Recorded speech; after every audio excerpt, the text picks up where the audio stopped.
Chapter 1 Fellow Cultivators. Before we begin this journey, strengthen this channel's foundation. Subscribe and ring the bell so you never miss a new chapter. A single like fuels the furnace. Now let us begin. The fire came first. Wei Longchen saw it from the ridge above the valley, a smear of orange against the gray afternoon sky, climbing in columns that smelled of burning lacquer and horsehair. He had been hauling water from the creek below when the smoke began, a bucket in each hand, his legs already tired from the morning's unloading work. He dropped both buckets. The metal rims hit the gravel with a hollow clang that seemed too ordinary for the moment, too small a sound for what it was announcing. He ran. By the time he reached the convoy camp, 3 wagons were fully alight. His father's lead cart, the heavy one with the iron-banded wheels, the one that carried the account ledgers and the family seal and 30 years of recorded transactions, burned at the center of it all, the heat so intense that the brass fittings had already begun to drip into the mud beneath them. 2 horses screamed somewhere in the smoke. Wei Longchen ran toward his father's voice and not toward the horses. The horses he could not save. His father he might be able to. Here. Wei Howren was crouched in the mud behind a wagon that had not yet caught, pressing a length of cloth against a deep cut along his forearm. His face held the expression of a man who had moved past the first shock of a disaster into the calculating stillness that followed.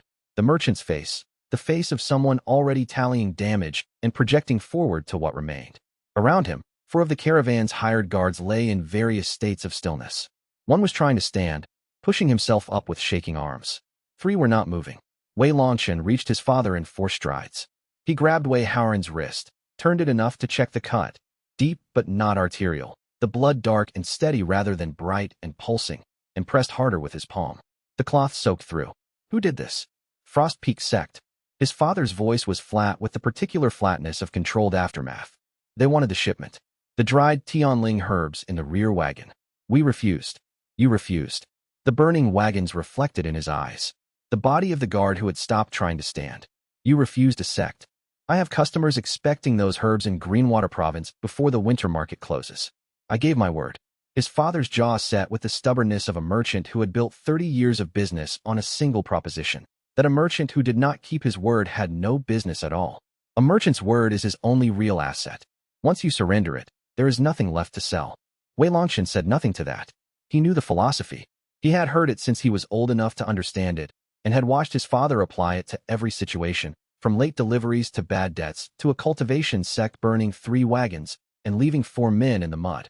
He helped his father up, guided him away from the burning lead cart, which chose that moment to collapse entirely, sending a shower of sparks 20 feet across the campground, and moved toward the tree line where the surviving horses had fled. The account ledgers, the family seal, and every coin his father possessed were ash. They would be ash by morning and ash again the morning after that, regardless of how many times his father tried to rebuild. They spent the night in the forest. 2 horses, a pack with 1 week of dried provisions. No money, no documentation, no proof that the Wei trading house had ever existed except Wei Howren's memory of it.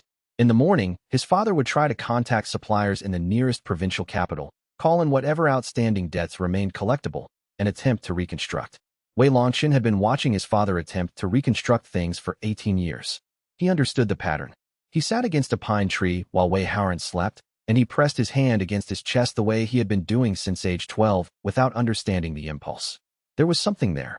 Not a lump that any physician could locate, not an inflammation, not a growth. He had been examined 3 times over the years by physicians in 3 different cities, each time convinced that the density pressing against the inside of his sternum was something that could be identified and treated. Each time the physician said the same thing. Nothing there, young man, perhaps some muscular sensitivity from heavy labor. But there was something, a warmth, a density occupying a space that had no physical explanation, resident in a layer of his body that was not quite flesh. Tonight, for the first time, it was warm enough to feel clearly through his palm. Warm enough that he thought he might have a fever, except that the rest of him was cold. You have been carrying a very heavy thing, said a voice from inside his chest. Wei Longchen held very still. He had learned, over 18 years of merchant life, traveling, dealing, reading the intentions of people who did not want their intentions read, to assess threats before reacting. The voice was not external.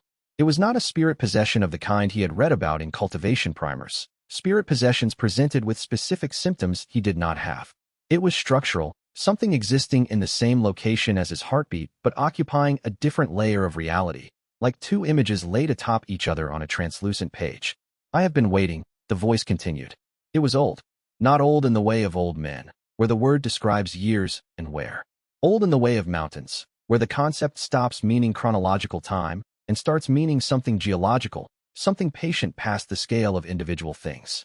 The conditions required your life to have a specific kind of foundation before the contact could be made cleanly. The loss of something that seemed permanent. The choice that follows loss. I am sorry that was the requirement. The system was not my design, or not entirely. What are you? Wei Longchen asked. He kept his voice low. His father slept 5 meters away, one hand still pressed against the cloth on his arm, even in sleep. A fragment.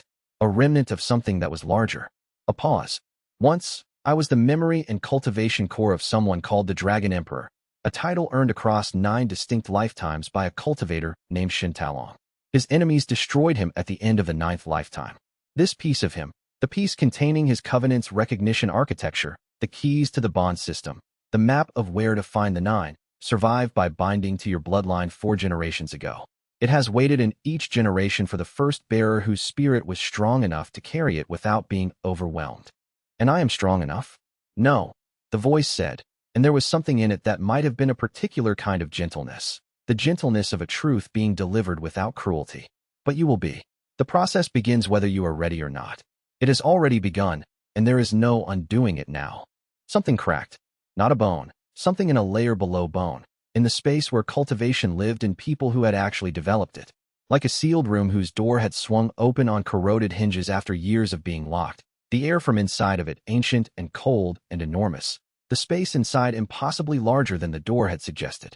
Memory that was not his. Grief that was not his. The weight of power accumulated across 9 lifetimes that he had not lived, pressing outward against the ordinary walls of his understanding, testing them the way a rising river tests the banks that have held it through lesser seasons. Then the voice spoke 4 more words, and they landed in Wei Longchen's chest with a weight so completely disproportionate to their simplicity that he would carry the exact sound of them for the rest of his life. Find the 9. The jade bead in his sternum. He understood now, with the absolute clarity that the voice's presence had granted him, what the physicians had missed, not a growth but a bead the size of a robin's egg, embedded in his flesh in some space that was not quite physical, that existed in the cultivation layer that his uninitiated body had never been able to access. Cracked. A hairline fracture, clean and irreversible, the kind of crack that changes the structure of a thing while leaving its surface intact. A single note of resonance passed out of it like a bell struck once in a sealed room. Out through his meridians, out into the surrounding air, out through the valley and the forest and the gray sky above them. Moving outward and outward toward 9 distinct points on a continent he had crossed many times but had never looked at the way he would need to look at it now. Wei Longchen sat against the pine tree until dawn arrived, and he did not sleep, and the warmth in his chest did not diminish, and the weight of 9 lives' worth of someone else's understanding settled into him the way water settles into dry stone. Not quickly, not completely, but permanently. When his father woke, he said, "I am going to become a cultivator." Wei Howren studied him with the eyes of a man calculating whether he had enough left to afford one more loss. Then, you have no aptitude test results, no sect recommendation, and no money for fees. I know. Cultivation sects do not take applicants from merchant families without exceptional aptitude scores or a sponsor. I know. Another long silence, in which his father weighed things that could not entirely be seen. Then he nodded once, the characteristic economy of Wei Howren, who had learned to communicate in the minimum necessary. "Come back when you can help rebuild," he said. "I will need the business eventually. I always rebuild." Wei Longchen shouldered the smaller pack, turned north, and walked away from the burning camp and the ash ledgers and his father's invulnerable optimism and 18 years of a life that had just, clearly and irrevocably, ended. He had gone 3 li when the jade bead pulsed again, harder, more directive, and the voice said, "There is a shrine. Turn left at the dead oak." The shrine was a stone platform barely large enough to kneel on, set beside a dry stream bed in a hollow between 3 hills. Someone had placed an offering bowl on it long ago. It held nothing now but dead leaves. A gathering point for ambient heaven and earth chi, maintained by terrain and neglect, forgotten by everyone except the landscape that shaped the chi's slow current. Somewhere behind them in the treeline above the road, a figure in black robes had begun to move the moment the jade bead cracked. One of Void Fracture Sect's outriders, a cultivator stationed along this road for exactly this kind of resonance event. He was already turning east toward the nearest post relay station, running at Foundation-forged speed, carrying the first report Void Fracture Sect would receive about the Dragon Emperor's heir. That report would reach Elder Dusk's desk within 3 days, and Elder Dusk, upon reading it, would immediately begin calculating the fastest route to Wei Longchen's location with 13 armed cultivators at his back, and Elder Dusk had never once, in 40 years, arrived somewhere without finding exactly what he had come for. And this bearer, unlike the 3 before him, had already begun moving before the hunter arrived. Chapter 2 Old Scar's fire was the fire of a man long accustomed to outdoor living. Waste nothing. Feed everything into function, small, hot, precisely maintained at the exact temperature for cooking rather than warmth. A clay pot balanced on 3 stones, dried rice already softening in the water, the whole setup demonstrating decades of practice in making the minimum serve. Wei Longchen returned from the undergrowth with 2 birds he had caught with his bare hands. This had required considerably more undignified scrambling through dead leaves than his offer had implied, but the result was 2 birds, and he set them to cooking without mentioning the scrambling. "Tell me about soul relics," he said, while the birds cooked. Old Scar glanced sideways at him. A quick, controlled assessment, the kind that reads a person in a fraction of a second and files the conclusions for later reference. "What makes you think to ask about soul relics rather than something else? You looked at my chest, and you named the Dragon Emperor. That means you recognize a soul relic's chi signature at a distance, and specifically this one." Wei Longchen stripped meat from the first bird with practiced efficiency. He had been cooking on the road since he was 10. "I have 18 years of experience being polite and receiving nothing useful in exchange for the politeness. I would rather skip the portion of this conversation where you test what I know before deciding what to tell me." Old Scar was quiet for a moment. Then he laughed, quiet, genuine, with the quality of surprise that meant he had not expected this response. "Fair enough," he said. He took the second bird. "Soul relics are artifacts, sometimes organic objects, sometimes both at once, that contain the compressed memories, cultivation techniques, and spiritual signature of a dead master. They form when a cultivator dies under conditions where their chi has nowhere to disperse naturally. A violent death during active cultivation, where the chi has no time to return to the heaven and earth, or a deliberate choice to seal one's remaining cultivation into an object before the end. The relic preserves the master's cultivation knowledge and, in some cases, enough of their consciousness to communicate with a compatible bearer. And they can bind to bloodlines. In specific cases, a relic compatible with a particular bloodline can attach itself across generations, passing from parent to child without the child's conscious awareness. The child feels it as a presence, warmth, pressure, a sense of something additional, but cannot access it until their spiritual foundation is strong enough to survive the contact. For ordinary relics, strong enough typically means chi awakened or above. Old Scar studied the space above Wei Longchen's sternum with the expression of someone revising prior calculations. For the Dragon Emperor's primary cultivation shard, I would have expected the threshold to be considerably higher. Nascent soul, at minimum, based on what I know of the Emperor's cultivation level. It was foundation forged, Wei Longchen said. Yes, which means either the shard was deliberately modified to activate at a lower threshold for this specific bearer, or your spirit is doing something that cultivation rank alone does not measure.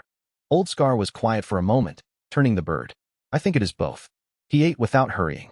The bird was tough, and the rice was plain, and the morning was cold, and this was still the best meal he had eaten in 2 days.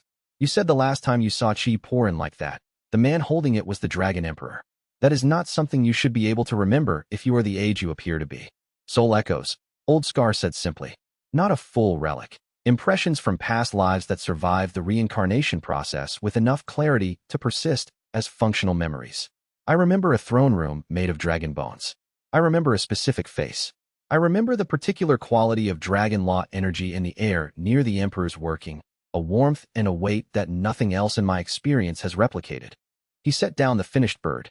"I also remember, with the same clarity, that the last bearer I found was dead 3 days after I located him. The people who hunt these fragments are organized, patient, and very capable." "Tell me about the hunters," he said. "Void Fracture Sect." The name landed in the air without dramatics, which made it sound precisely as serious as it was. "Based on the Obsidian Plateau, northeast of where we sit.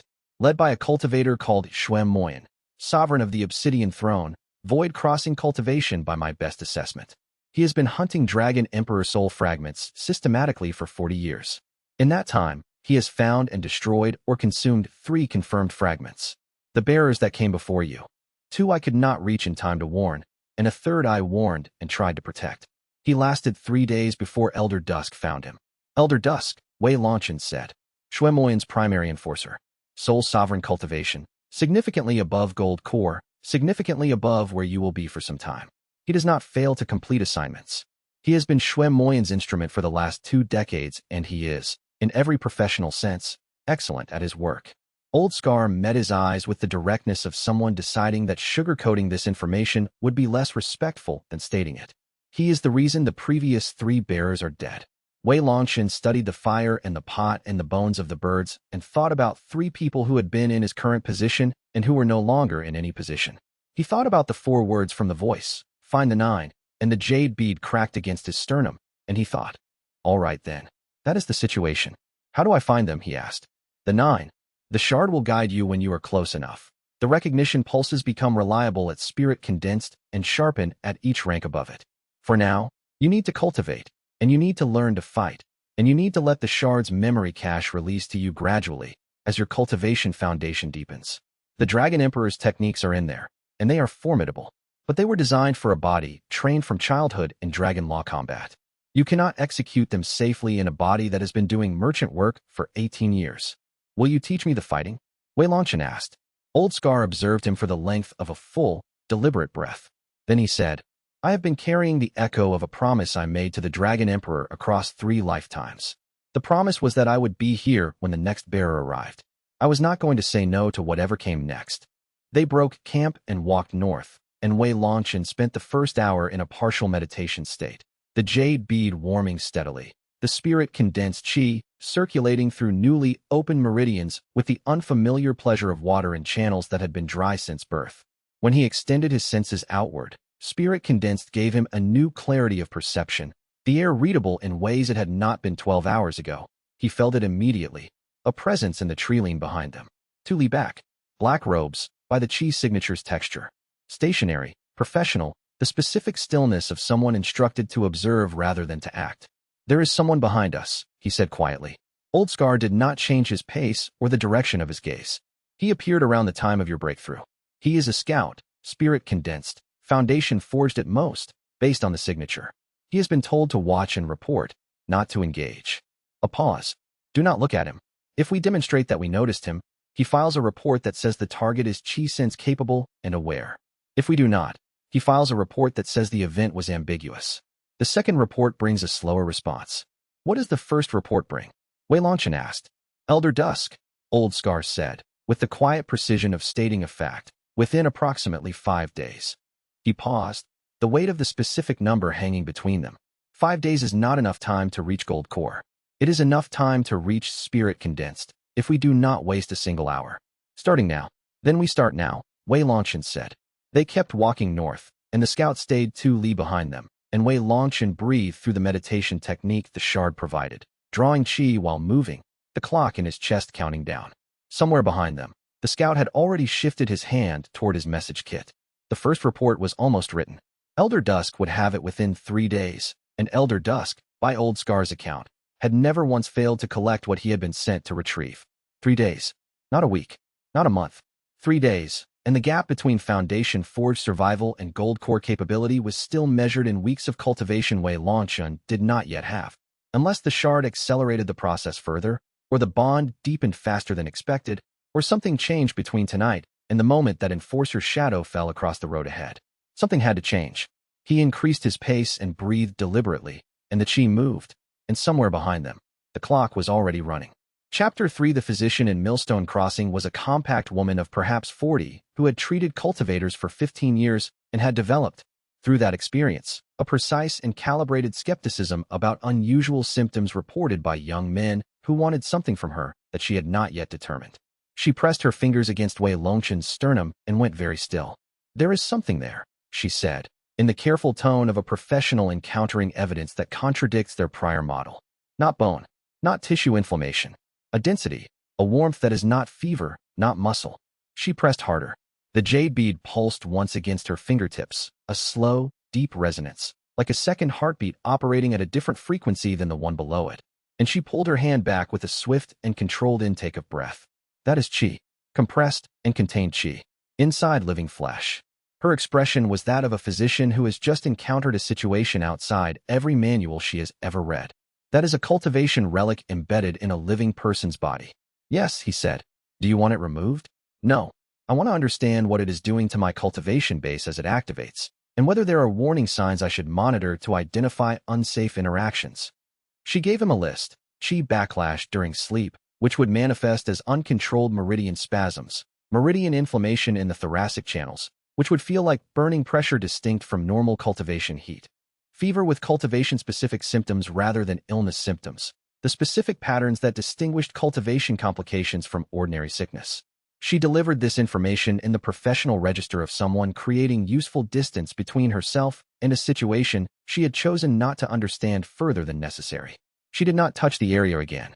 Wei Longchen thanked her sincerely, paid with one of his remaining spirit stones, for left now, enough for road expenses if they were careful, and rejoined Old Scar in the street outside the physician's courtyard.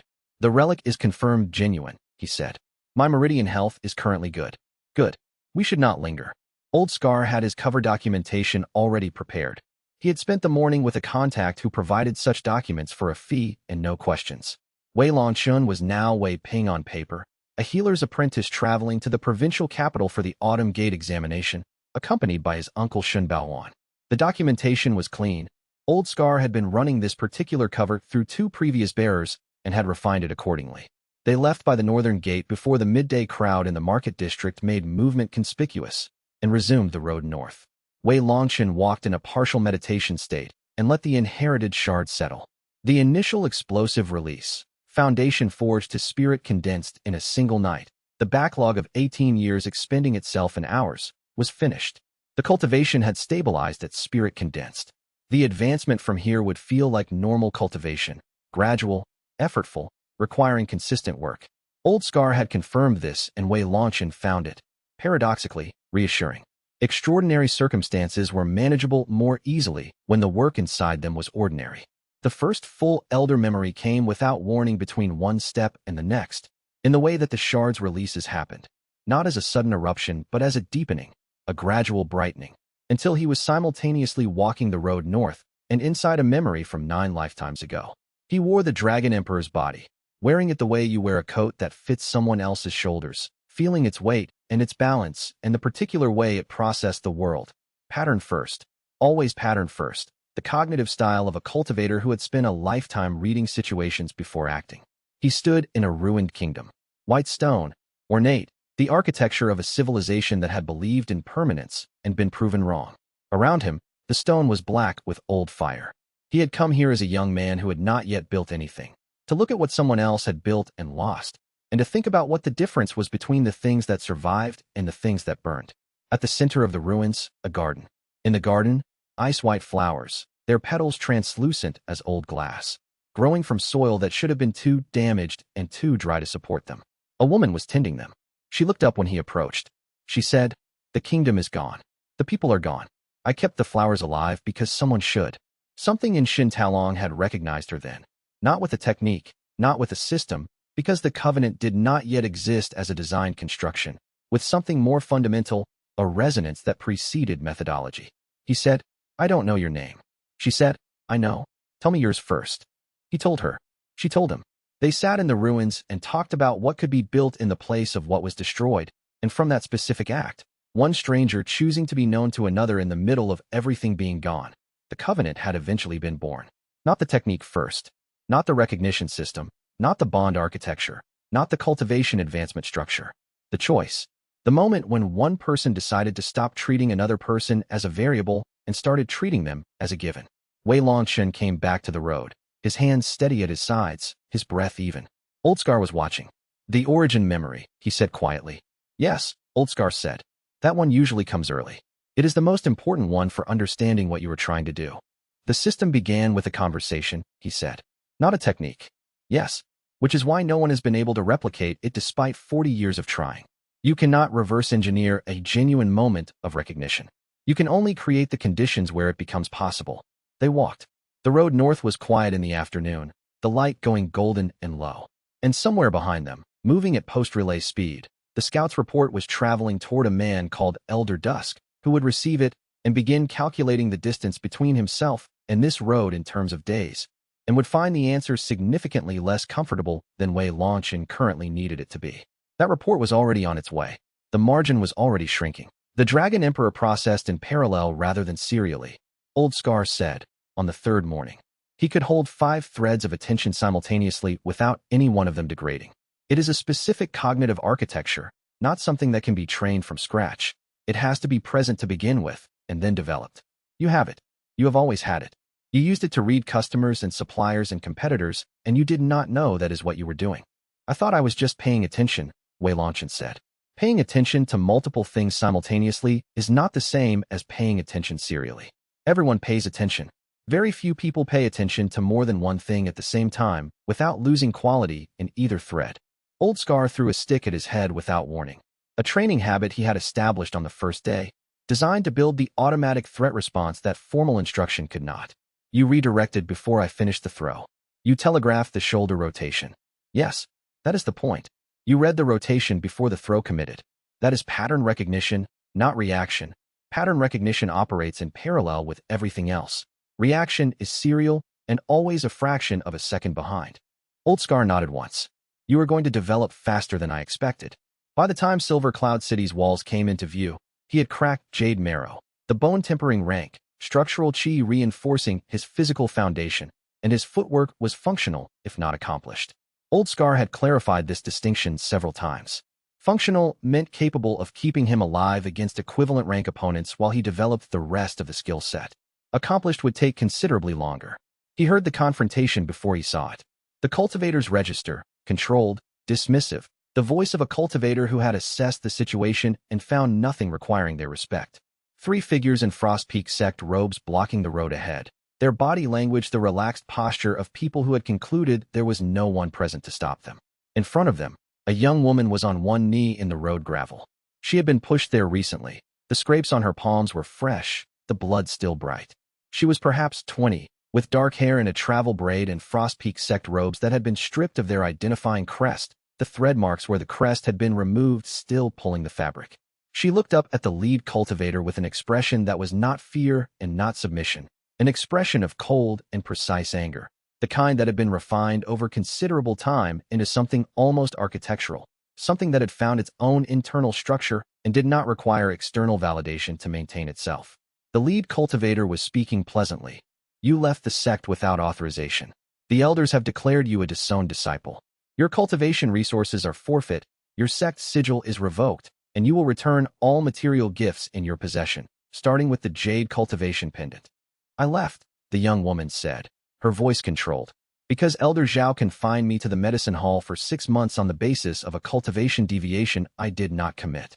I left because that confinement was designed, deliberately designed, not incidentally produced, to prevent my cultivation from advancing past a specific point, because you in particular cannot tolerate the prospect of being outranked by someone you have decided is beneath your station.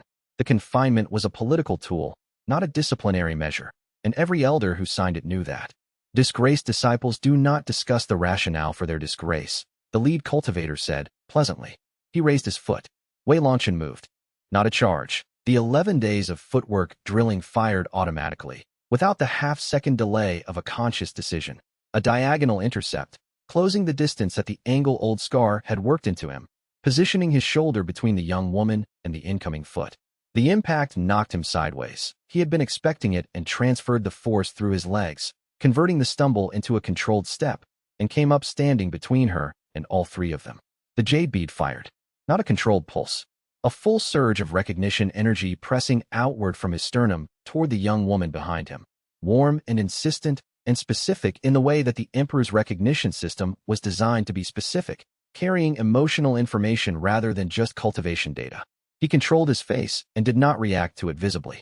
The road is public, he said, in the same even voice his father used when a transaction was not going in the right direction and needed to be reframed. What happens on public roads is witnessed by anyone on them. You are 3 inner disciples of Frost Peak Sect performing what looks, to any present observer, like a violent enforcement action outside the appropriate legal framework. If your claim against this woman is legitimate, there are sect arbitration processes for it. If you are doing this because you believe no one is present to stop you, He let the pause carry the implication. Old Scar appeared at his right shoulder, not hurrying, simply present, in the way of someone who has spent 60 years assessing situations and knows precisely when to step into them. His gold core cultivation was visible to any spirit condensed or above who was reading. Deep, controlled, the particular stillness of a veteran who had not needed to appear threatening in a very long time, because they simply were. Free Foundation forged inner disciples. 1 gold core. Public road. Verdant Cloud Sect's territorial jurisdiction. The lead cultivator stepped back. His companions followed. They walked past without acknowledging any of them, maintaining a pace that was carefully calibrated to not appear to be flight. Wei Longchen turned. The young woman was on her feet. She was reading him the way someone reads a situation they do not yet have a complete model for, quickly, methodically, beginning with the eyes and working outward through posture and cultivation signature and the small physical details that told the experienced observer what a person's history was. Not gratitude, not hostility.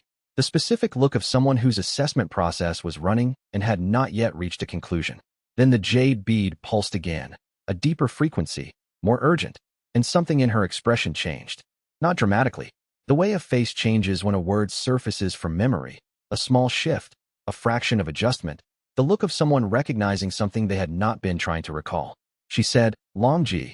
The name struck him in the chest, and the dragon core shard rang with it. A resonance like a bell struck by the frequency it was tuned for, the recognition system registering a soul it had been designed to find. He had never heard this name before in his current life. No one had called him this. It was not his name. But the Dragon Emperor had heard it spoken in exactly this register, in exactly this voice, 9 times across 9 lifetimes, and the memory of each instance lived in the shard's archive as permanently as the recognition system itself. I don't know why I said that, she said. Her hands, at her sides, were not entirely steady. My name is Wei Longchen, he said carefully. Liang Meihua. She examined her scraped palms, then met his eyes. I am a disgraced disciple of Frost Peak Sect with no current resources and no specific destination. I do not require assistance. I need to determine my next step without someone else's priorities complicating the process. We are traveling to Silver Cloud City, he said. You appear to be heading the same direction. We can travel the same road without being in each other's way. She assessed him for a long moment. Fine, she said. Old Scar said nothing. He fell 2 steps behind as they resumed walking toward the city gate. And in his expression was the specific stillness of someone watching an event that they have carried in anticipation across 3 lifetimes. Watching it begin the way it always began, with someone saying a name they had no reason to know. He had been here before. He knew what came next. The recognition would deepen, the Frostfire bond would ignite, and Elder Dusk.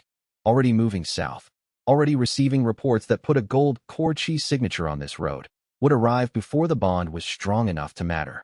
Which meant Wei Longchen had less time than he thought, and every step they took toward the city was a step the clock did not give back, and Elder Dusk was already making the same calculation from the other direction, closing the gap, because he had done this 3 times before, and the 4th time was already in motion. Chapter 5. The river outside Silver Cloud City's southern gate ran cold and fast, even in autumn. Mountain snowmelt carrying the chill of altitude down through the valley and over the flat rock shelf at the bend near the lower washing area. By late afternoon, the washers were gone, and the shelf was quiet in the way that public spaces are quiet when the business of the day has concluded and the evening business has not yet begun. Wei Longchen and Liang Meihua sat there while Old Scar went to arrange lodging in the outer district. Neither of them spoke for a moment. Liang Meihua watching the water, Wei Longchen watching the water, and also, in his peripheral attention, watching her. The name you called me, he said. I said I don't know why I said it. Her eyes stayed on the river. I know. But the fact that you said it tells me something about what is happening between us. About what the jade bead I carry actually is, and what its activation means. He turned to face her directly. I am going to tell you something extraordinary. I am asking you to hear it without deciding in advance that it is impossible. She said nothing. This was, he had already learned in 5 days of observation, how she expressed permission rather than refusal. He told her. The Dragon Core Shard, the Dragon Emperor, the Covenant, the Recognition System, the 9 partners. Individuals whose souls reincarnated alongside the Emperor's generation after generation, lifetime after lifetime, the bonds between them growing stronger with each cycle until the moment when all 9 were assembled. The cultivation advancement that came with each bond activation. The shared resonance techniques that emerged from the bond itself, unique to each pairing, available to neither partner alone. He kept it factual, He did not reach for persuasive language or emotional weight because neither would serve the purpose as well as the plain truth stated plainly. When he finished, she was quiet for a full minute, watching the water. Ice Law cultivation, she said. Yes. The first covenant partner in the Emperor's memory was called the Ice Phoenix Companion. Her elemental affinity was Ice Law, paired with an aspect of Dragon Law that expressed as cold fire. A synthesis that cannot be achieved by a single cultivator working alone, because it requires two complementary law types meeting at a cultivation interface rather than within a single meridian system. Frostfire, she said, and there was something in the word when she spoke it. A recognition, a naming of something she had carried as a concept without a label. Yes. He met her eyes. I am also told that Elder Zhao can find you because your Ice Law cultivation was developing in a direction that his research program could not accommodate. She pulled her sleeve up. The faint blue tint along her inner veins, the cultivator's mark of elemental affinity, visible to anyone who knew to look for it, shimmered in the afternoon light. The deviation he accused me of was fabricated. He needed a justification that would survive a sect review, so he wrote one. He filed the paperwork. The elders signed it because Elder Zhao had been at Frost Peak longer than any of them and no one questioned what he submitted, and I spent 6 months confined to the medicine hall watching my cultivation stagnate because the sect's resources were no longer available to me. The precise anger in her expression had not diminished. It had, over 6 months, found its proper proportion, not hot, not consuming, but enduring and structural, the kind of anger that does not burn out because it has made itself into something load-bearing. Show me, she said. The recognition. Whatever you think is happening, demonstrate it rather than describing it. He held out his hand, palm up, and waited. She studied his hand. Then she placed her palm above it, not touching, hovering at the edge of their chi field's overlap. The dragon core shard fired. Nothing like any of the controlled pulses he had felt before.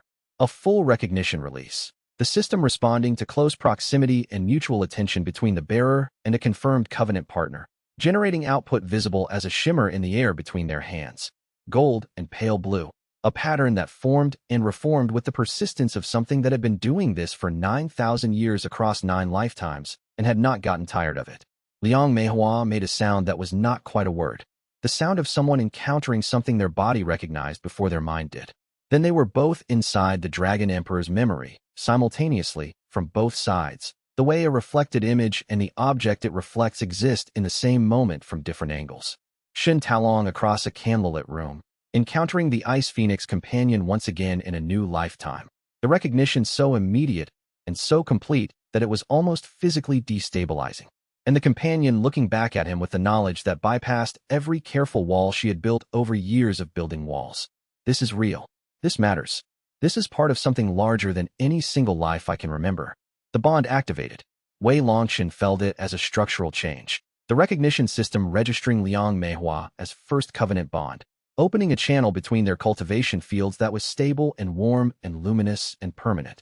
His jade marrow chi compressed and settled at a new density.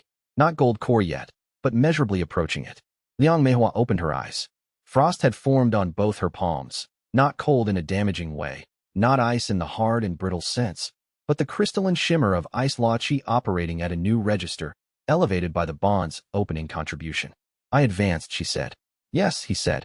I was mid-level Jade Marrow for 3 months because the sect's resource suppression kept me from moving. I advanced a sub-rank. She turned her palms over, examining the frost as it melted back into her skin. And you? Also advanced. The bond contributes to both parties simultaneously. As additional bonds form, as we find the other 8, the advancement the earlier bonds provide also deepens. The system was designed to grow stronger the more of it is assembled. She sat with this for a long moment. The river moved. Dusk came in at a low angle across the water and turned everything the color of burnished metal. Show me the resonance technique, she said. I have a partial version only. The shard releases the complete version as my cultivation deepens. He paused. But here, he let the bond channel a thin stream of Dragon Law Chi outward, warm, shaped by the Emperor's partial technique pattern. It met her Ice Law Chi at the boundary of their cultivation fields, and the two elements reached for each other. Cold and warmth finding a synthesis that was neither one nor the other, something genuinely new that could not be produced by either element alone.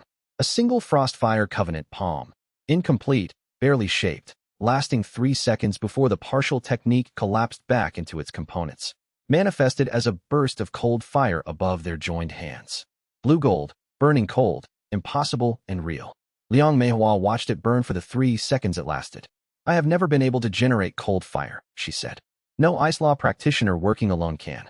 The elemental synthesis requires a second chi type from another cultivator's system as the medium. She met his gaze. Where does your dragon law come from? From the shard. From the Emperor's cultivation inheritance, available to me because I carry the primary fragment, and available to you through the bond, whenever we are within resonance range of each other. She pulled her hand back. She set both palms flat on her knees and sat very straight. The composure of someone who has made a significant decision and is now inhabiting it rather than deliberating about it. All right, she said. I believe you. A beat. What do we do next? Cultivate, he said. Find the remaining 8. Try not to be found by the people who are currently looking for us until we are strong enough to make that finding less catastrophic than it would be today. From somewhere beyond the city walls, a spirit hound howled, the high, specific tone of a trained tracker, not a wild animal. The sound bounced off the valley walls and faded. Old Scar appeared at the top of the embankment above the flat shelf. His voice was low and controlled. Inside. Now, that is a Void Fracture tracking hound. Someone has a chi signature receiver, and they just got a reading from the recognition resonance pulse. We have approximately 20 minutes before whoever holds the receiver moves to investigate. They went inside. Behind them, the river continued its cold, indifferent movement over the stones, and in the city's outer district, a Void Fracture Sect intelligence operative was already reaching for a message scroll, because in 20 minutes the receiver's reading would be logged, and the log would be transmitted. And Elder Dusk would know that both the Dragon Shard Bearer and the Ice Phoenix Companion had just activated their bond within Silver Cloud City's walls. He would not merely walk faster after reading that. He would run, and Elder Dusk, when he ran, had never once failed to arrive. Chapter 6 The Void Fracture Patrol intercepted them on the North Road 2 mornings after the recognition bond activated, to leave from the city gate in the most deliberate and procedurally correct ambush Wei Longchen had encountered. 6 cultivators. Their leader was a man of perhaps 50 with the expression of a disciplined enforcer who had been given an assignment he found distasteful but who intended to complete it with full professional competence regardless of his personal response to it. He had positioned his patrol in a spread across the road that covered all viable exit angles, not simply blocking passage, but geometrically controlling the space in a way that eliminated the option of going around without also eliminating the option of appearing to not be trying to go around. Dragon Shard Holder, the patrol leader said, using the technical designation rather than Wei Longchen's actual name or title. By order of the Obsidian Throne and Lord Shuem Moyen, sovereign of Void Fracture Sect, you are required to surrender the fragment in your possession and submit to examination and cataloging. Any resistance will be classified as hostile action against the sect and treated accordingly. Wei Longchen ran through the available variables in the fraction of a second the pattern-first cognition style allowed. 6 Foundation Forged or Spirit Condensed opponents against his Jade Marrow plus Old Scar's Gold Core plus Liang Meihua's Jade Marrow. Numerical disadvantage offset by quality advantage in his support, but Old Scar was playing the cover of a retired traveling uncle, and deploying Gold Core against Foundation Forged on a public road in Verdant Cloud Sect's jurisdiction would create the kind of incident that drew official investigation. Liang Meihua was strong but untrained in combat. He himself had 11 days of footwork drilling and no combat techniques beyond a partial resonance technique. Running the calculation honestly, he needed time, not a fight. On what legal basis, he said, does the Obsidian Throne claim authority over a private individual's cultivation artifact on a public road within Verdant Cloud Sect's registered primary jurisdiction?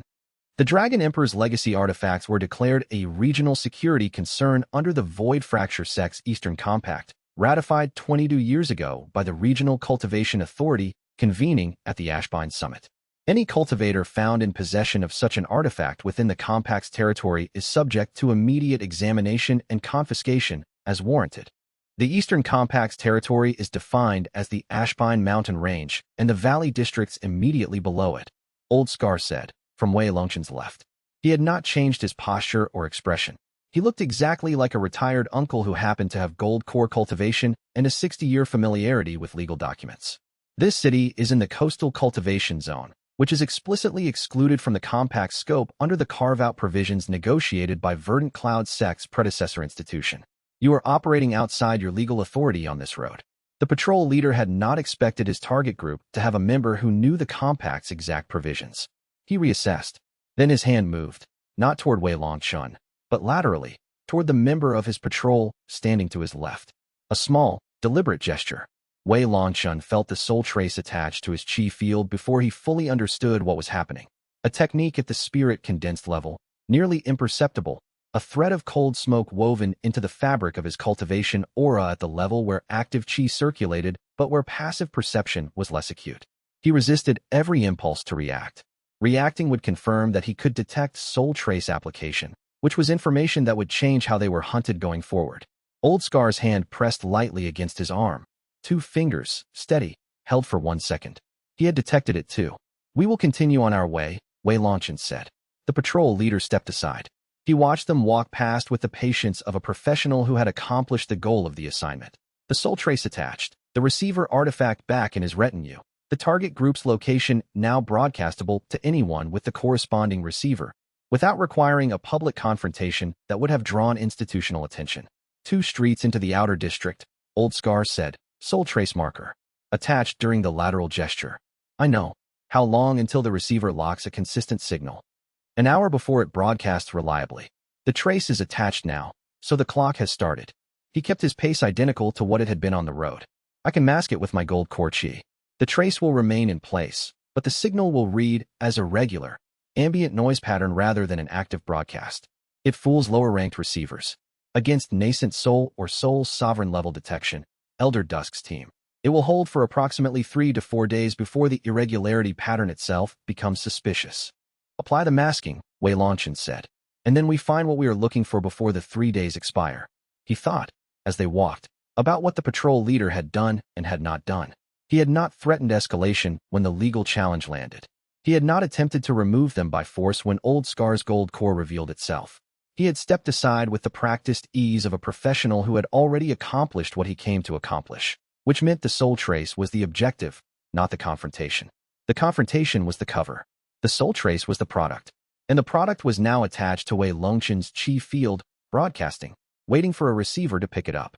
Liang Meihua said, quietly, as they turned into the outer district. He knew.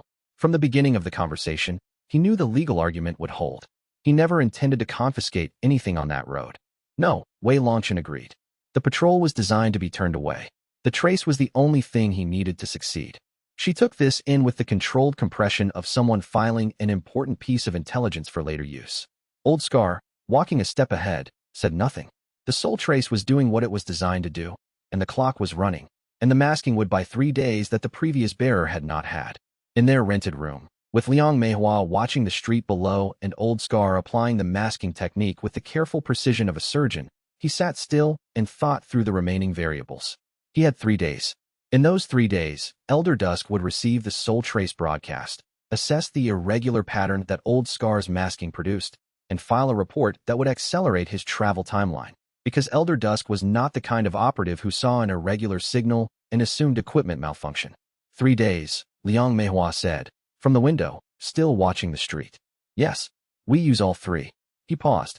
And if we have not found who we are looking for by the time Elder Dusk's analysis generates a conclusion, we move regardless. Because staying in place is not a strategy when the person hunting us is a soul sovereign who does not fail assignments. She nodded once. Outside, Elder Dusk was 3 days away from making a decision that would bring him here at speed, with 13 cultivators and 40 years of experience hunting exactly this kind of target. 3 days was what they had. It had to be enough, because 3 days was also exactly how long the previous bearer had survived after his position was confirmed. Old Scar had not mentioned that detail. Wei Longchen had calculated it himself from the timeline Old Scar had provided, and he had filed the calculation somewhere he could not lose it. The margin between precedent and survival was currently 0, which meant anything they did in the next 3 days that the previous bearer had not done was an advantage the previous bearer had never had. He identified 4 such things before Liang Meihua returned from the window.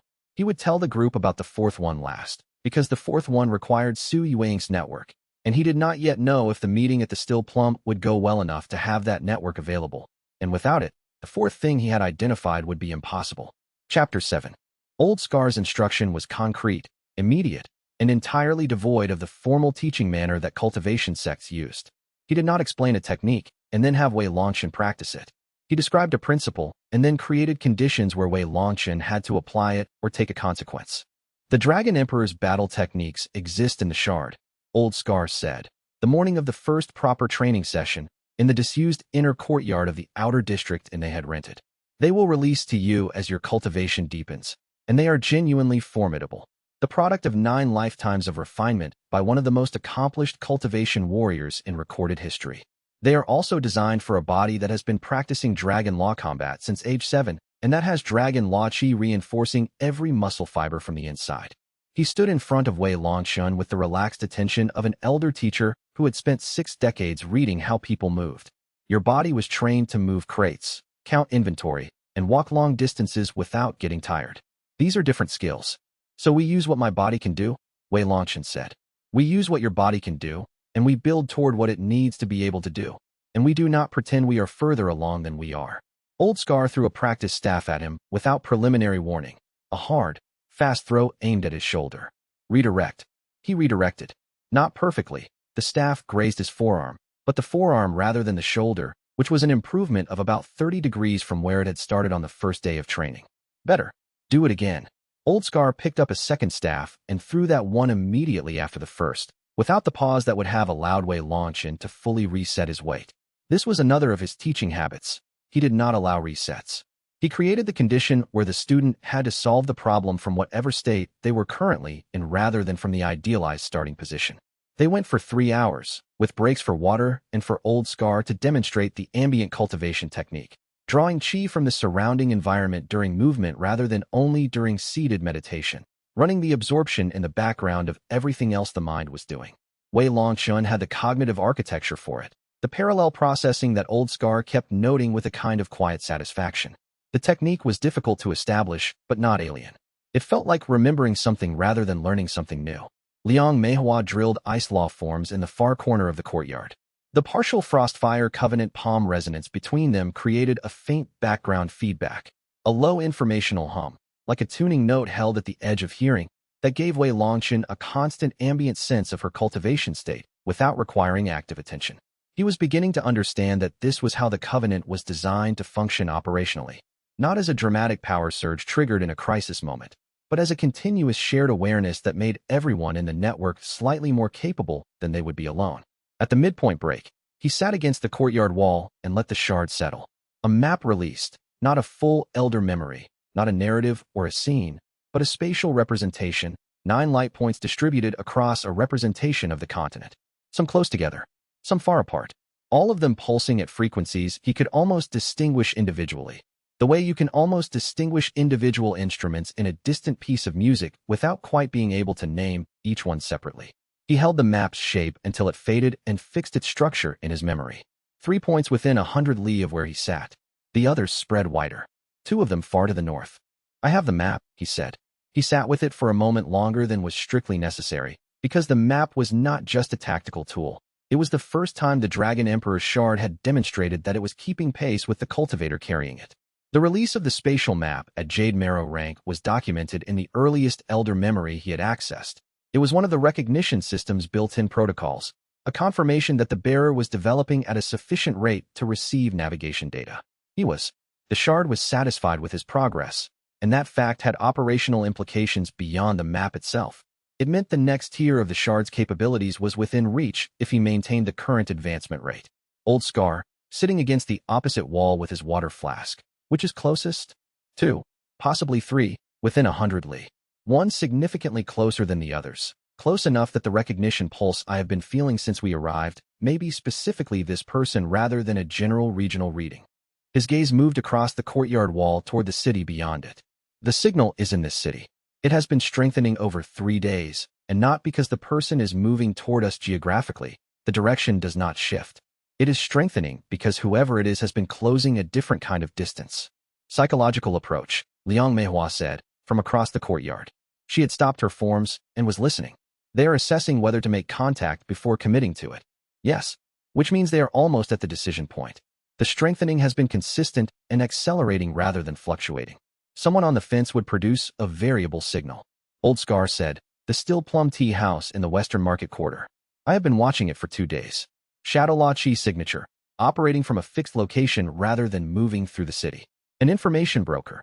She selects her clients rather than accepting walk-in work. She is already watching us, Wei Longchen said. Yes. which means we do not need to find her. We need to demonstrate that we know she is watching us, and that we find this professionally reasonable rather than alarming. He met Old Scar's eyes. Tomorrow, the still plum. After morning training, Old Scar assessed him for a moment. Then he stood, picked up his practice staff, and said, "Training is not done for today." He threw the staff without warning, and Wei Longchen redirected it, and the afternoon light continued its progress across the courtyard. And somewhere in the western market quarter, an information broker was building a dossier on 3 travelers who had been in this city for 3 days and had not made a single move that confirmed her theory about them, but had also not made a single move that contradicted it. She was almost at her conclusion. Tomorrow would tell her whether her theory was worth the risk of acting on. If it was, and if she acted, they gained an asset that Elder Dusk had not anticipated. If it was not, they lost nothing. Either way, training was not done for the day, and Wei Longchen had staff drills to complete before the question resolved itself. Old Scar threw another staff. Wei Longchen redirected it. Cleaner this time. The angle better, the transfer of force through his legs more controlled. Old Scar did not comment. He picked up a third staff and threw that one too, without pausing to acknowledge that the second had been an improvement, because improvement without consistency was not improvement. The consistency was what they were building. And outside, in the western market quarter, a woman in gray robes was composing the final line of an assessment that would determine whether tomorrow brought Wei Longchen a crucial ally, or confirmed that the Shadow Law Chi signal he had been tracking was a Void Fracture Sect plant, positioned to watch them from inside the intelligence broker's network rather than beside it. And if that was the case, every plan built around Su Yueying's intelligence was already compromised. Chapter 8 The Verdant Cloud Sect's Silver Cloud City branch administered its gate examination with the efficient impersonality of a process that happened 3 times a year and had been refined over a century and a half into something very close to optimal for its purpose.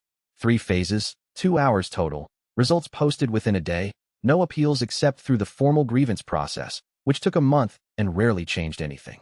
Wei Longchen paid the registration fee and joined the line of 23 other applicants. His cover document identified him as Wei Ping, healer's apprentice, 1 instructor, no prior sect affiliation. The examiner noted his gold core cultivation. He had cracked it on the 3rd night, lying awake. The accumulated cultivation of 2 weeks and the bond's continuous resonance feed finally breaking the barrier without a formal meditation session, with a raised eyebrow and a note in her ledger. "Gold core without sect instruction," she said. "I had good material to work with," he said. She made a note and moved him through. He calibrated his output to foundation forged strong for the cultivation display. The shard's dragon law signature suppressed itself naturally when he held the expression back, and the chi that read on the examination instruments was the natural, unshard-assisted cultivation that his body had built across 2 weeks of consistent work. Unremarkable. Adequate. In the technique demonstration, he performed the standard chi channeling forms that Old Scar had drilled into him across 11 days of road travel and 3 days of city training. Clean execution, proper meridian routing, the correct posture for each stage. Nothing flourished. Nothing memorable. The examination elder who watched made notes in his ledger with the practiced boredom of an examiner who had scored this exact form 300 times and found it satisfactory, if not interesting.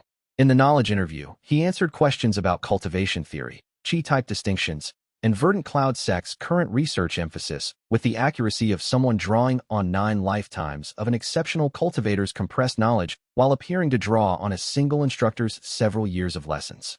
The interview elder seemed satisfied. He passed. Outer Disciple. West Wing. General Cultivation Hall for 3 months with the option for promotion examination at the term's end. Liang Meihua and Old Scar remained outside. Liang Meihua had no current affiliation and Old Scar was playing a retired uncle, and neither could enter without specific invitations they did not have. He arranged a daily meeting at the river shelf and went inside. The room the sect provided was narrow. The cultivation manual covered 12 standard forms. The schedule was structured enough to provide cover and open enough to permit the independent study sessions where actual work could happen. A knock at the door on his first evening. Zhou Feng, senior outer disciple, the type that every sect produced in reliable quantity, capable enough to nearly qualify for inner disciple promotion and channeling the productive frustration of not quite making it into authority over the people below him. He delivered the assembly time and assessed Wei Longchen with the particular attention that gold core cultivators give apparently lower-ranked people whose chi signature is slightly inconsistent with their stated cultivation level. Wei Longchen held his cultivation at the suppressed display level and gave Zhou Feng the face of someone with nothing interesting to hide. the face his father had taught him to produce in negotiations where it was important to be underestimated. Zhou Feng made a note, literally and figuratively, and left. Wei Longchen did not dismiss the complication of Zhou Feng as trivial. A senior outer disciple who was monitoring him had access to the outer disciple network's informal communication channels, the way information moved in any institutional community. Through meal conversations, through casual observation reports passed to sect administrators, through the accumulation of small attentions that, pooled, could paint an accurate picture of exactly what someone was trying to conceal. He would need to manage Zhou Feng without alienating him, because a senior outer disciple who felt he had been publicly embarrassed was more dangerous than one who felt he had been professionally engaged. He had spent 18 years watching his father manage people who represented problems rather than allies, suppliers who delivered late, officials who wanted their palms oiled, competitors who spread damaging market rumors. The principle his father applied was always the same. You gave the problem a function. A person who has been converted from a threat into an instrument stops behaving like a threat. Zhou Feng was frustrated that his ceiling prevented him from advancing. That frustration needed a direction, and Wei Longchen could provide one: information. The supplementary texts in the reading hall annex. The alternate circulation paths that the standard manual did not document. The careful investment of expertise offered freely, without condescension, the way a merchant offers a sample, expecting nothing in return except that the relationship thereby established will be useful later. He began composing the first approach in his head while he walked to his room. By the time he sat on the narrow bed, he had a plan that would take 3 meetings and would produce either a working arrangement or a neutral party who had been treated well enough to have no motivation for active opposition. Both outcomes were acceptable. The recognition signal from the second target was directional now. Western Market Quarter, fixed location, consistent. The person was not moving. She was waiting for him to come to them, or for him to demonstrate that he already knew they were there. Tomorrow. The Still Plum. Oldscar's plan. He spent the 2 hours before assembly in deep meditation, drawing the sect compound's ambient chi and working through the gold core's new density with the Emperor's techniques. Since the shrine, this was the first reliable access to cultivation resources he had found. He did not mistake this for safety. He used it as what it was: time and resources in the cover of an ordinary institutional context. At the threshold between waking and meditation depth, the shard's voice said, "The examination, Elder Dusk. She observed you for 11 seconds after your technique form ended. Normal is 3 to 5. She has been reading something she cannot name." He filed this information carefully, assigned it the priority of a complication rather than a threat, and went to the assembly. He was exceptionally good at appearing unremarkable. He was also beginning to calculate exactly how long he could afford to remain so, because Elder Dusk had already made a note in a ledger that would eventually reach someone who read notes carefully, and in this city, the people who read notes carefully were not always Verdant Cloud Sect employees. The assessment took the rest of his assembly hour. The answer he arrived at was not reassuring. If Dusk was clean, he had perhaps 2 weeks before natural sect administration processes flagged his cultivation suppression as intentional. If she was a Void Fracture informant, and her 11 seconds of observation against a 3 to 5 second professional baseline suggested that possibility strongly, he had perhaps 2 days before a report left this compound describing exactly what she had observed. 2 days, or 2 weeks. The difference between them depended on a judgment call about a woman he had met for 40 minutes. He filed the question under high priority and went to bed, because the cultivation sessions before dawn were the ones that mattered most, and the dragon veil was not going to develop itself while he sat calculating probabilities he could not yet resolve. He also noted, before sleep, that the cultivation session at the Still Plum tomorrow needed to produce a functioning intelligence alliance before Dusk's 11-second observation became a filed report, because after that, the margin for careful relationship building would be exactly 0. Chapter 9: The Fourth Morning of Outer Disciple Life. Zhou Feng stopped in the doorway of the small practice courtyard Wei Longchen had claimed for independent study sessions and said, with the measured weight of someone establishing a pedagogical point, "Your chi circulation in the third form is wrong." He looked up from the seated cultivation position. "In what specific sense?" "The second meridian pair.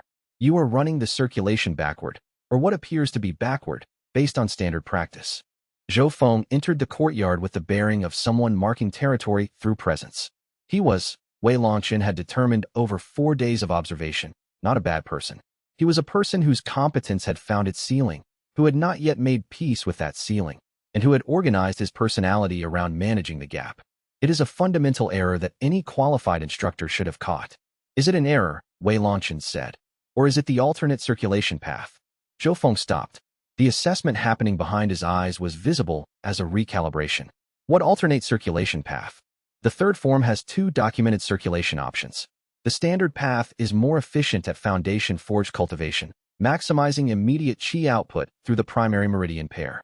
The alternate path is less efficient at foundation forged. It is running the secondary pair in the lead rather than the primary, but it builds meridian flexibility more effectively at gold core and above, because it trains the secondary meridians to handle load distribution before the primary pair begins experiencing the structural stress that high-level cultivation places on it. The distinction becomes critical at the 5th form integration point, where primary pair stress is highest. He met Zhou Feng's eyes without challenge in his gaze, simply stating information. The Verdant Cloud Manual covers the standard path. The alternate path is documented in the supplementary cultivation texts in the Reading Hall Annex, which are technically available to outer disciples by request. Zhou Feng stood in the doorway for a full breath, processing several things simultaneously. "You have been here 4 days," he said. "I read quickly, and I find the annex texts more useful than the primary manual for my specific cultivation situation," Wei Longchen said. Another breath. Another recalibration. Then Zhou Feng made a small decision, the kind that leaves a trace in how someone subsequently behaves rather than in what they subsequently say, and left the courtyard without additional comment. He returned to the alternate circulation form. It was working exactly as the Emperor's memory specified: lower immediate output, higher long-term meridian flexibility. He thought of it in the terms his father had used for long-route trade goods: higher initial investment, better return over the full duration of the relationship. The cultivation session ran for another 2 hours before the morning bell called the outer disciples to the general hall. In those 2 hours, working the alternate circulation through the 3rd, 4th, and 5th forms in sequence, he felt the first clear indication that the meridian flexibility benefit was already producing measurable results. The 5th form, which had required deliberate focus to run cleanly since he first attempted it, was beginning to settle into something approaching automatic execution. Not muscle memory. Qi circulation was not a muscular process in the ordinary sense, but the cultivation equivalent, a pattern that no longer required conscious threading to maintain, that ran in the background of awareness the way breathing ran in the background of the body. This mattered more than its label suggested. Old Scar's ambient technique required exactly this kind of background circulation, a process that could maintain itself without dedicated attention, freeing the parallel processing threads for thread assessment, target tracking, and the dozen other simultaneous demands that a cultivator in the field faced at any given moment. Every form that reached this level of automatic execution added another capacity to the ambient technique's effective bandwidth. He had 3 forms at automatic execution by the end of the session. He needed all 12. At this rate, he would have all 12 within 12 days, which was 9 days faster than the Emperor's memory suggested the standard cultivation path could achieve, and which meant either the shard was providing invisible supplementary support or the parallel processing architecture was more efficient than the memory's baseline assumptions. Both were probably true. He filed this as a useful data point and went to the morning hall. Zhou Feng was already there. He did not greet Wei Longchen. He did not ignore him either. He looked up once, filed a small internal assessment of some kind, and returned his attention to the instructor's opening remarks. The assessment's outcome was not legible from his expression, but the fact that he looked up at all, instead of maintaining the cultivated obliviousness that sect hierarchies use to express disapproval, was itself information. Wei Longchen found a seat 3 rows back, paid attention to the instructor, and left Zhou Feng to reach his own conclusions at his own pace.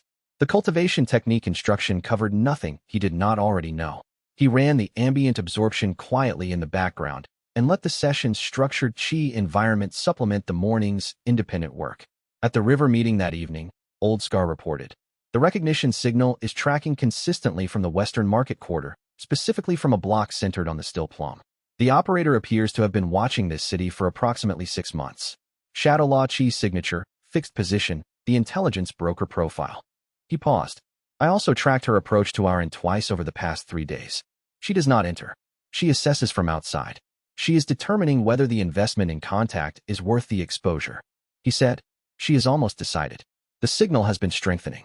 "Then we accelerate her decision," Liang Meihua said.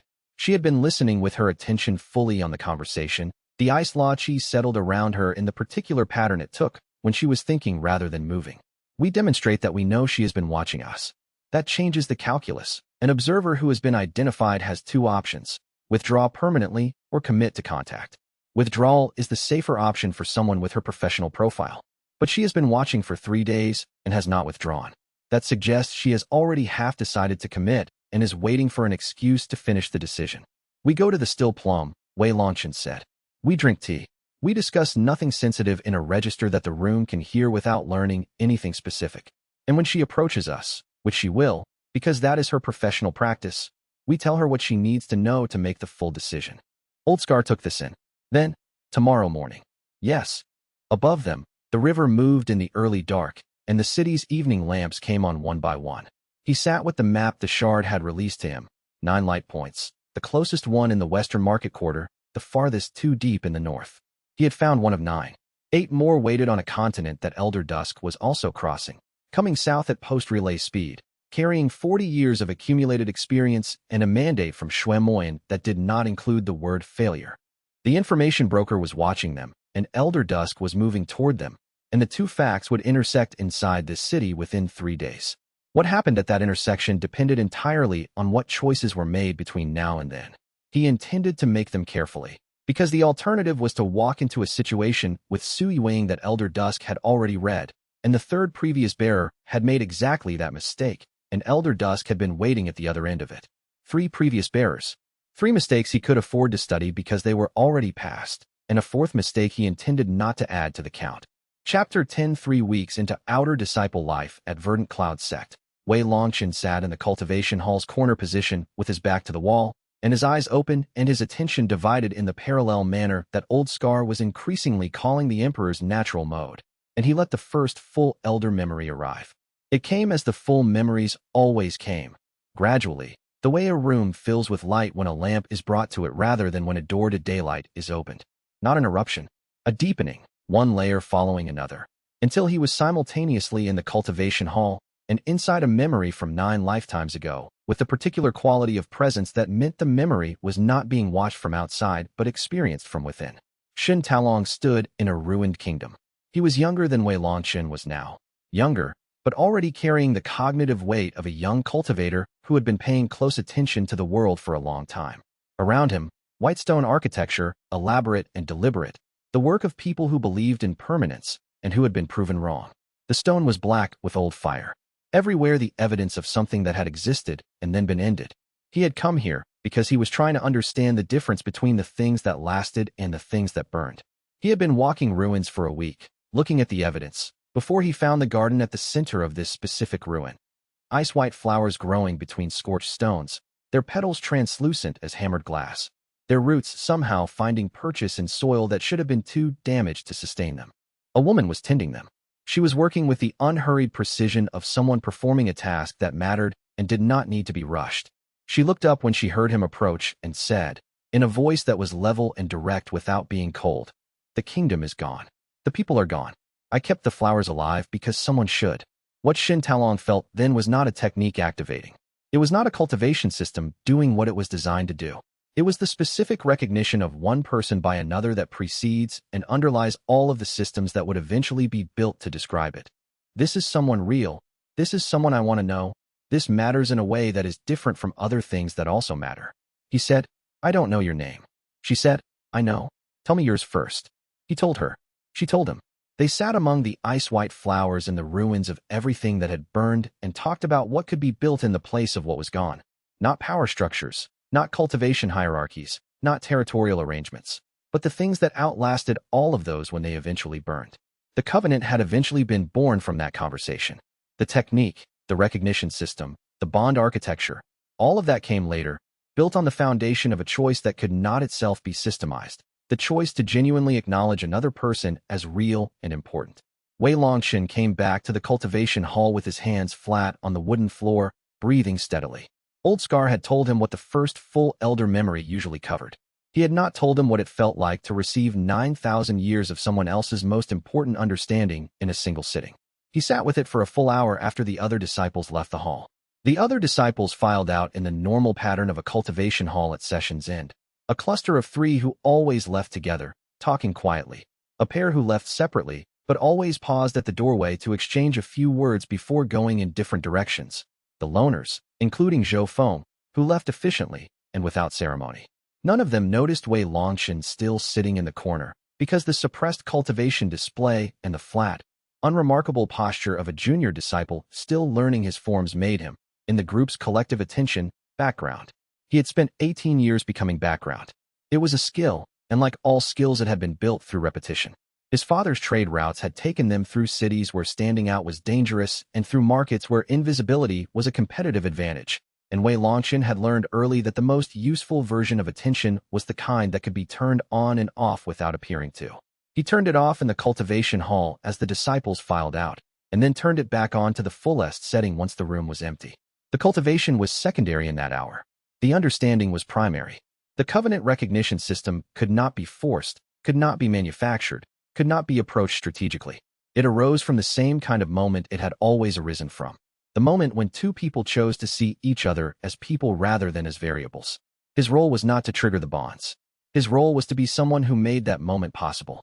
At Gold Core Peak, reached 3 nights ago, a quiet breakthrough without drama. The accumulated cultivation and the bond's resonance feed finally cracking the barrier. The nascent soul threshold was visible from below, close, defined, the expanded space above it waiting. The Dragon Veil technique was on the other side. With it, Elder Dusk's receivers would stop reading his position. 1 week, possibly less, at 3 bonds working together. He remained in meditation for another 20 minutes, pushing against the nascent soul barrier with everything the 3-bond network was currently contributing, not expecting to break through in a single push, but building the gradual pressure that eventually made the breakthrough possible. The barrier had a specific texture at Gold Core Peak, dense, defined, with the faint luminosity of a layer of ice over moving water, the nascent soul space visible through it without being accessible. He could see the Dragon Veil technique waiting on the other side like a coat hanging in a room he could not yet enter. He could feel its structure, an enveloping layer of cultivated chi that would rewrite how any detection artifact read his cultivation signature, making him undetectable to every receiver type he currently knew Void Fracture Sect employed. 1 week. He had been telling himself 1 week for 3 days, and the barrier had gotten slightly closer each time.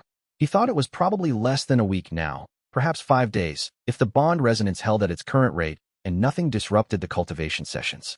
5 days was still too long when Elder Dusk was active in the southern zone and the supply pass route was a question mark. A knock at the cultivation hall entrance. A messenger from the inner disciple ranks, outer disciple Wei Ping. A visitor at the sect gate. A young woman who identifies herself as your cousin and is described as insistent.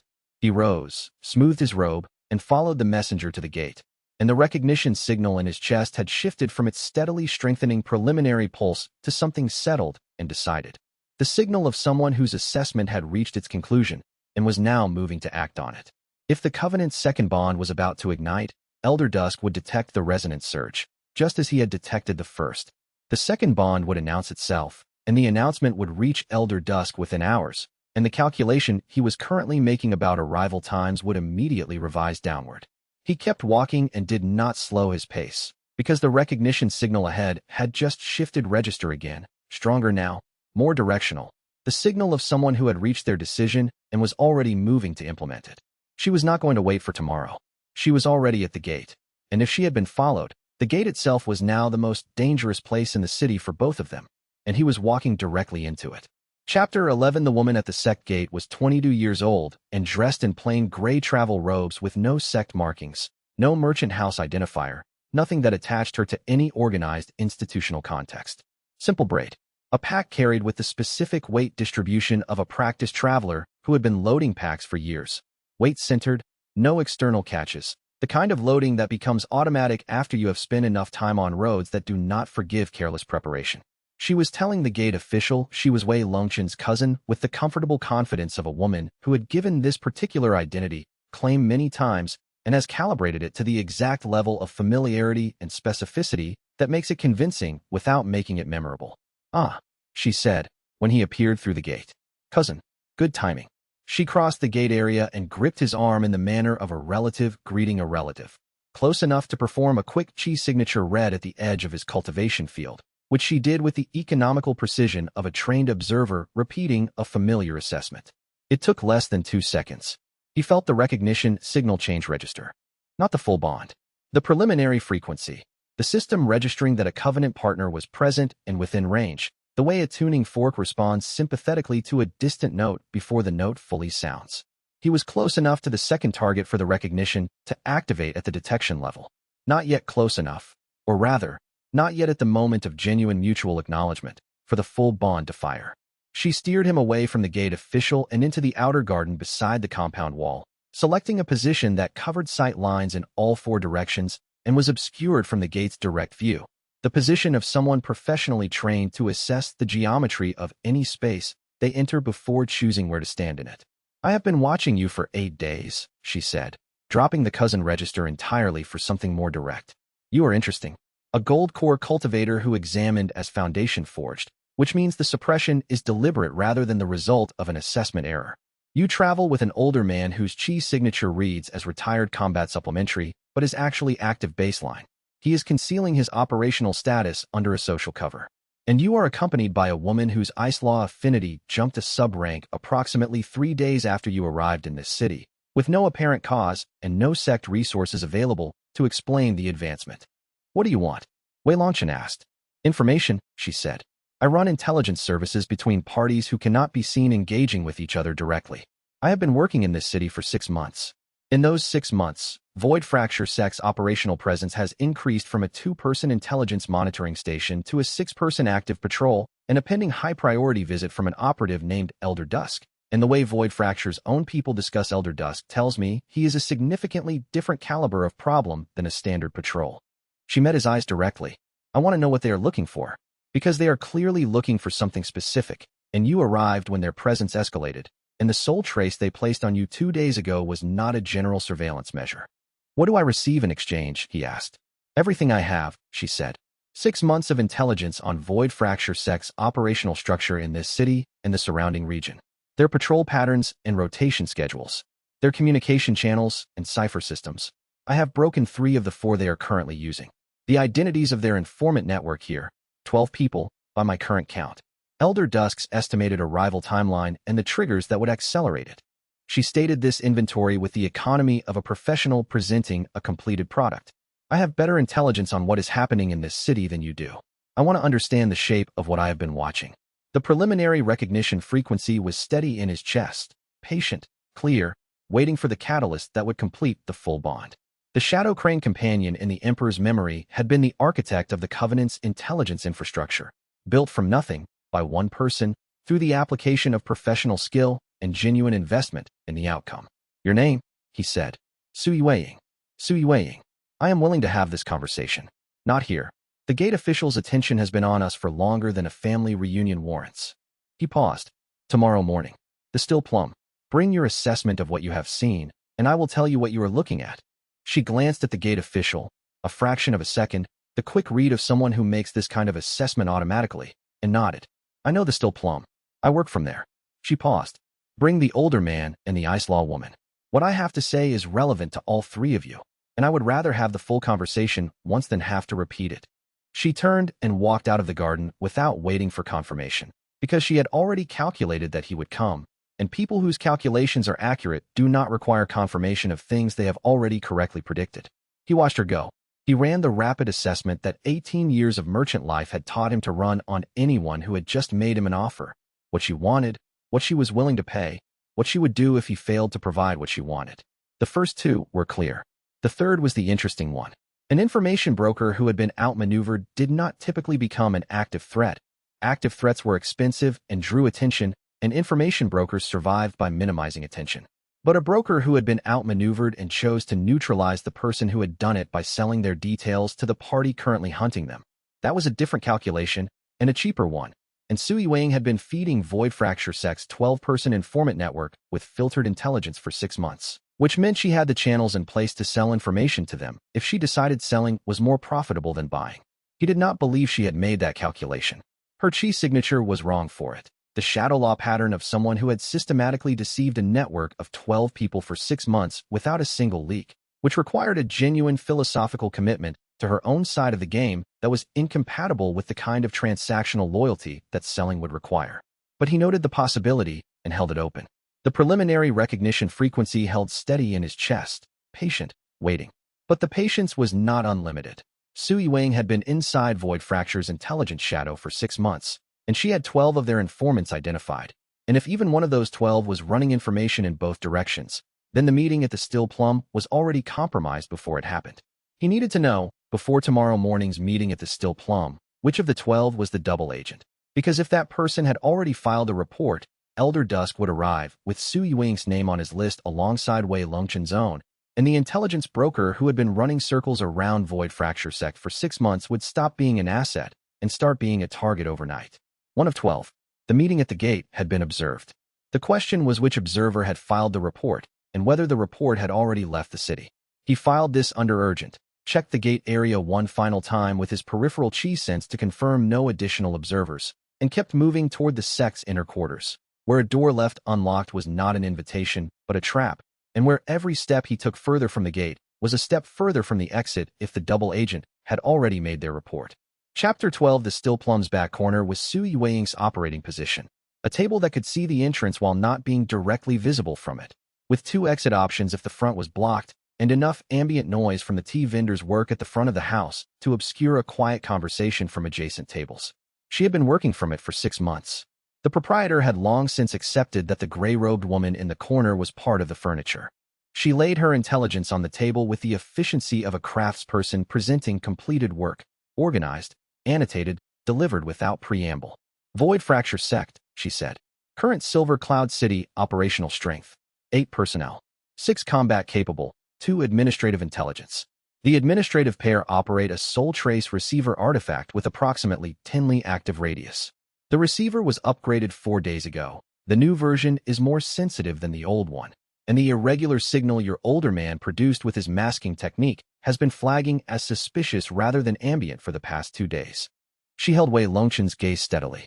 You have approximately 2 days before they file a report characterizing your signal as a deliberate mask rather than a receiver anomaly. That report will change the timeline of Elder Dusk's arrival. And Elder Dusk currently? Wei Longchen asked. Greenwater Province. 8 days on the main road, 6 with post-relay horses. The Void Fracture communication I intercepted 11 days ago directed him here with 2 named targets. She set a folded paper on the table. Target 1, a gold core level dragon shard bearer with foundation, forged presentation, merchant class background and manner, no current sect affiliation. Target 2, a disgraced Ice Law disciple from Frost Peak Sect, gold core adjacent cultivation level, last confirmed location on the Southern Gate Road. She glanced at Liang Meihua, seated at the adjacent table. Liang Meihua met her eyes without expression. That would be me. Yes. 2 named targets and a sole sovereign-level operative dispatched to retrieve them means whatever the shard bearer is carrying, it merits a level of resource deployment that Void Fracture Sect reserves for its most critical objectives. Su Yuing folded her hands on the table. Tell me what it is. Wei Longchen told her.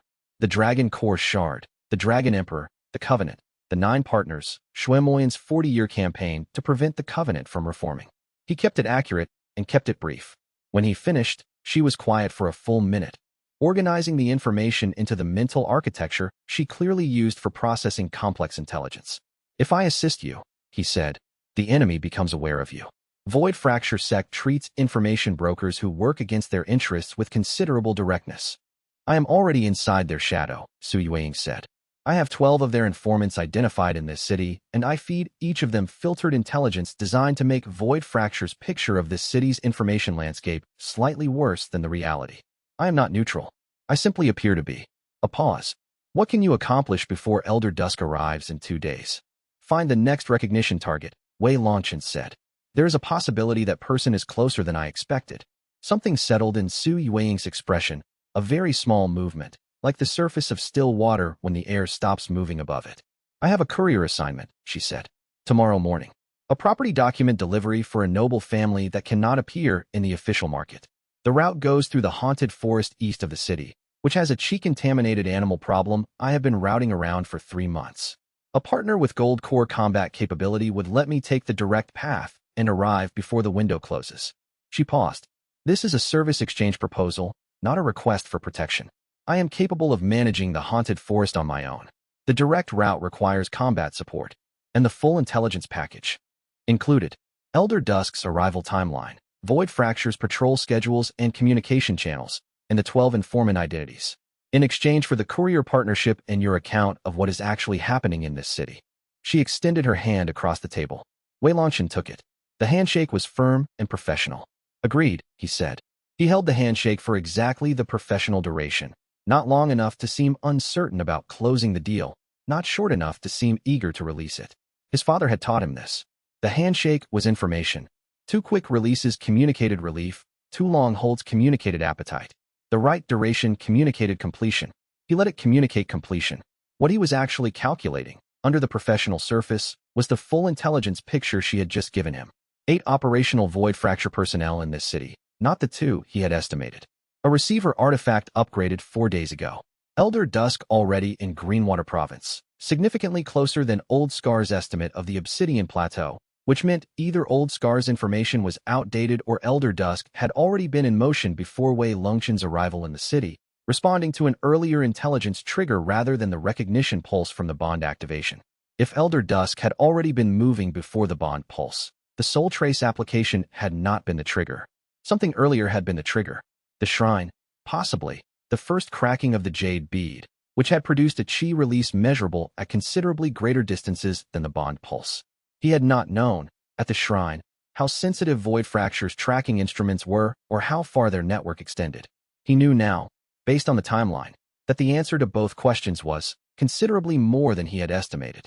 This changed the architecture of what he was calculating about the next 3 days. Elder Dusk had not arrived yet, but he was not 8 days away on the main road from the Obsidian Plateau. He was 6 days away from Greenwater Province, and if Sui Weiying's analysis of the receiver upgrade's implications was correct, the irregular signal report would reach him in approximately 2 days, which would accelerate his travel timeline. Call it 4 days from now, not 6. Possibly 3. Across the table, Sui Weiying's professional expression remained precisely what it had been throughout the conversation, controlled, attentive, disclosing nothing that had not been explicitly offered. But her fingers, against his, trembled slightly at the contact, with the fine tremor of someone whose body was registering something their practiced composure had not yet processed. The preliminary recognition frequency completing a fraction of its arc, the system noting that the moment of genuine mutual commitment, when it came, would be the catalyst for the rest. Outside the Still Plum's front entrance, one of the 12 informants, Sui Weiying fed filtered intelligence, had watched them enter 20 minutes ago. He was already composing his report. By nightfall, that report would reach the Void Fracture receiver station. By morning, it would be on a courier bird heading northeast to Elder Dusk, with a new name on the target list and a description that matched Sui Weiying precisely. She did not know about the double agent yet. Neither did Wei Longchen. But the report was already written, and the bird was almost ready, and Elder Dusk would receive it before Sui Weiying's network could detect that the leak existed, let alone trace it back to its source. The double agent was the factor that changed every calculation they had been making. 6 months of Sui Weiying's intelligence work had been filtered through a lens they could not see, and that lens was now reporting in both directions. Whatever advantage they believed they held over Void Fracture Sect's situational picture of this city was an advantage that had already been observed, cataloged, and transmitted to a man currently traveling toward them at post-relay speed. The only question was what to do with that knowledge once they had identified the source, because a double agent, identified and controlled, was more valuable than a double agent silenced, but only if they identified the agent before the agent filed their next report. Chapter 13. The haunted forest east of Silver Cloud City was haunted in the cultivation sense, a site where a large battle had ended 200 years ago, and whose residual hostile chi had spent those 2 centuries agitating the local fauna into something more aggressive and better coordinated than their natural condition. It was not a dangerous forest for a gold core cultivator working at full capacity. It was a significantly more dangerous forest for a gold core cultivator working at suppressed capacity with a partial technique set and 11 days of footwork drilling as their primary combat training. Sui Weiying moved through it the way she moved through everything, with precise knowledge of what was where and a systematic preference for avoiding contact over managing it. She navigated at a pace that balanced speed against awareness, her attention everywhere at once in the way Wei Longchen was beginning to recognize as her professional baseline. The professional equivalent of Old Scar's combat readiness. Always on, never demonstrative. The package was property documentation for a minor noble family caught in a dispute too politically sensitive to file through standard channels. The noble's representative would meet them at a pavilion beyond the forest's far edge. Standard courier work. Move a sensitive document from one party to another without either party's involvement in the transaction being visible to the parties who would have interests in preventing the transaction. Halfway through the forest, The chi-contaminated animals arrived from the north. 7 hill wolves, moving in coordinated approach from the tree line above the path. The coordination of animals that had refined their technique over 200 years of practice on anything that used this route. Their movement pattern was sophisticated enough that Wei Longchen recognized it as what Old Scar would call a tactical formation. A flanking pair, a central pressure group, and 2 independent redirectors positioned to cut off the most obvious escape routes. North side, 7 wolves, coordinated tactical approach, Sui Weiing said, in the exact register she used to report intelligence data. Precise, complete, without emotional loading. She had a throwing knife out. If you have gold core combat capability available, now would be the time. Wei Longchen stepped off the path and moved toward the pack. The gold core chi flowed cleanly through his meridians. No suppression now, no performance for an examination, just the full output of what he had actually cultivated. He ran the tactical assessment, 7 wolves against 1 gold core, with the footwork drilling as his primary positional tool and the pattern-first cognition as his situational awareness system. He inserted himself into the gap between the flanking pair and the central group, forcing the pack to either split their coordination or redirect momentum. The principal Old Scar called the wedge, placed the strongest point of resistance at the seam where 2 forces meet, and they have to decide whether to collide with each other or regroup. It worked twice. The third wolf got a claw across his left forearm before he fully redirected it. An acceptable exchange for having redirected the more immediately dangerous of the 2 simultaneous threats he had been managing in that moment. 6 minutes from the first contact, the pack leader paced at the tree line, calculating losses against potential gain, and made the decision that large predators in good health usually made. The cost was not worth the meal. It turned the survivors north and into the deeper forest. Wei Longchen pressed his sleeve against the claw marks and turned back toward the path. Sui Weiing was studying him with the engaged, recalculating expression she used when her assessment of a situation needed to be updated. Not impressed, that was not a register she used, but updating. You positioned yourself between the pack and me, she said. Yes, he said. The threat on my left required me to angle toward you to manage the redirect timing. The angle you took was not the most efficient for managing the redirect timing. It was the most efficient for keeping yourself between the wolves and my position while still managing the redirect. She picked up the package from the stone she had set it on before the wolves arrived. I am capable of defending my own position. I did not require covering. It was not a deliberate calculation, he said. Then what was it? The recognition shard moved, accessing the memory, presenting it with the insistence of something that had been waiting for exactly this moment as a delivery vehicle. The Shadow Crane companion in the Dragon Emperor's war camp, in the space between an incoming attack and Shun Talon's position. Her body oriented wrong for her own optimal defense, deliberately wrong, absorbing the unfavorable angle because it was the angle that kept him unharmed. Her eyes fierce and calm, and completely without the quality of second-guessing. The choice already made before the threat arrived, not during it. I am carrying 9 lifetimes of someone else's memories, he said. One of them includes someone in a very similar tactical situation making the same positional choice in the opposite direction. He paused. Someone whose professional instincts and mine have the same geometry. Sui Weiing was quiet for the next several steps on the path. Then, in a register that was quieter than her professional voice and was addressed more to the air in front of her than to him specifically. Why does being in that position feel like remembering something I have already done in a direction I almost know how to describe? The recognition system within the shard registered the weight of the moment and the quality of the acknowledgement in it. Not the full bond, but the beginning.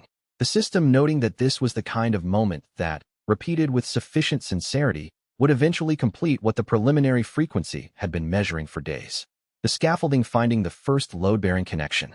They continued to the pavilion and completed the delivery. The noble's representative was prompt and professional. Sui Weiing handled the exchange with the expertise of a courier who had made this kind of exchange hundreds of times. On the return path through the forest, they were quiet, and the silence between them had a different texture than the silence on the outward journey. Something in it had settled, the way sediment settles to the bottom when the water stops moving. At the forest's edge, Sui Weiing treated his claw wound with the compact medicine kit from her pack. Her hands were precise and unhurried. She did not make conversation while she worked. He watched her profile in the late afternoon light and thought, the Dragon Emperor chose well. And then he corrected himself, because that was not quite the right framing. The Dragon Emperor did not choose. The recognition happened. It was not chosen any more than a bell chooses to ring when the right frequency finds it. He let that distinction settle and did not say it aloud. What he did say, quietly, as they emerged from the tree line and the city walls came back into view. Tomorrow, before we go back to the Still Plum, I need you to tell me which of the 12 informants is feeding Void Fracture's advanced team a current list of contacts, not filtered intelligence. Because someone filed a report last night that described our meeting in enough detail that they were either in the room or very close to someone who was. Sui Wang went very still. Then she began, with the systematic efficiency of a trained intelligence analyst converting bad news into an actionable problem, to name the person. She named him with the specific flatness of someone confirming a suspicion they had been suppressing for months because the evidence was not quite sufficient. And in the naming, something shifted in her expression that was not quite anger and not quite grief, but which shared the essential quality of both. The look of someone discovering that the careful architecture of a system they built has a door they did not put there, opening outward into the dark. Chapter 14 Elder Dusk arrived in Silver Cloud City 5 days early. Sui Weiying's intelligence network flagged it past the second watch bell, a message bird from her contact at the Eastern Post Relay, who had logged a group of 13 traveling at post-horse speed from the east, with an estimated arrival at the city's eastern gate before dawn. The Post Relay contact had been in place for 2 months and had a reliable reporting protocol. His information was accurate. 13 personnel, not 8. Elder Dusk traveled with expanded retinues on assignments that he had assessed as requiring serious response rather than routine suppression. Wei Longchen woke Old Scar first, then Liang Meihua. They gathered at the Still Plum, which Sui Weiying kept unlocked for situations that required meeting outside normal hours. 5 days early means the receiver upgrade flagged the mass trace faster than I estimated, Sui Weiying said, the intelligence note in her hand, processing the operational implications in real time. They filed the report characterizing the signal as a deliberate mask within 2 days of the upgrade, not 4. A faster team than I assessed. She set the note down. Elder Dusk will begin his sweep at the Void Fracture Intelligence Post in the Western Quarter. He will have their full operational records, the Soul Trace receiver logs, the patrol records, the informant network reports. From those records, he can build a picture of the target group's behavior in the city over the past 3 weeks. With 13 personnel and a Soul Sovereign's detection range, he can cover this city systematically in approximately 6 hours. Running will not work, Wei Longchen said. He had been thinking since Old Scar woke him. The Soul Trace receiver gives him a heading the moment we clear any city gate. Soul Sovereign cultivation covers ground faster than we can move at any sustainable pace. Straight-line flight ends in capture. Then we cannot run straight, Liang Meihua said. She was fully awake. The ice law chi settled around her in the focused pattern it took when she was working through a tactical problem. We eliminate the ability to track us, scatter the available information about our direction, and then move in a direction that he does not expect. The receiver artifacts, Wei Longchen said. If we destroy the receiver artifacts, he loses the Soul Trace signal entirely. Combined with false chi signatures across multiple departure routes, we buy a significant lead. 2 artifacts, Sui Weiying said. The intelligence post has the primary receiver. A secondary location in the southern market quarter has the backup. They always maintain a backup receiver in a separate location for exactly the situation we are trying to create. She was already calculating the execution. Getting close enough to destroy them requires entering their facilities. Night duty at the post is Foundation Forged level. I can manage Foundation Forged, Liang Meihua said. Old Scar manages the gold core protection, Wei Longchen said. Sui Weiying lays false departure signatures across 3 routes while we handle the artifacts. We move in the next 20 minutes. They move through the city's pre-dawn quiet, the hour when the street lamp cultivators were making their rounds on the main roads, but the alleys between were empty, when the city was at its quietest, but not yet at the stillness that preceded dawn proper. Sui Weiying's mental map of the city produced the exact route, the approach angle to the Void Fracture Intelligence Post that minimized exposure to the inside guard's standard rotation scan. The timing of the street lamp cultivator's passage at the key corner, the secondary location's access through the storage yard rather than the main entrance. Old Scar took the door guard with a controlled strike that left the guard in a deep non-combat state without injury. The technique of a practitioner who had performed this action countless times across decades and had refined it to the point where the guard would wake with no awareness of the gap in his watch. Inside the post, 1 guard, Foundation Forged, fast and trained. Liang Meihua was faster. The partial Frostfire Covenant palm, imprecise, not at its full resonance potential, but real and effective, disrupted the guard's chi circulation for 4 clean seconds. Wei Longchen crossed the room and picked up the receiver artifact, black jade sphere, the size of a closed fist, emitting the irregular pulse of his suppressed soul trace. He channeled gold core chi into its crystalline matrix at the resonance frequency the Emperor's memory provided as the standard destabilization approach for Void Fracture Sect's receiver designs. The artifact fractured. The signal stopped. The secondary location took 3 minutes. They exited the southern market quarter before the district's early risers began their morning work. Sui Weiying's false departure signatures across 3 routes took an hour of precise work.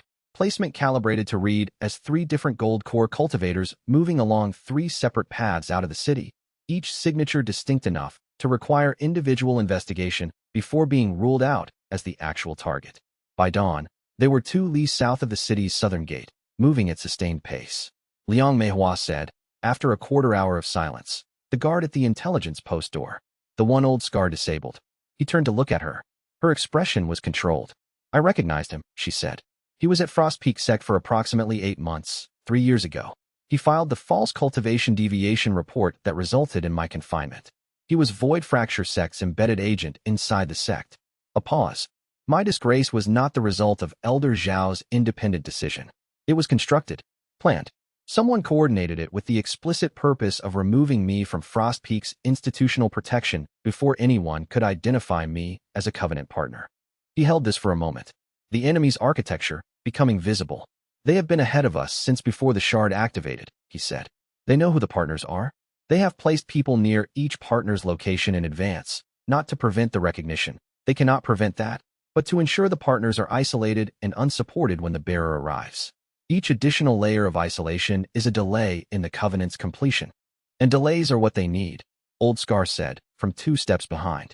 The Dragon Emperor's final seal, the containment structure he built at the moment of his death to preserve the Dragon Law energy until the Covenant reformed, was designed to last approximately 10 Dragon Emperor lifetimes before it begins deteriorating irrecoverably. We are in the 10th lifetime. He paused. Xuemoyan does not need to destroy the Covenant. He needs to delay it past the seal's expiration. Every additional obstacle that costs us time is another fraction of the margin he is buying. The mountains ahead were dark against the horizon, the first light touching their upper edges with red. The Medicine Valley was in those mountains. The third partner was in that valley, and Elder Dusk was behind them, arriving now at the Void Fracture post to find a disabled guard, a destroyed receiver artifact, and 3 false departure trails leading in 3 different directions. 6 hours, Sui Weiying had estimated, before the analysis was complete and the correct direction identified. 6 hours before Elder Dusk stopped being confused and started being certain. Then we have 6 hours, he said. Use every minute, because Elder Dusk does not waste his. And this is the first time in 40 years a bearer has destroyed both receiver artifacts simultaneously. He will be adjusting his operating procedures as he works, and adjusted procedures are slower than established ones. That slowness is our margin. Do not let us waste it. They went. Above them, the first light of dawn was just beginning to shade the eastern sky, and somewhere behind them in the city, a Soul Sovereign was stepping through the door of a post that had been raided, looking at a destroyed receiver artifact, and beginning to understand that the bearer he had been sent to retrieve had changed the game, and Elder Dusk, when the game changed, did not slow down. He accelerated. Chapter 15. The road south from the city had 3 distinct sections. The open valley road, where visibility ran a full li in both directions, and there was nowhere to be that was not visible. The forested pass at the crest of the first ridge, 12 li of cover, but also 12 li of limited sight lines, and the lower cultivation gardens of Verdant Cloud Sect's outer territory, where the sect's institutional presence provided a kind of protection that was not perfect, but was real. The goal was the cultivation gardens before Elder Dusk had completed his analysis and committed to a direction. Old Scar taught the ambient cultivation technique during the Valley Road section. Wei Longchen had the cognitive architecture for it, and had been attempting it since Old Scar described it on the 5th day of their travel, but he had not been doing it correctly. He had been running it as an additional task rather than as a background process, which meant it competed with his other attention threads rather than running beneath them. Old Scar identified the error on the 2nd day and corrected it.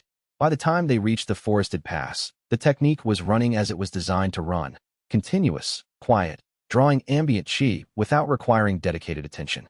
He did this even during combat, Old Scar said, meaning the Dragon Emperor.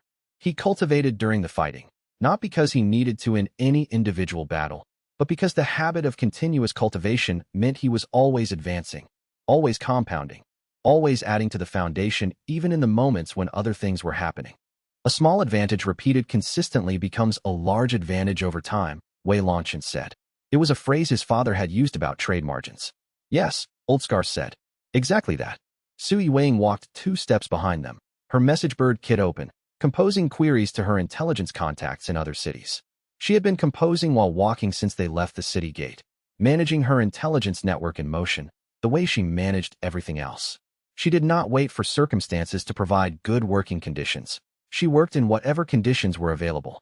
Elder Dusk spent 4 hours on the false trails, by my estimate, she said, without looking up from her writing. He identified none of them as genuine. The signatures were designed to look like flight, and flight patterns from an alerted target have specific characteristics that a Soul Sovereign would recognize as authentic or fabricated. My signatures were good, but good is different from accurate. She looked up. He is now working from strategic assessment rather than trace tracking. He is asking, where would a dragon fragment bearer and a forming covenant group go in the southern cultivation zone? He named the direction, south. The covenant partner density in the southern zone is historically higher, and Elder Dusk knows this pattern from previous cycles. He arrives at south in approximately 2 hours, she said, which gives us a total of 6 hours before he begins moving in our actual direction. The Medicine Valley entrance is how far? 7 hours at current pace, Old Scar said. Then we arrive an hour before he starts moving toward us, she said. If we cross into Verdant Cloud Sect's registered territory before he identifies the route, his operational options narrow. He cannot deploy direct combat techniques in another sect's jurisdiction without creating an institutional incident. He will position at exit points and wait. The supply pass, Liang Meihua said.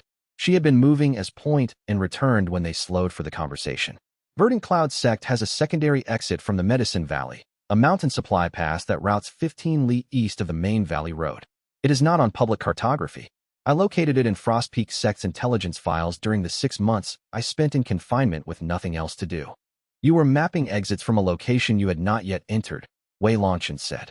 I was mapping exit options from every location I could find information about, she said, with the precision of someone correcting an understatement rather than an error. It is a habit that developed during 6 months of having nothing useful to do except plan against the contingency that one day I would be able to move again. Keep it, he said. It is a useful habit. She nodded once. Her expression did not change, but there was something in the way she filed his acknowledgement, a small, controlled acceptance rather than dismissal, that told him she had not expected it. Liang Meihua was not accustomed to people treating her habitual preparations as assets rather than symptoms of a paranoid temperament developed in confinement. She would adapt to the expectation. That adaptation would take approximately as long as it took her to realize that everyone in this group treated their worst-case planning as baseline competence, because the alternative was a previous bearer who had survived for 3 days before Elder Dusk arrived. Sui Weiing had been calculating something while they talked. I can burn 2 intelligence assets, fixed contacts in separate cities, to generate false gold core chi readings on Void Fracture's secondary receivers. Not the Dragon Law signature. That would require a shard fragment, which I do not have, but gold core in motion on the northern route, with the concealed trace pattern, which will require Elder Dusk to investigate before ruling it out. It buys additional time before he commits to the southern direction. Those are significant assets, Old Scar said. 6 months of relationship cultivation. They are worth exactly as much as their highest value deployment, Sui Weiing said. This is their highest value deployment. She was already writing the messages. I'm sending them now. The window for maximum impact is in the next 20 minutes. She sent the birds. 2 assets gone. Wei Longchen watched the departing birds and thought about what they represented. 6 months of careful relationship building, deployed in the time it took to assess a closing window and act before it closed. Then he thought about something else. Elder Dusk had 13 cultivators and a Soul Sovereign's detection range and 40 years of experience. He also, as of 2 hours ago, had no receiver artifacts capable of reading the soul trace on Wei Longchen's chi field, which meant the person hunting them was, at last, working from inference rather than tracking data, the first time that had been true since Millstone Crossing. Inference could be wrong. Tracking data could not. When we reach the valley, he said, we find the third partner before Elder Dusk has time to position at all exits. Not in a day. Today. We have been moving for 4 hours, Liang Meihua said. The valley entrance is 3 hours ahead. If the third partner is in the interior gardens, we can reach them before nightfall. If nothing delays us between here and the entrance. Then nothing delays us, he said. They moved faster, and the forested pass closed around them, and somewhere behind them in the city, Elder Dusk was standing in the rated intelligence post looking at the destroyed receiver artifact and beginning to understand that this bearer, unlike the previous three, had not simply run. He was also beginning to understand something else, something the previous three bearers had not given him enough time to learn, that a Covenant group with a capable intelligence operator did not just evade. It denied information, planted false information, and preserved its operational edge for as long as the false information held, which meant his 6-hour analysis window might itself be a fabricated variable, and the correct direction might be different from every conclusion his analysis was producing. Elder Dusk sent a second bird to his patrol group with 3 words: assumed false trails. Then he began his analysis again from the beginning, which would take longer than 6 hours, and that delay, small as it seemed, was exactly the margin that stood between the group and capture, and Elder Dusk was already revising his analysis, which meant the margin was already shrinking. Chapter 16. Elder Dusk found them at the Medicine Valley Road. Not through tracking, through prediction, which was a different skill, and in some ways a more difficult one to counter. The Soul Trace receiver's final readable data point had given him a direction vector and a cultivation signature. He had determined the most strategically significant destination for a Dragon Shard bearer in a forming covenant in the southern cultivation zone, and he had traveled directly to it rather than following the trail that led there. This was the approach of a hunter who had been doing this work long enough to understand that targets move toward objectives, not simply away from pursuers. He was tall and had the particular physical stillness of soul-sovereign cultivation, a body whose chi was so completely integrated that managing it was no longer a conscious act, the way an accomplished musician no longer consciously manages the mechanics of technique. He stood in the valley road with one retainer, which was either confidence in his own assessment of the threat level or a statement about relative capability, and possibly both. "You moved quickly," he said. "More quickly than the previous 3 bearers managed." "We had better preparation," Wei Longchen said. "Yes, I can see the bond resonance. The Ice Phoenix bond is active, and a Shadow Element bond that is still in its early phase." He assessed Wei Longchen with the professional attention of someone reading a situation accurately rather than making it larger or smaller than it was. "You are younger than any bearer I have encountered, and your support group is unusual." "Tell me something," Wei Longchen said. "Shuemoyan has been hunting Dragon Emperor soul fragments for 40 years. He has killed 3 previous bearers and consumed their fragments. What does he actually want from the Dragon Law?" He was asking partly because he wanted the information. He was asking equally because a man who has been doing one thing for 40 years will almost always explain himself if someone asks directly. Not because professionals are careless, but because 40 years of single-minded pursuit produces an internal pressure that resembles the desire to be understood. Elder Dusk had spent 40 years executing a strategy whose final rationale he almost certainly did not fully know. Asking him to speculate was the fastest way to learn what he had concluded from the parts he did know. Elder Dusk considered the question. "I execute assignments," he said. "I am not privy to the full reasoning behind them, but I have worked for Shuemoyan for 22 years, and I have formed an impression." He paused. "He wants what the Covenant can provide, specifically the 10th law, the one that arises from the bonds themselves rather than from individual cultivation. He has comprehended 9 of the 10 laws necessary for Dragon Emperor rank. The 10th has eluded him because the 10th cannot be cultivated alone. It requires the recognition between souls, the Covenant's specific product." A pause. "He has been trying to find a way to access the 10th law for 9 lifetimes. And he cannot access it because the recognition system only responds to genuine acknowledgement," Wei Longchen said. "That is my impression, yes." Elder Dusk held his gaze. "I am told to bring you in alive and intact, if possible. Lord Shuemoyan has uses in mind for an active covenant that are different from what he had in mind for inactive fragments." "If possible," Wei Longchen said. "Yes, if possible. I would prefer to achieve the assignment without harm. That is both professionally and personally true." "Then we have a problem," Wei Longchen said. "Because what you are describing as bringing us in would not be possible without the kind of harm that is not physical." He let that sit for a moment. Elder Dusk looked at him with the particular assessment of a professional encountering a variable that has entered an established operating framework. He had brought in bearers before. He had never, apparently, had one engage him in a conversation about the nature of what bringing in actually meant. This was information. The previous bearers had not had the Dragon Emperor's accumulated understanding of the Covenant's architecture available to them in usable form. They had carried the shard but could not draw on its knowledge the way Wei Longchen was now drawing on it.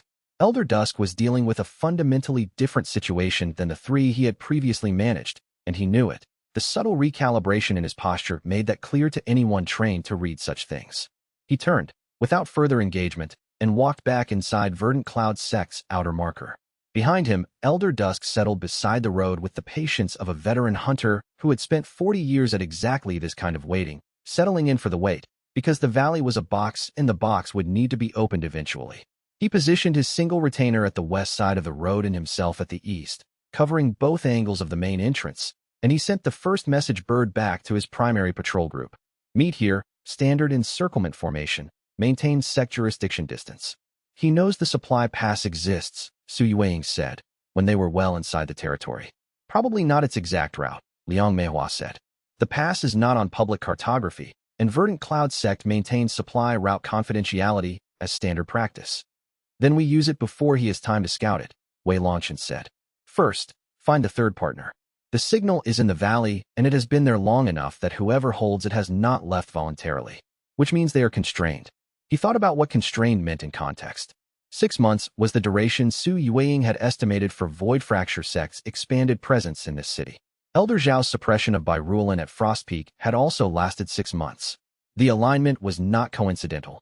It was coordinated, the same operation running on 2 fronts simultaneously, both fronts designed to deny Covenant partners their institutional support before the bearer arrived.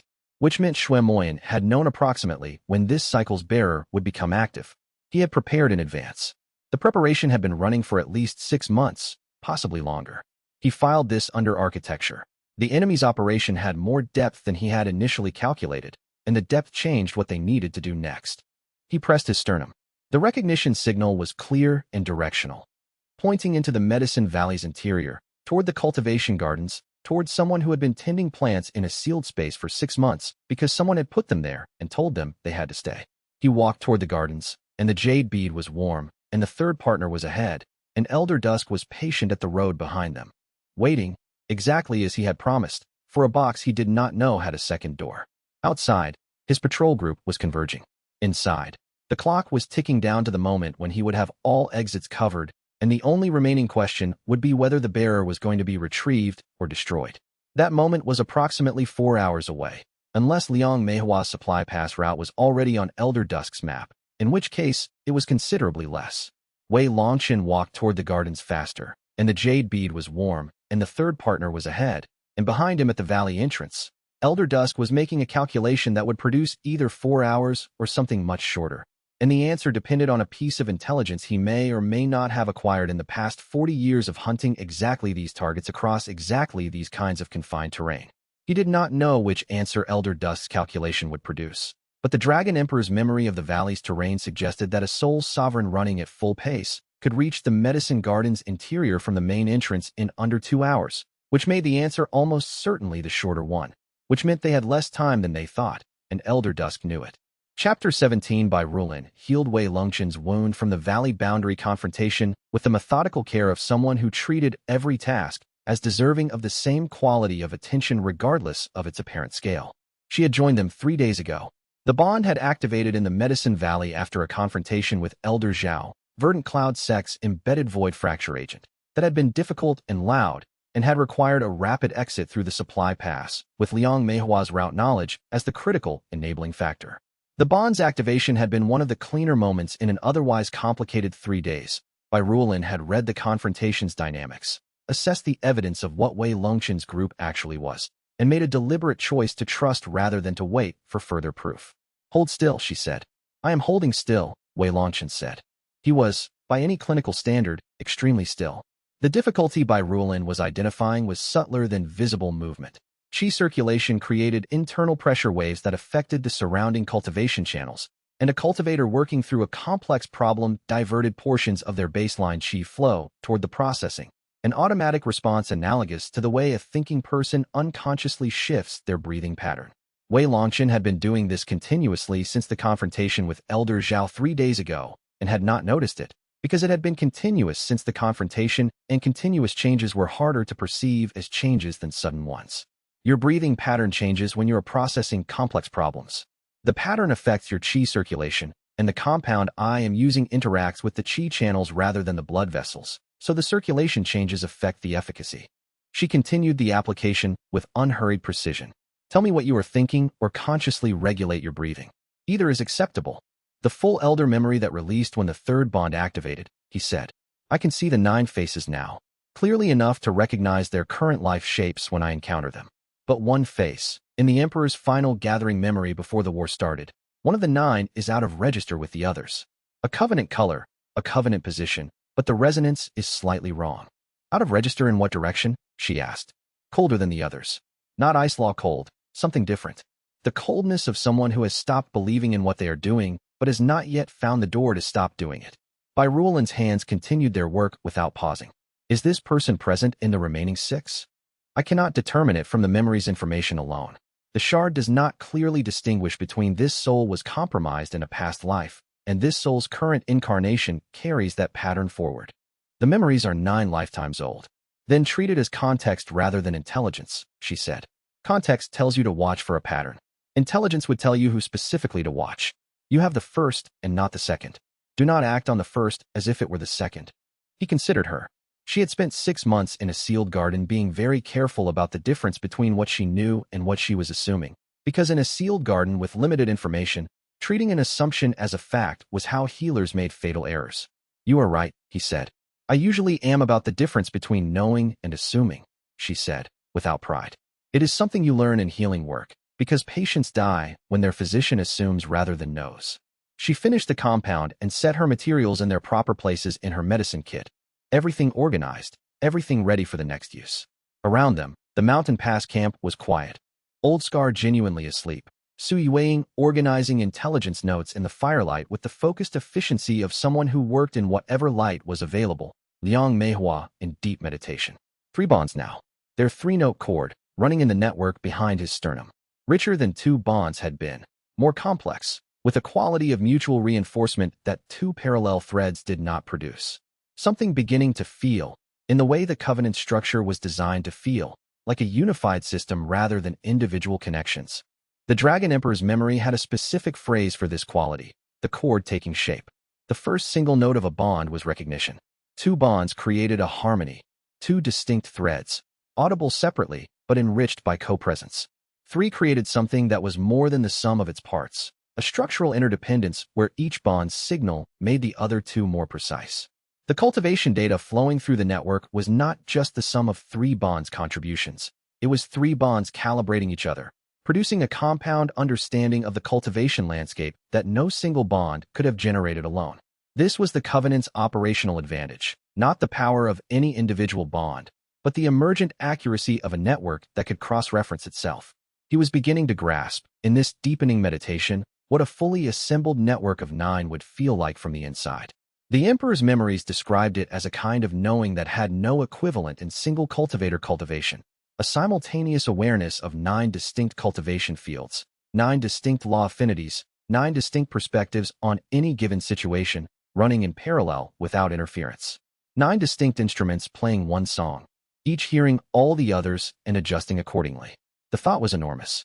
He filed it under future reference and returned to the immediate problem. He meditated until the watch turned. He pushed through Gold Core Peak in the 2nd watch hour, the accumulated cultivation of the past 3 weeks, and the 3 bonds' combined resonance feed finally breaking the barrier, and stood at the nascent soul threshold looking up at the expanded space on the other side. The dragon veil was there. With it, Elder Dusk's receivers would go dark. 1 week at 3 bonds, the memory voice said. Possibly less. Elder Dusk is at the Valley Road exit, he said. Yes. 1 week is too long to wait without moving.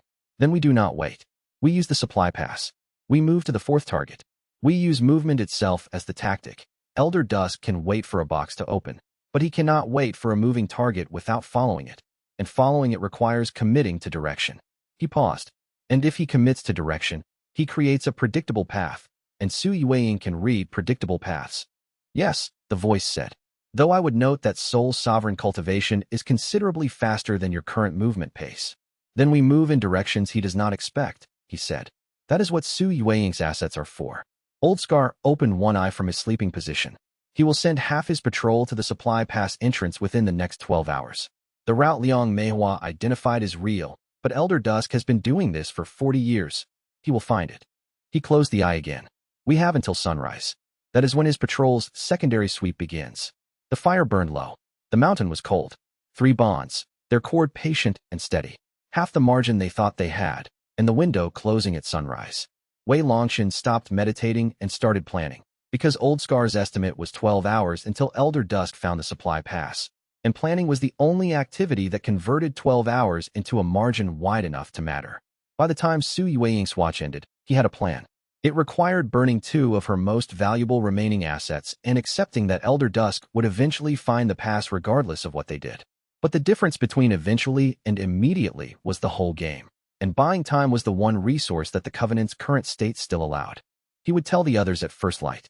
For now, the fire burned low and the bonds ran their cord, and the mountain was cold and very quiet. Except for the sound, barely audible, of Elder Dusk's patrol somewhere below the pass, beginning its secondary sweep. Moving faster than Old Scar's estimate, which meant the window he had been given was already closing faster than the plan required.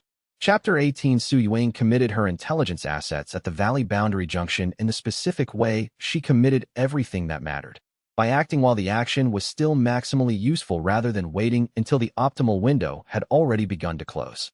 They had been discussing the northern supply pass route for 3 minutes when she wrote both messages and sent the birds north. She did not wait for a decision to be officially reached. She had assessed the decision 3 minutes before the others finished reaching it, and the 3 minutes of additional window she preserved by acting early were 3 minutes of additional cover they would need. Those birds are sent, she said, when Wei Longchen noticed. 2 assets committed. What they purchased is approximately 6 additional hours before Elder Dusk can confidently eliminate the northern pass as our exit option. Those assets took 6 months to develop, Old Scar said. Not as an objection, as an acknowledgement of cost. Wei Longchen registered the cost in the specific way he registered all costs, by calculating what it purchased and dividing. 6 months of careful relationship building, 2 fixed contacts, a communication network that had taken daily maintenance to sustain. All of it converted, in 3 minutes of decisive action, into 6 additional hours. On the surface, this was a bad ratio. In the operational context they were currently inside, it was the best possible ratio, because 6 hours was the difference between Elder Dusk arriving at the supply pass before them and arriving after. He thought about his father's most reliable piece of business advice. Never hold an asset past its optimal deployment window. The advice had been about perishable goods, herb shipments, seasonal contracts, certificates of credit that expired at the market close, but the principle was identical to what Su Yueying had just executed. She had recognized the optimal deployment window for 2 assets, confirmed that the window was closing in real time, and acted before the window could close without her. The assets were now deployed. The window was now behind them. The 6 hours were now theirs to use. Bai Ruolin, who had been bandaging Old Scar's tibial meridian and listening to all of this simultaneously, the particular attentiveness of a healer who had learned that important information arrived during wound treatment, said, "The bond network. I can feel the second bond's resonance more clearly than I could yesterday. Both of you."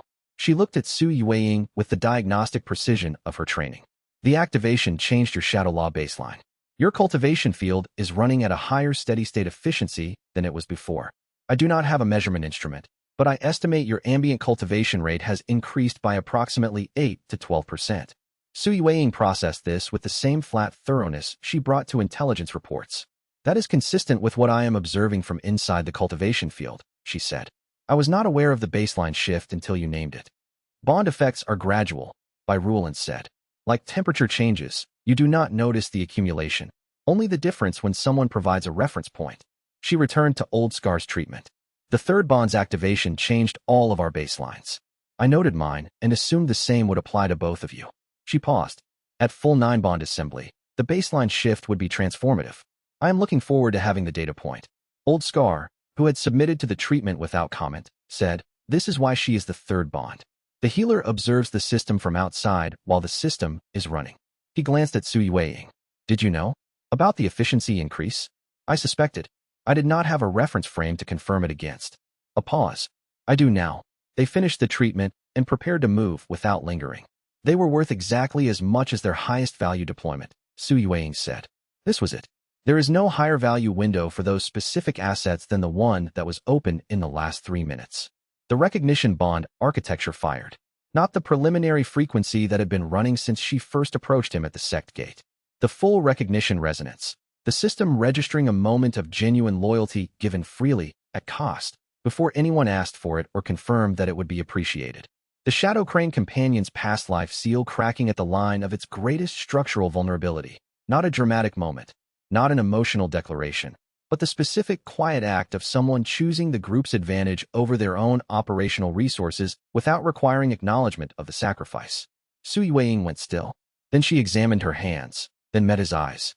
Something happened, she said. The second covenant bond activated, he said.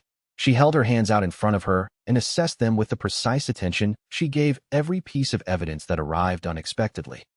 They moved. The mountain pass road was cold and just beginning to lighten with the first suggestion of dawn, and ahead of them was the supply pass and the road northeast and the fourth recognition target, and behind them was Elder Dusk waiting at the Valley Road exit, waiting for a box he had sealed, not yet knowing that the box had been empty for hours and that the bearers inside it had already left through a door he had not yet found. He would find it by midday, which meant they had a full morning. They used every minute, and it still barely felt like enough. Behind them at the Valley Road exit, Elder Dusk's patrol had found the supply pass entrance within 6 hours of first light, faster than Old Scar's 12-hour estimate, which meant either his intelligence on Elder Dusk's search patterns was outdated or Elder Dusk had known about the pass all along and had simply waited for the right moment to move. Either answer was concerning. The second answer was worse. Sui Weiing, reading the message from her contact at the valley's edge as they crested the pass, said simply, "He is moving. The margin is approximately 4 hours." She folded the note. "We have what we purchased. Now we spend it.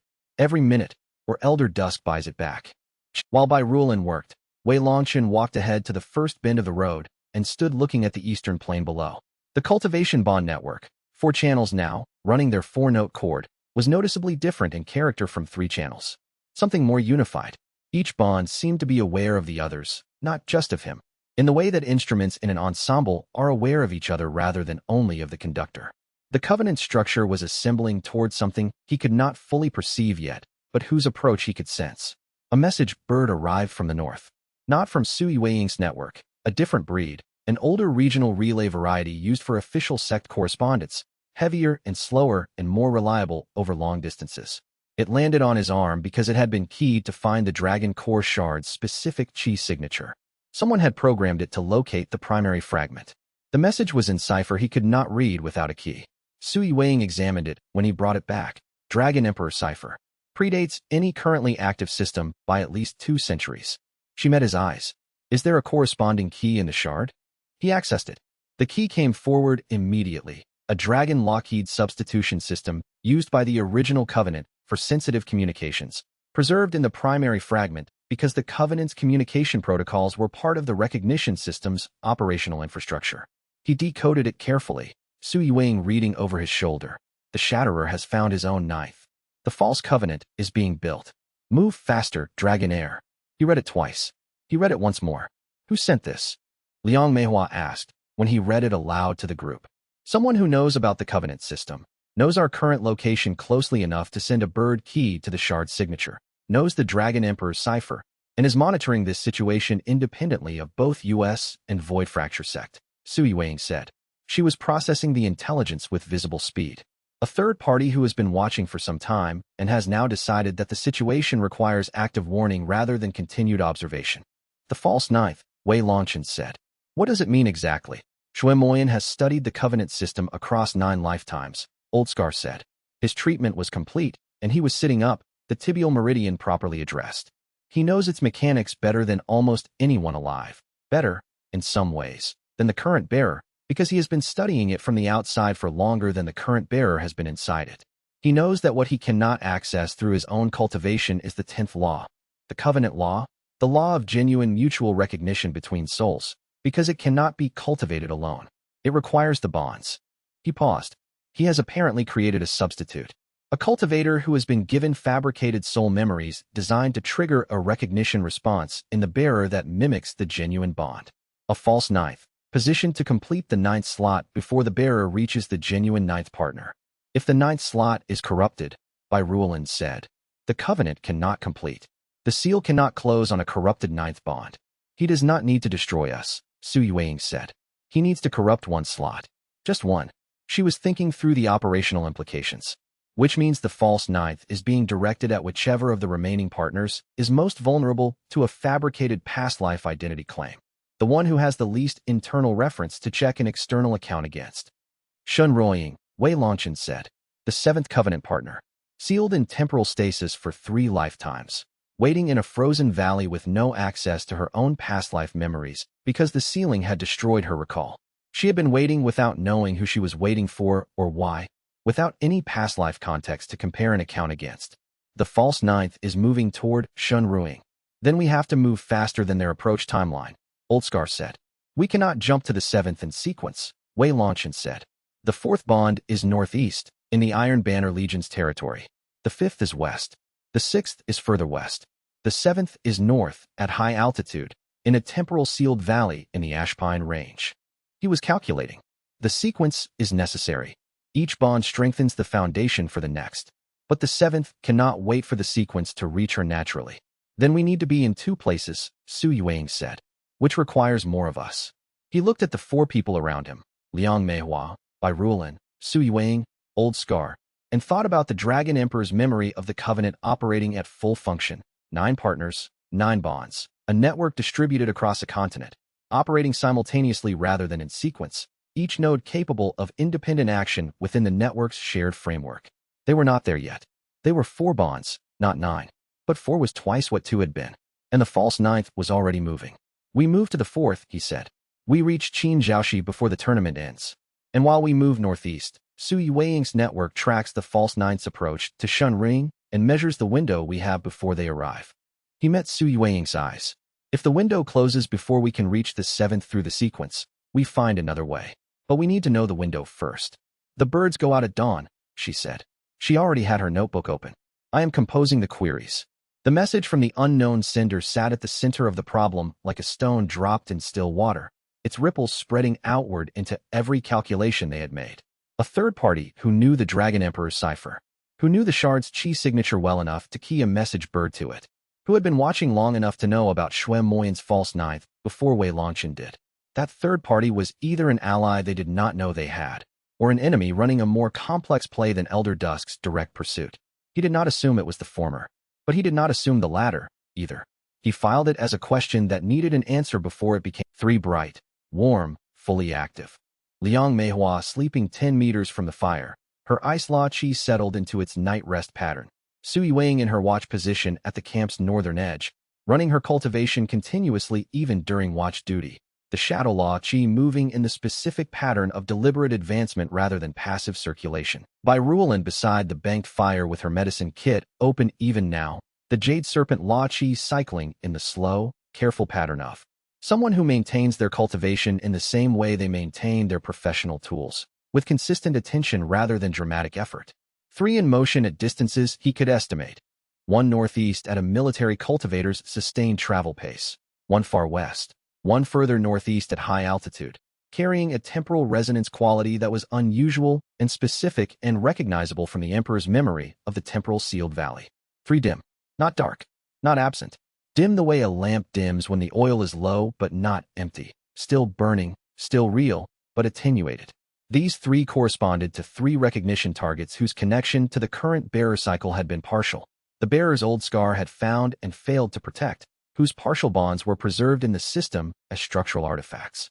The partial bonds carry forward, the Dragon Emperor's voice said, speaking into the quiet of his meditation with the particular clarity it had at Gold Core Peak.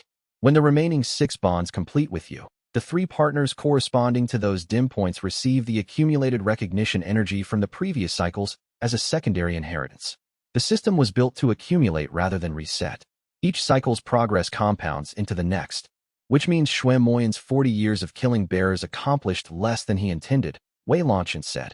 Yes, his model was based on the assumption that death of the bearer terminated the bond. It does not. It delays and reduces it. The delay is real and the reduction is real, but neither is permanent. The voice paused. He has spent 40 years on a strategy that was always going to fail at the level he needed it to fail. He knows enough about the system to hunt effectively. He does not know enough to understand why his hunting does not ultimately work. And the false 9th strategy is different, Wei Longchen said. Because corrupting a slot is different from destroying a bearer. If the 9th slot is occupied by a false bond, the system cannot override it with the genuine bond. The slot is full, even if what fills it is wrong. Yes, the voice said. He has finally identified the correct point of intervention, which means we have less time than we would have had if he had continued with the strategy that was going to fail. He held the map. 5 bright targets beyond his active 3. The false 9th moving toward one of them, toward Shenring, the 7th, the one with no past life memory to use as a reference point for distinguishing genuine recognition from fabricated. Liang Meihua's voice came from across the camp. You are not sleeping. No, he said. She rose and came to sit beside the creek, close enough for the bond's resonance to be easy, far enough for the space she always maintained. Her ice law chi was settled in its night rest pattern, but her eyes were fully awake. She had the particular alertness of someone who woke quickly and completely rather than gradually. The full map? She asked. Yes, for the first time. He described it in the factual terms she preferred. Positions, distances, the 3 dim partial bonds, the 5 bright active targets, the false 9th as an external threat vector moving toward the 7th. She listened with the cataloging precision she brought to all information. When he finished, 5 is manageable, she said. With the false 9th complicating the 7th's timeline, he said. Yes, which means the 7th cannot wait for natural sequence. She studied the creek. We need to reach the 4th quickly, assemble enough to split, and intercept the false 9th before she reaches Shenring. The 4th is 3 months away, he said. The Silver Summit Gathering. Qin Jiaoshi. 3 months is long enough for the false 9th to arrive at the temporal seal, she said. Yes. He was quiet for a moment. Sui Weiying's network is querying the false 9th's position and pace at dawn. We will have a clearer picture of the window within 3 days. Then we move fast to the 4th, she said. And we work the problem with the information we have rather than waiting for the information we want. Sui Weiying said, from her watch position, I have been listening. The query queue at dawn already includes tracking requests for the false 9th's movement. I have also been making notes. She did not turn to face them. Her notebook was open on her knee, visible in the firelight. Tell me about the 3 dim points on the map. Who do they correspond to? And can those partners be reached in the current cycle despite their corresponding bonds being partial? He confirmed. Yes, the partners exist and can bond with me in this cycle. The partial bonds from previous cycles transfer as a secondary inheritance when the current cycle bond completes. They receive more than they would have otherwise, the accumulation from previous cycles added to the current one. He paused. The enemy's strategy has been increasing the strength of what he is trying to prevent. He has been strengthening what he is trying to prevent, Sui Weiying said, with the slightly flat effect of someone who appreciates irony but does not find it amusing in the current context. That is useful to know. It means the partners in those 3 positions are currently carrying accumulated recognition energy from previous cycles even without an active bond to the current bearer. They may be more prepared for recognition than we would expect. Yes, he said. I had not considered it from that angle before. Intelligence work, she said. The enemy's actions are also information. Above them, the stars were cold and brilliant and arranged in configurations that said nothing about the specific problems of specific people being stars. The creek moved over its stones. Old Scar breathed steadily. Bai Rulin maintained her professional half-rest. For bonds, their 4-note chord, running in the network he carried. 5 more to find. 1 false 9th on a continent, moving at a pace he did not yet know toward the one partner who had the least ability to distinguish genuine recognition from fabricated. And a third party who knew the Dragon Emperor's cipher, who had sent a warning using a bird key to the shard's chi signature, whose identity was a question without an answer, an unknown factor that could tip the balance in either direction, and whose next move he could not predict. A seal deteriorating across what the Emperor's memories called the 10th and final cycle. This cycle, the last one with sufficient margin to close the seal before it failed on its own. Wei Longchen held all of this together in the parallel attention the pattern-first cognitive style made possible, and beneath all of it, beneath the weight of the mission and the enemy and the deadline and the false 9th and the unknown ally, he felt the thing that had been present since the shrine, unchanged and unchallengeable. He was not alone with this. The Dragon Emperor had spent 9 lifetimes trying to build the answer to the question of what to do when the weight of something important was too great for one person to carry without breaking. The answer was not a more powerful single person. The answer was 4 people beside a creek in the cold dark, each of them contributing something the others could not provide, each of them carrying the weight in the direction they were best suited to carry it. 4 was not 9, but 4 was twice what 2 had been, and 8 would be twice what 4 was, and the system accumulated, and the work continued, and the birds would go out at dawn. He kept his hand against his sternum and held the map steady and watched the stars, and let the cultivation run continuous and quiet in the background, and the creek moved, and the night was cold and clear, and somewhere ahead on the road northeast, a military cultivator named Qin Zhaoxi was preparing for a tournament she did not yet know was the crossing point of two lives she had lived and one she was still living. He would find her. He would find all of them. The Dragon Emperor had done it 9 times already. Wei Longchen intended to do it right this once. Completely, finally, with enough of the Covenant assembled that the seal could close and stay closed. Before the false ninth reached Shenring, before Elder Dusk found the supply pass, before the unknown sender of that cipher message decided whether to be an ally or a threat. The window was closing. The work had already begun, and he did not intend to be the bearer who let it close without finishing. Not with the false ninth already moving, not with Elder Dusk already running, and not with 5 people who had crossed every line between safety and necessity to stand beside him at a creek in the cold dark. Chapter 21. The Medicine Valley Road stretched through terrain that had been shaped by ancient formation work. Not the elegant geometric formations Yun Feiyun would have recognized, but the brute force variety carved by sect cultivators centuries ago to regulate water flow and mineral distribution. The stones along the path bore faded inscription marks. The trees grew in unnaturally straight rows. Even the creek they followed ran in right angles at 3 specific turns, defying what gravity alone would produce. Wei Longchen noticed these things because the Dragon Emperor's memory cache had begun releasing information at a steadier rate since the 4th bond activated, and part of what it released was an ambient awareness of formation architecture that he could not turn off. He saw the underlying structure of shaped environments the way a carpenter sees joints in furniture. It was useful. It was also exhausting, because the world contained a great deal of shaped environment, and his mind processed each observation as a potential tactical data point. You are walking with the posture of someone expecting an attack from the ground, Liang Meihua said, matching his pace on his left. Her observation was factual rather than concerned. She maintained a 3-foot distance, close enough for the bond resonance to flow naturally, far enough that neither of them was in the other's immediate response space. It was the spacing of 2 people who had fought together enough to understand each other's radius. The formation marks along this road were carved by someone with void-type affinity, he said. The inscriptions read as water regulation work, but the underlying intent layer is surveillance. Someone built a monitoring network into this road's drainage system. Su Yueying materialized from wherever she had been conducting her parallel reconnaissance. She had a talent for appearing when information was being discussed, as if she could hear the particular cadence of speech that meant data was being shared. How old? 200 years. Maybe more. He crouched and traced a faded inscription with his fingertip.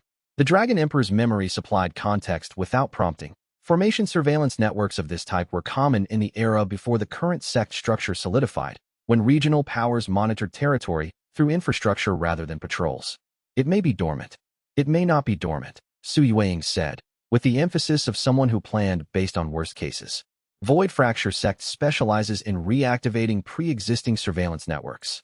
If Elder Dusk has been operating in this region for a decade, he would have found this road's monitoring array and restored it. Ruolin appeared from behind the group, where she had been treating Old Scar's wound during the march. Her hand still carried the faint green luminescence of Jade Serpent healing chi.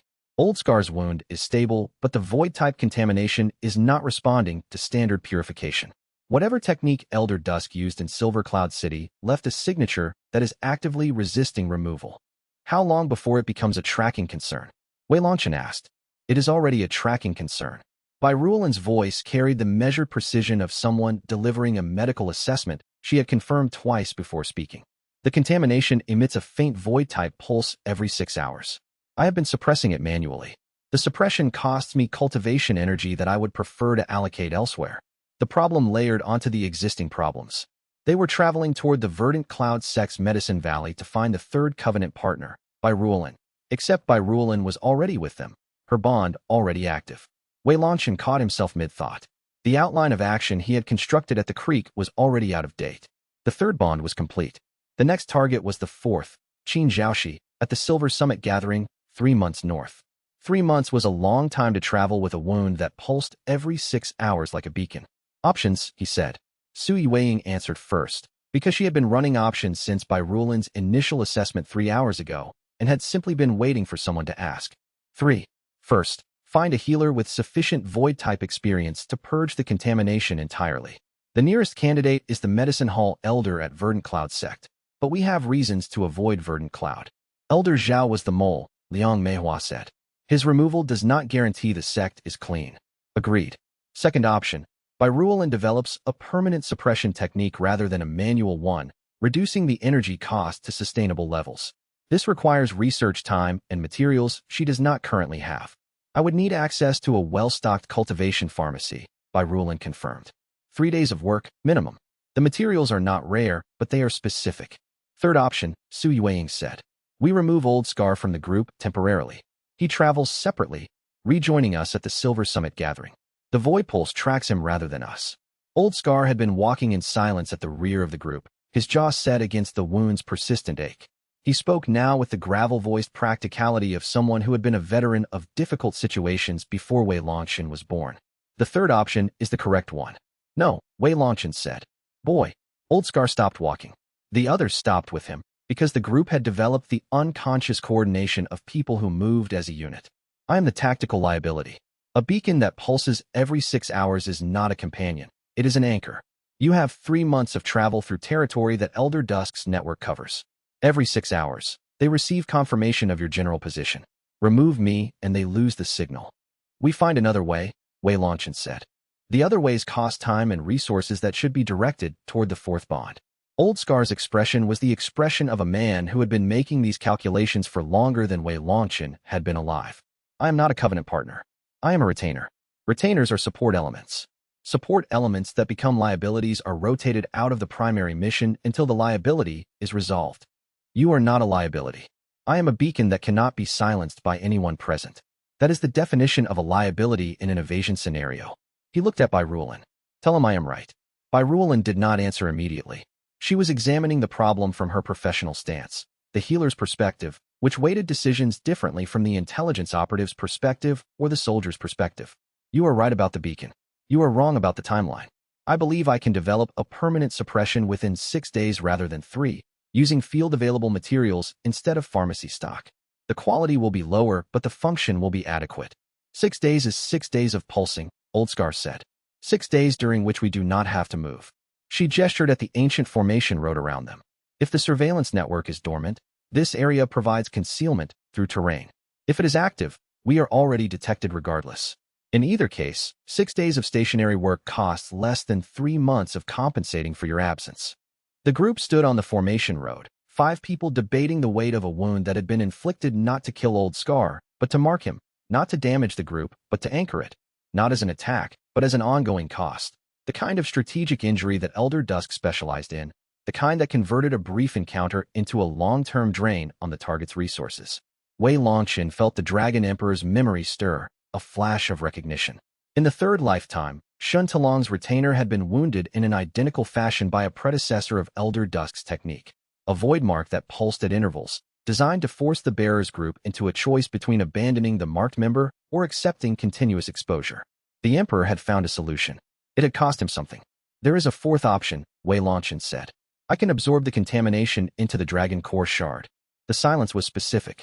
It was the silence of 4 people who had each independently assessed the implications of that statement and reached the same conclusion before he finished speaking. The shard absorbs void-type energy as a natural function of its design, he continued. The contamination in Old Scar's wound is void-type. The shard can take it. The pulse transfers to the shard, where it is contained within the existing suppression architecture rather than emitting externally. And the shard already has a suppression architecture managing the Dragon Emperor's memory cache, Su Yueying said. Adding void-type contamination to that architecture increases the load on a system that is already at capacity from 4 simultaneous bond resonances. Yes. Which means you are proposing to take a personal cultivation burden in exchange for resolving a tactical vulnerability. Su Yueying's voice was neutral in the way intelligence operatives were neutral when they were recording someone's decision for future reference. You understand this as the kind of decision that accumulates. I understand.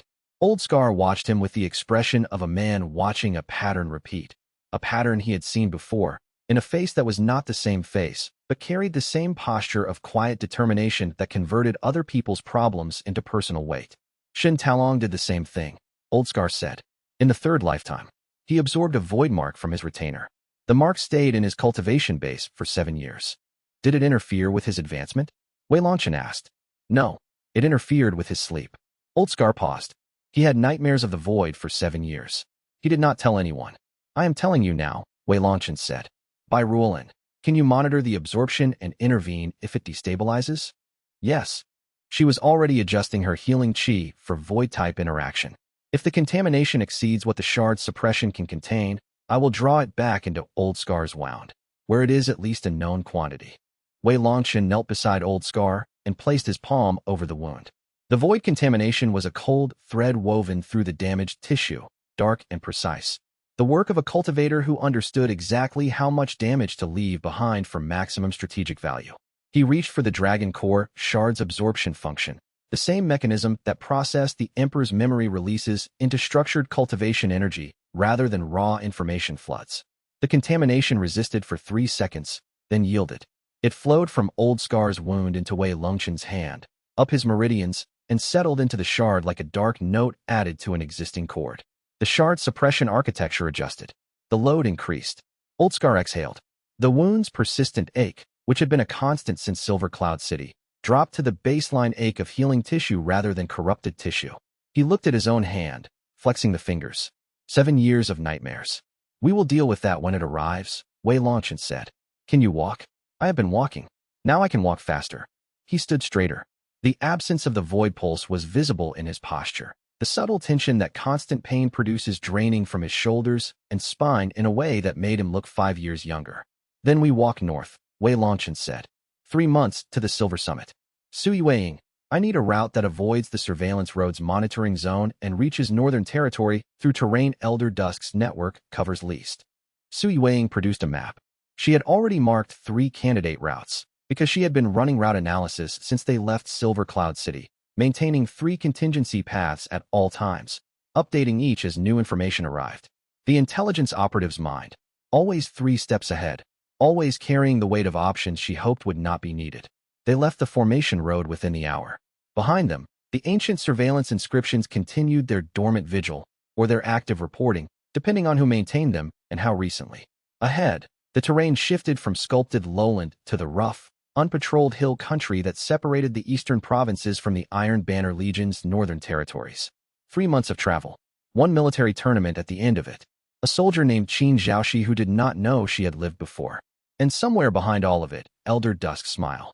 The smile of a hunter who understood that every wound he inflicted carried a cost whether it was healed or not, because healing was also a form of expenditure, and the prey's resources were finite, even when the prey was clever.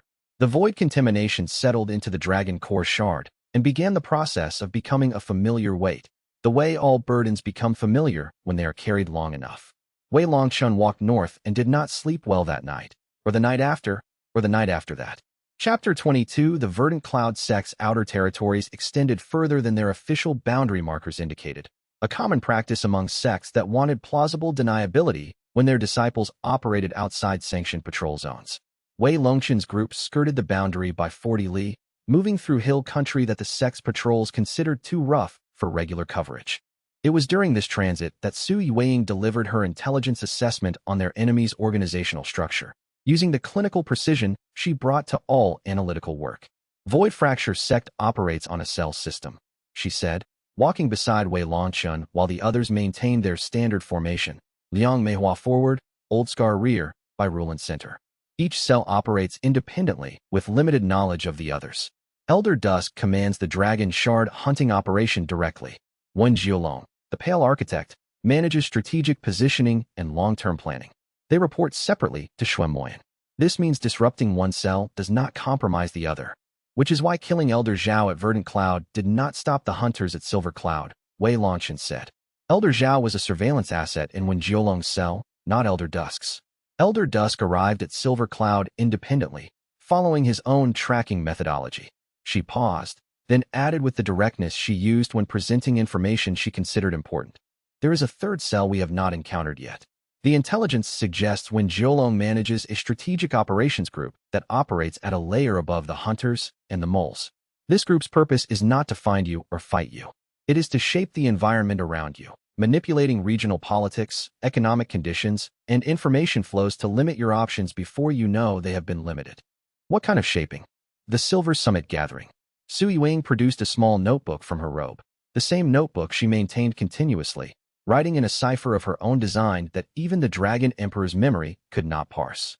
The tournament was announced 3 months ago by the Iron Banner Legion. The Legion's sponsorship appears organic. They hold regional gatherings regularly. But the timing is wrong. This gathering was scheduled 6 months earlier than the Legion's standard cycle, and the change was approved after a significant donation from a merchant house called the Jinwei Consortium. The Jinwei Consortium, Wei Longchen repeated, testing the name against the Emperor's memory. No match. Because it did not exist 4 years ago. Sui Weiying's pen scratched a note. The Jinwei Consortium was established with capital from 12 sources. I have traced 9 of them. 7 are legitimate merchant operations with no cultivation connections. 2 are shell companies whose beneficial owners I cannot identify. She looked at him with the expression of someone presenting a conclusion they had verified 3 times. The 2 unidentifiable sources matched the financial signature of Void Fracture Sect's external investment arm. Wen Jiolong funded the tournament. Wen Jiolong created the conditions for the tournament to exist, then funded it through a structure designed to be untraceable by anyone without my specific skill set. There was no pride in the statement, only the flat observation that her capabilities had met the challenge by a narrow margin. The tournament is real. The fighters are real. Qin Zhaoxi's participation is real. But the event itself was engineered. The implications cascaded. If Wen Jiolong had engineered the tournament, he knew the fourth covenant partner would be there. He knew Wei Longchen would come for her. The tournament was not a trap in the conventional sense. It was a controlled environment, a space where Wen Jiolong could manage variables and predict outcomes with higher confidence than open terrain allowed. He wants us at the tournament, Wei Longchen said. He wants you at the tournament under conditions he has prepared for. Su Yuan corrected. The difference matters. A trap implies he wants to prevent you from reaching the fourth bond. The tournament's structure suggests the opposite. He wants the fourth bond to activate in a context he controls. Why would the enemy want me to gain a bond? Because bond activation produces a resonance spike.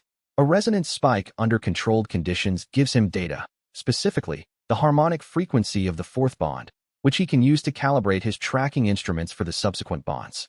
He is not trying to stop you from building the covenant.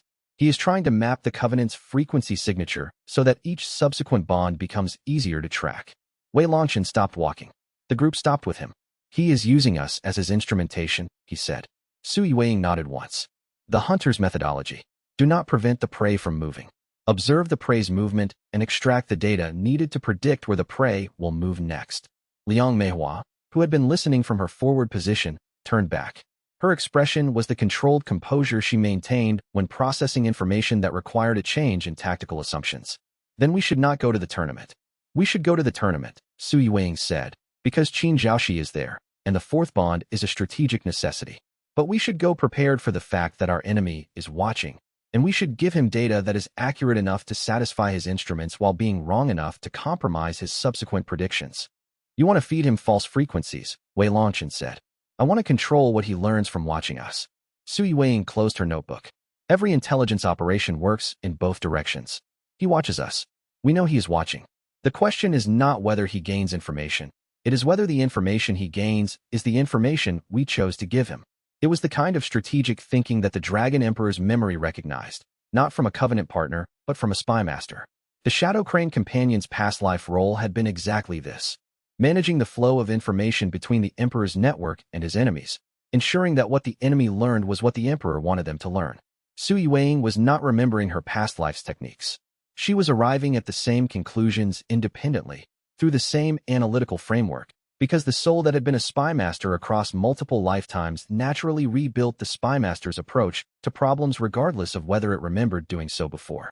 We continue to the tournament, Wei Longchen said. Su Yueying designs the information control strategy. Everyone else, your task for the next 3 months is to train, but train with the awareness that everything you do in public at the tournament will be observed, measured, and analyzed by someone who knows what bonds look like from the outside. Old Scar grunted his acknowledgement. Bai Ruolin adjusted her medicine kit and began walking. Liang Meihua resumed her forward position. They moved through the hill country toward the northern territories, 5 people carrying 5 separate sets of concerns into a tournament that had been built around them by an enemy who understood that the best cage was one the prey chose to enter voluntarily. Chapter 23. The journey north took them through the Poison Garden on the 17th day. It was not called the Poison Garden on any official map. The name existed only in the local population's vocabulary, a stretch of valley floor where the soil chemistry had been altered by centuries of runoff from an upstream alchemical waste site. producing an ecosystem of plants that had adapted to the toxic mineral content by incorporating it into their biological processes. Everything that grew in the valley was lethal in some fashion. The flowers produced paralytic pollen. The grass secreted contact-reactive oils. The trees exuded sap that could dissolve spirit stone containment vessels. Byrulen stopped walking the moment she saw it. Not from fear. From recognition. The Jade Serpent Companion's past life affinity for poison arts was not merely a technique set. It was a deep understanding of how toxins interacted with biological and spiritual systems, an understanding that manifested in the current life as an instinctive ability to read toxic environments the way a musician reads scores. She looked at the valley floor and saw not danger but information, a library of alchemical interactions written in plant life and soil chemistry. "We need to stop here," she said. "We are on a schedule," Liang Meihua observed. "We need to stop here," Byrulen repeated, and her voice carried a weight that made the others pause. It was the weight of someone who had found something relevant to the mission in a place no one expected to find anything. The void contamination in Wei Longchen's dragon core shard. The reason it resists standard purification is that it is not a simple corruption. It is a designed contaminant, an alchemical compound woven into void-type qi, created to persist in cultivation architecture by mimicking the architecture's own energy patterns.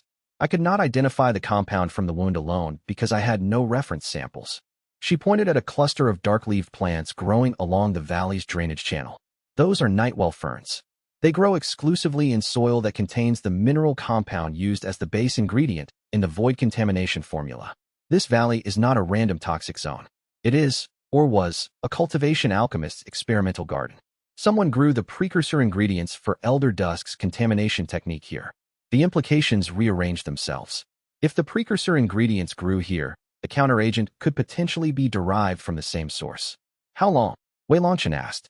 2 days to harvest and prepare a counter-compound. 1 day to administer it.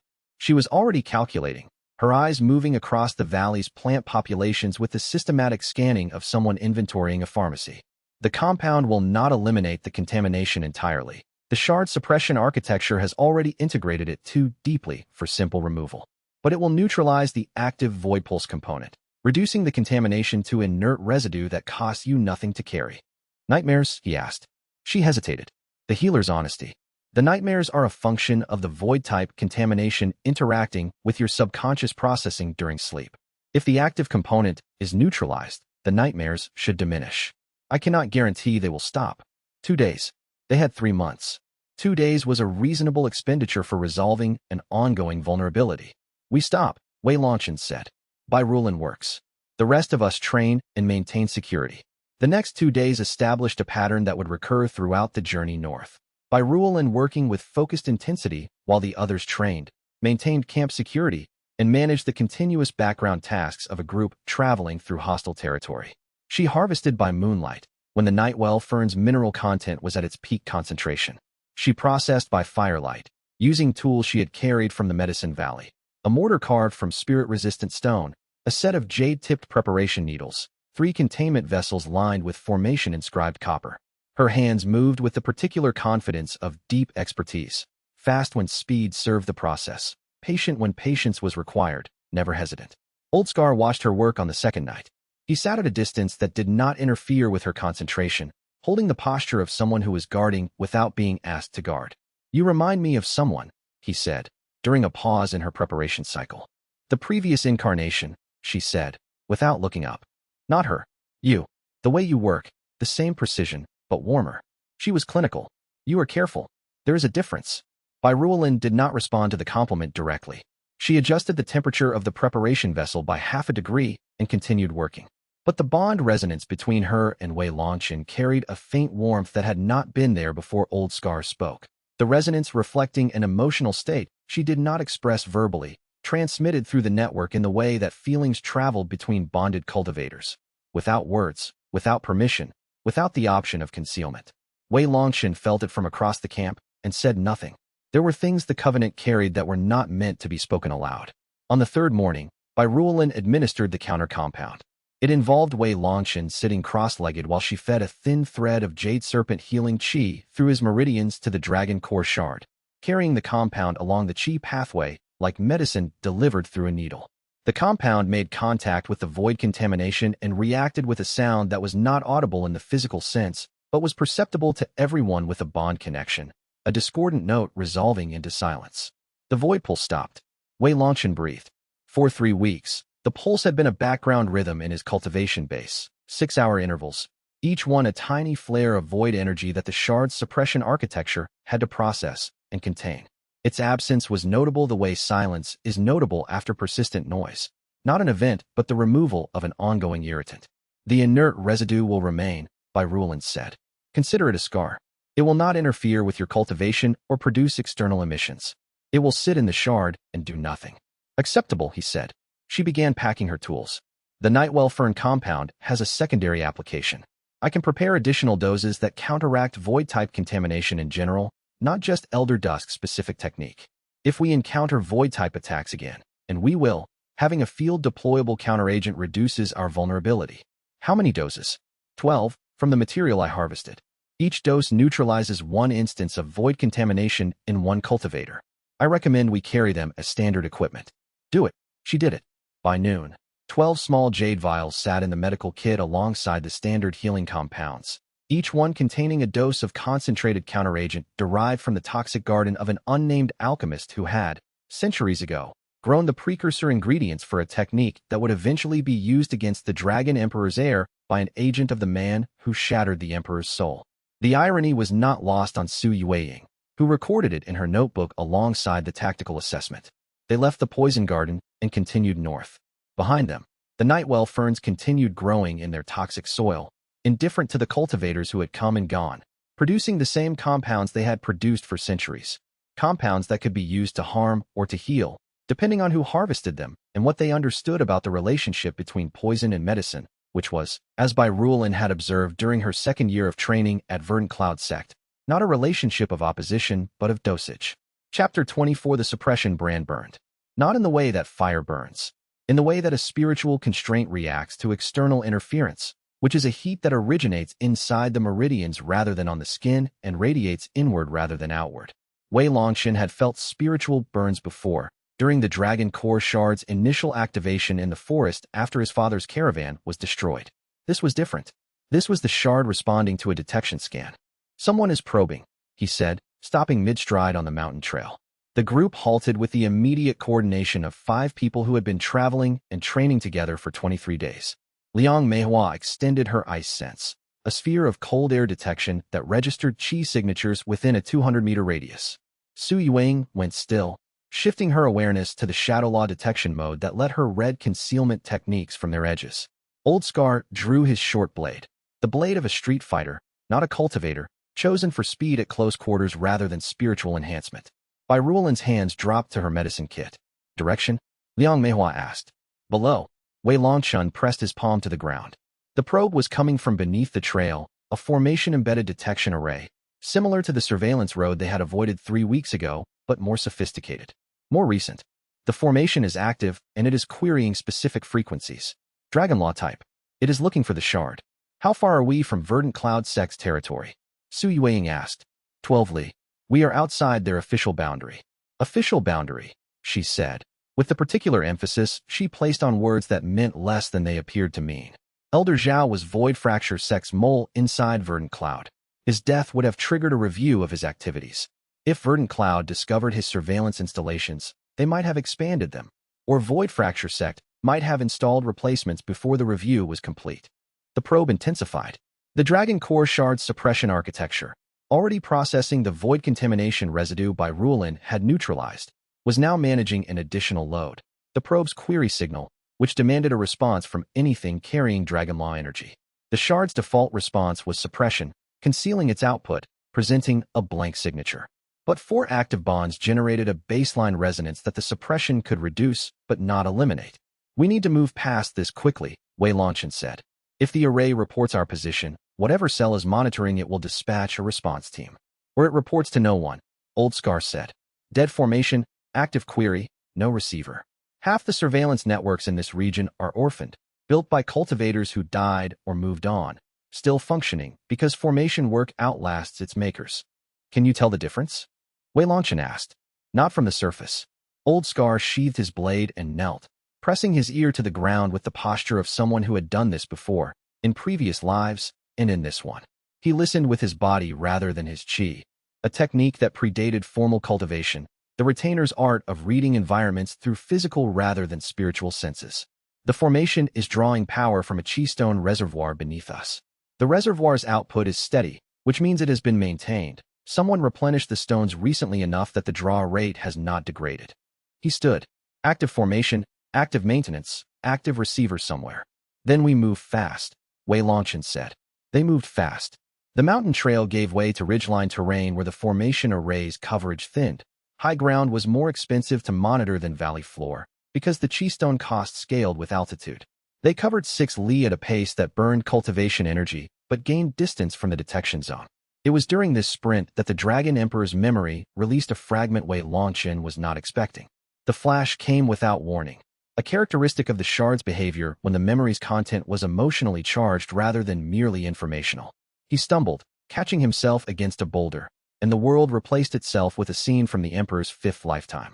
A young woman kneeling in a garden, hands covered in soil. Her face was not beautiful in the way that sect disciples cultivated beauty. It was beautiful in the way that work-worn hands are beautiful, with the particular quality of someone who had spent more time with plants than with people. She looked up at someone standing above her, at Shun Talong, in whatever form the Emperor wore in the 5th lifetime, and said, "You came." "I came," the Emperor said. "You are 7 years late." "I know." She returned to her planting. "I have been waiting for 7 years. The garden is larger than it was. I filled the time." The memory carried the particular weight of reunion after separation, the kind that accumulates mass during the years apart and delivers it all at once in the moment of reconnection. The woman in the garden was the Jade Serpent Companion's 5th lifetime incarnation. She had waited 7 years because the Emperor's cultivation war had taken him elsewhere, and she had chosen to wait rather than follow because the garden needed tending, and she understood that some forms of loyalty expressed themselves through patience rather than proximity. Wei Longchen surfaced from the memory with Bai Rulan's hand on his arm. She had caught him when he stumbled, a reflexive response, healer to patient, and was now checking his pulse with the automatic efficiency of someone who assessed vitals before asking questions. "Memory flash," he said. 5th lifetime. Content. He looked at her. Her face, here on the mountain ridge, did not resemble the face from the memory in any physical sense. But the posture was the same, the posture of someone who tended things, who maintained what was placed in her care with the specific devotion of a person who understood that maintenance was a form of love. "The Jade Serpent Companion waited 7 years for the Emperor to return from a war," he said. "She grew a garden while she waited." Bai Rulan's hand remained on his arm for half a second longer than medical assessment required. Then she withdrew it and said, "We should keep moving." They kept moving. Chapter 25. The detection array did not produce an immediate response. Either Old Scar's assessment was wrong and the formation had no active receiver, or the receiver's operators were slow, or the response team was being deployed from a distance that required more time than the group's sprint had consumed. Sui Weiying's intelligence network provided an answer 4 days later, delivered by a messenger bird that landed on her shoulder during the pre-dawn watch, with the familiarity of an animal that had been trained to find a specific chi signature across continental distances. "The formation's receiver is in Verdant Cloud Sect's main administration building," she reported during the morning's march. It was installed by Elder Zhao 6 years ago as part of his internal surveillance network. Verdant Cloud's new leadership discovered the network during the post-mortem review of Elder Zhao's activities. They did not deactivate it. They are using it. Using it for what? Wei Longchen asked. "Officially, monitoring their outer territories for Void Fracture Sect incursions. Practically, monitoring their outer territories for anything unusual, including Dragon Law energy signatures that match what destroyed their Medicine Valley 3 weeks ago." She turned the message slip over, reading the reverse. "They know someone carrying Dragon Law energy passed through their outer territory. They do not know who. They have sent 3 investigation teams to the area." "How far behind us?" 2 days. "They are searching systematically rather than tracking directly, grid pattern sweeps, standard sect investigation protocol. They will not find us unless we stop moving or they dramatically improve their search methodology." "What is the probability they contact Void Fracture Sect?" "Low. Verdant Cloud Sect has spent the last 3 weeks in internal crisis over Elder Zhao's betrayal. Their current leadership is attempting to distance themselves from any Void Fracture connection. They are more likely to investigate independently and keep the results internal. 2 days of buffer. Acceptable." The group adjusted their route to increase the distance from Verdant Cloud's search grid and continued north. The adjustment took them through a range of mountains that Old Scar identified as the Ashpine Ridge, a natural boundary between the eastern provinces and the transitional territories that separated the cultivated lowlands from the Iron Banner Legion's northern domain. The terrain was harsh. The chi density dropped as altitude increased, making cultivation advancement harder and physical endurance more important. The trails were maintained by no one. It was here that Wei Longchen began training in earnest. Not the careful, incremental training of the sect disciple system. The forced pace advancement of someone who had 3 months to prepare for a controlled confrontation with an enemy who knew exactly when and where it would occur. He trained with the Dragon Emperor's memory techniques, the ones the Shard had released at Gold Core, martial forms that integrated law comprehension into physical movement, turning each strike and guard into a cultivation exercise. Liang Meihua trained with him. Her ice law techniques had developed a second layer since the Frostfire Covenant Palm's initial activation, a deeper coldness that operated not on physical temperature but on chi circulation speed, slowing an opponent's spiritual responses rather than their body. She practiced against Wei Longchen because he was the only training partner whose cultivation base was dense enough to resist the technique's effects without being damaged by them. Their sparring sessions produced visible effects on the environment. Ice crystals formed on rock surfaces within a 20-meter radius. Dragon Law energy discolored the air with a faint golden shimmer. The combination of the two, the Frostfire Covenant Palm's harmonic, created patterns on the ground that by Ruolan documented with clinical interest, noting that the patterns matched formation diagrams she had seen in advanced cultivation texts. The Covenant resonance is not just a power multiplier, she said, studying a particularly complex frost and gold pattern on a flat rock surface after a morning sparring session. It is generating formation architecture spontaneously. The patterns your resonance produces are functionally identical to third-tier defensive formations, the kind that require a formation master and 20 spirit stones to construct deliberately. Meaning the Covenant was designed to produce formation effects as a byproduct of its operation, Wei Longchen said. Meaning the Dragon Emperor did not just create a bond system. He created a system that generates infrastructure. She traced the pattern with her finger. If 5 bonds produce third-tier formation spontaneously, what do 9 bonds produce? The question hung in the mountain air without an answer. The Dragon Emperor's memory, when queried, returned a response that was not so much information as impression, the sense of something vast, an architecture that the Emperor himself had only glimpsed in the 9th lifetime, when all 9 bonds had been briefly active before the Shatterer's intervention destroyed the assembly. Old Scar, listening from his scouting position on the ridge above, said, the Emperor described it once. In the first lifetime, before any of this had been tested. He called it the house that builds itself. What did he mean? Wei Longchen asked. I asked. He said, when you build a house alone, you carry every stone. When 9 people carry stones together, the house they build is larger than what 9 people carrying stones should produce. The Covenant does not add. It multiplies. And when it reaches critical mass, it stops needing someone to direct the building. Wei Longchen looked at the frost and gold pattern on the rock, a defensive formation that no one had constructed, generated by 2 cultivators sparring with bond resonance techniques, appearing on the surface of a mountain in the middle of nowhere. The house that builds itself. He filed the concept alongside the growing list of things the Dragon Emperor had understood about the Covenant that Wei Longchen was only beginning to grasp, and returned to training. Chapter 26 The Ashpine Ridge gave way to the transitional territories on the 31st day of travel. The transitional territories were not governed by any sect or kingdom. They were a buffer zone, maintained by mutual disinterest rather than by treaty. The terrain was workable farmland, but the chi density was low enough that cultivation sects considered it beneath their attention, and the soil quality was marginal enough that only the most determined farmers attempted it. The result was a patchwork of small settlements, traveling merchants, and independent cultivators who operated without sect affiliation. It was in one of these settlements, a market town called Hafing, that Old Scar's past caught up with the group. They had entered Hafing for supplies. 3 months of travel required periodic resupply, and the group's provisions had been calculated for efficiency rather than comfort. By rule and needed specific herbs for the counteragent supply. Sui Weiing needed to contact a dead-drop location for intelligence updates. Old Scar needed replacement blade oil, a mundane requirement that he attended to with the seriousness of someone who understood that a well-maintained weapon was the difference between a clean cut and a torn wound. The blade oil merchant in Hafing's market square was a thin man with hands that smelled of mineral spirits. He sold his product without looking at his customers' faces, a professional habit of someone who served a clientele that preferred anonymity. He filled Old Scar's bottle, accepted the payment, and then looked up. His face changed. Scar, he said. The name was spoken with the particular weight of recognition, not the casual recognition of an acquaintance, but the loaded recognition of someone encountering a person they had been told to report. Old Scar's hand moved to his blade hilt. Not drawing.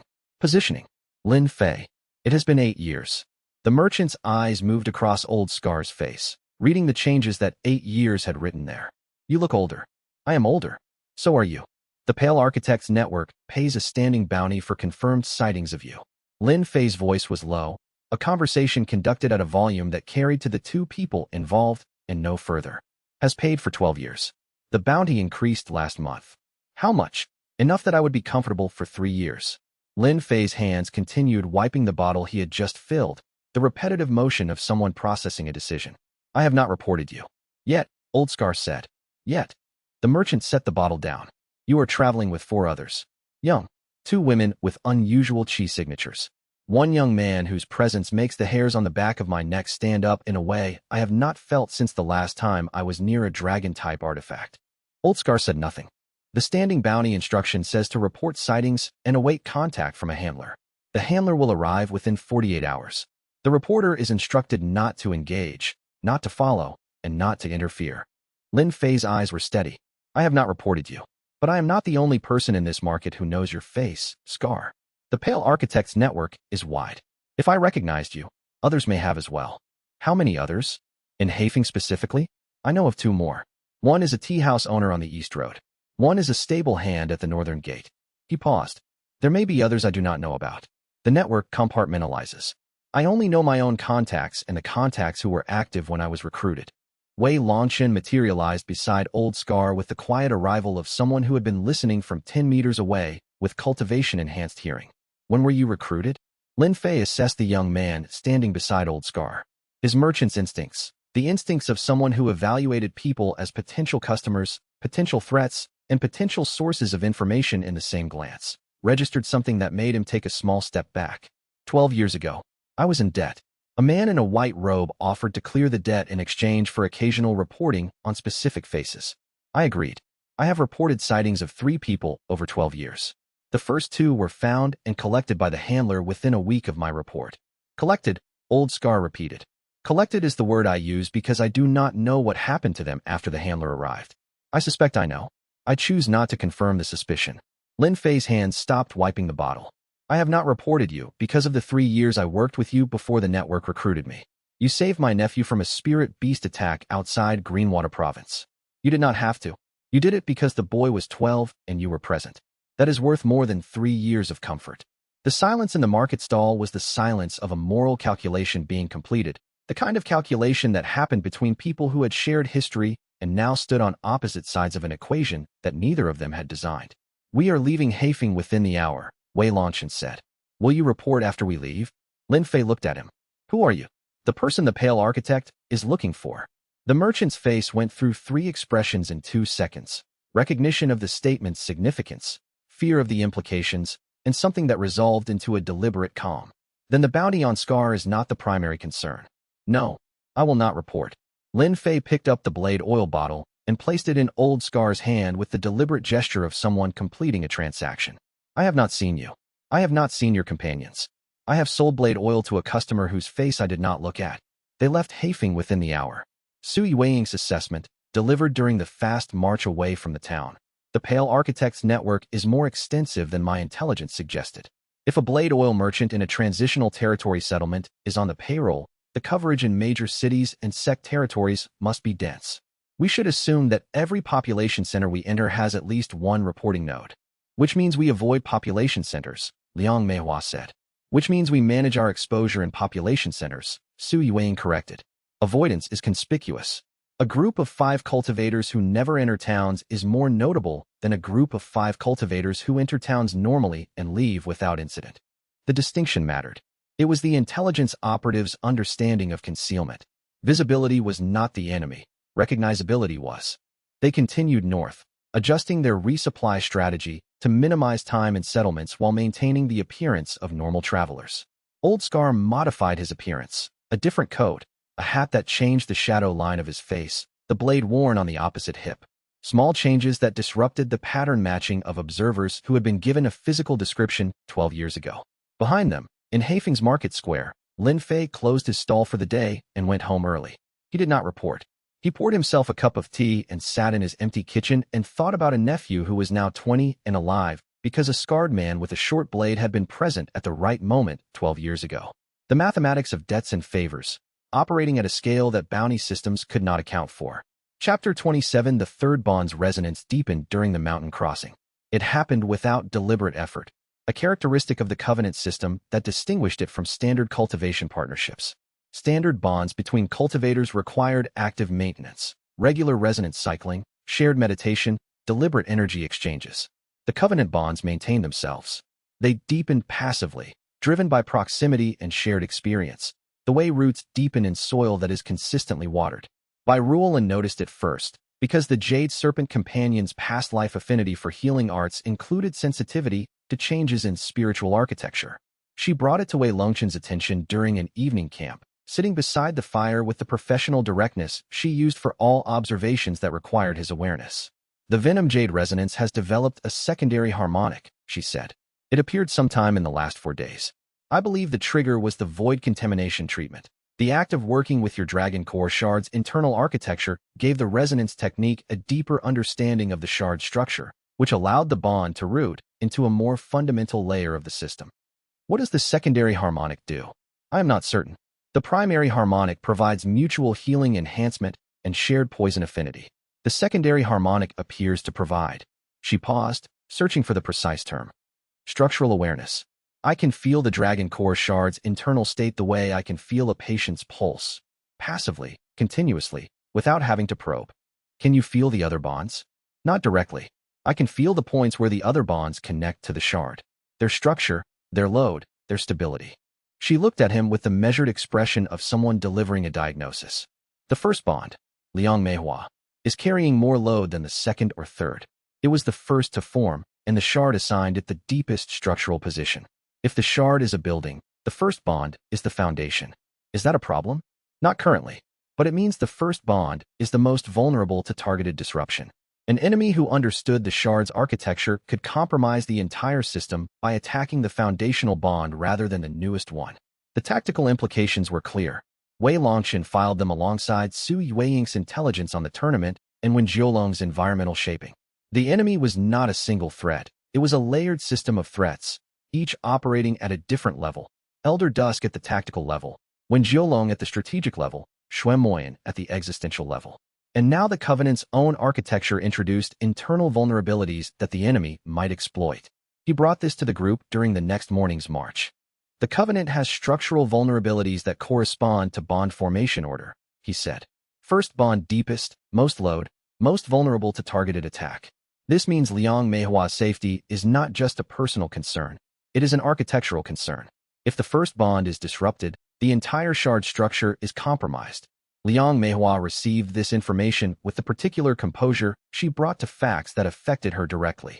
She did not ask for reassurance or express concern.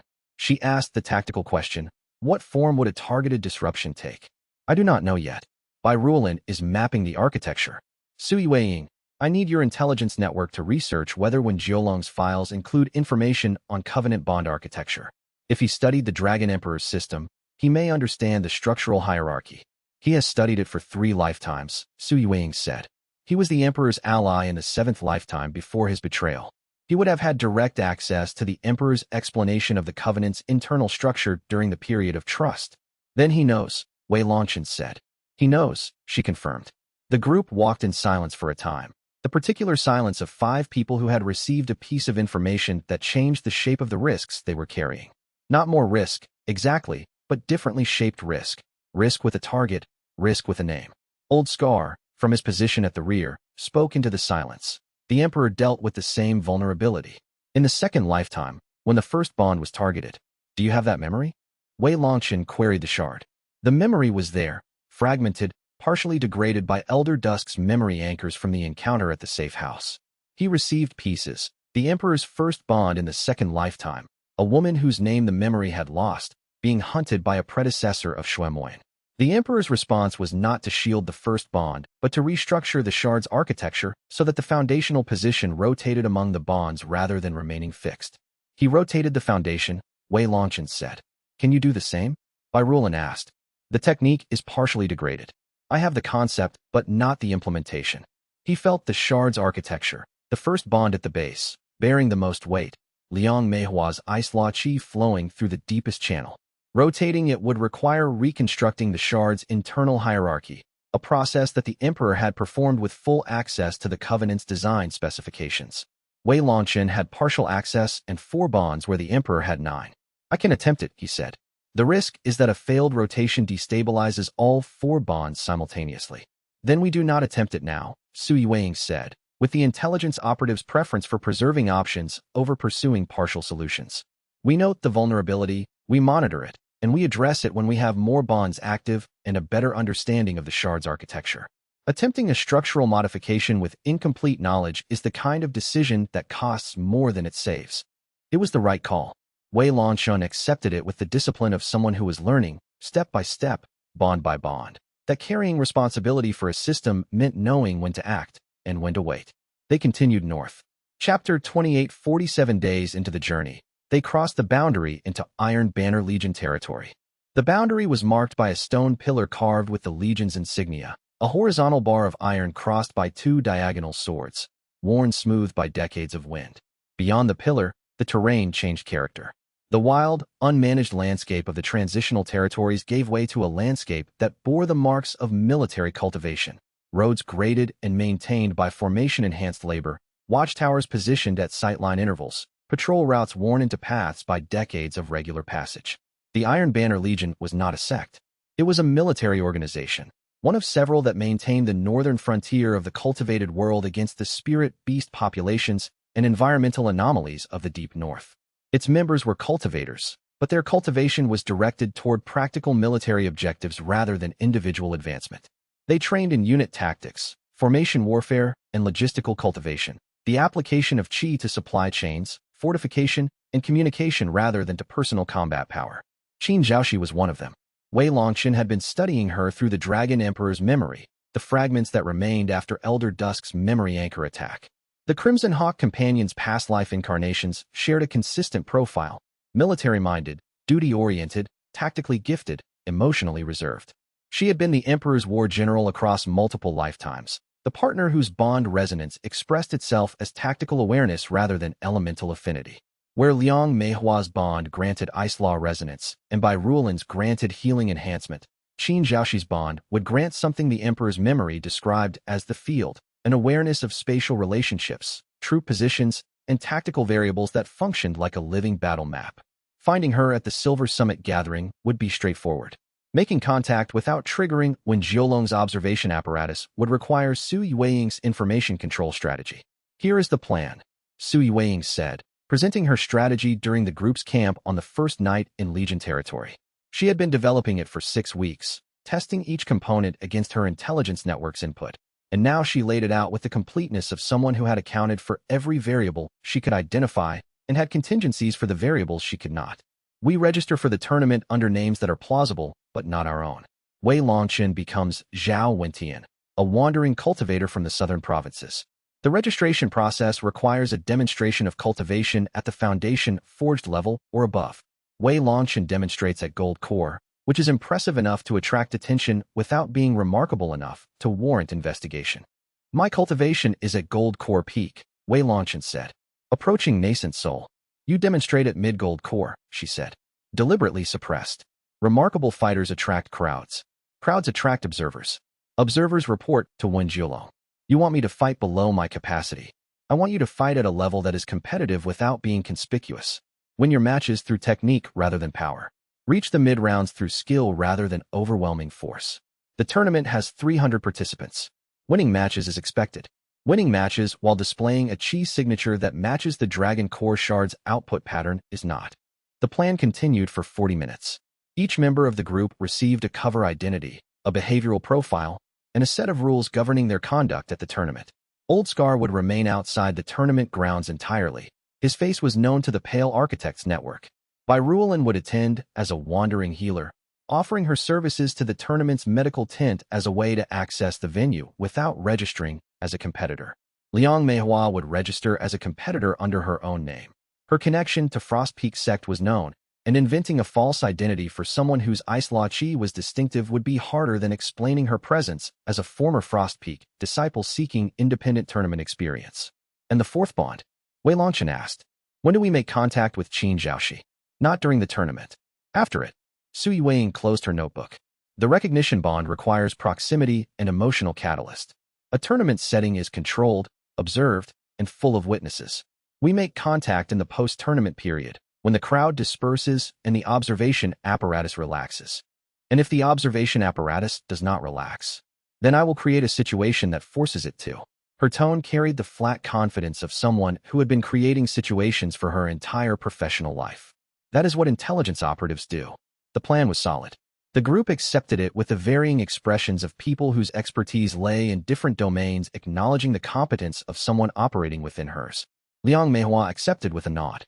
Oldscar accepted with a grunt. Bai Ruolin accepted with a question about medical supplies. Wei Longchen accepted with the understanding that he was placing significant tactical control in Su Yueying's hands, and that this was, in fact, what the Covenant was designed for, distributing responsibility among people whose capabilities exceeded his own in their respective domains. They entered Iron Banner Legion territory as 5 travelers with plausible cover stories and a plan that accounted for every variable except the ones they could not yet see. Chapter 29. The intelligence arrived on the 53rd day. Su Yueying's network operated through a distributed system of contacts, message drops, and trained spirit communication birds that she had been building since before the Dragon Core Shard awoke. The network was not large, perhaps 30 active nodes across 3 provinces, but it was precise, each node selected for reliability and placed at information choke points where high-value data naturally concentrated.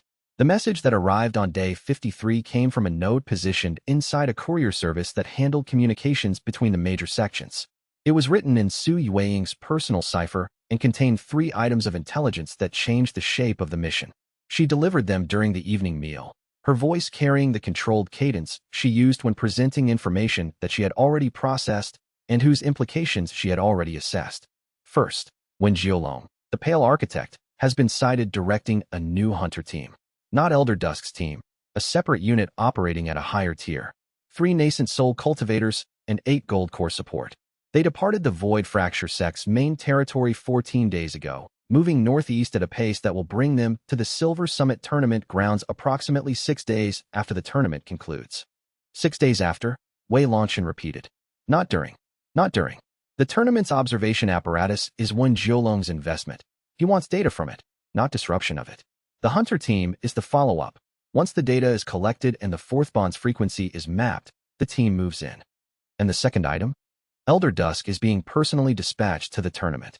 Her voice did not change, but the bond resonance between her and Wei Longchen carried a note of cold assessment.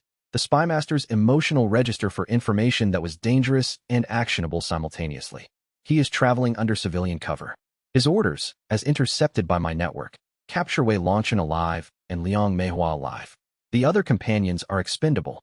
The word expendable dropped into the group's silence with the weight of a stone into still water. Su Yueying, Bai Ruolin, and Old Scar had just been categorized as acceptable losses by the enemy's operational calculus. Alive, Liang Meihua said. Her voice was ice flat. He wants both of us alive. You are the first bond, Bai Ruolin said. Architecturally foundational. If Elder Dusk captures you and Wei Longchen together, Xuan Moyan has access to the shard and the bond that holds it in place. Yes, Su Yueying confirmed. The alive designation for both of you is not mercy. It is logistics. Wei Longchen held the information and let it settle into the framework of what he already knew. Elder Dusk at the tournament.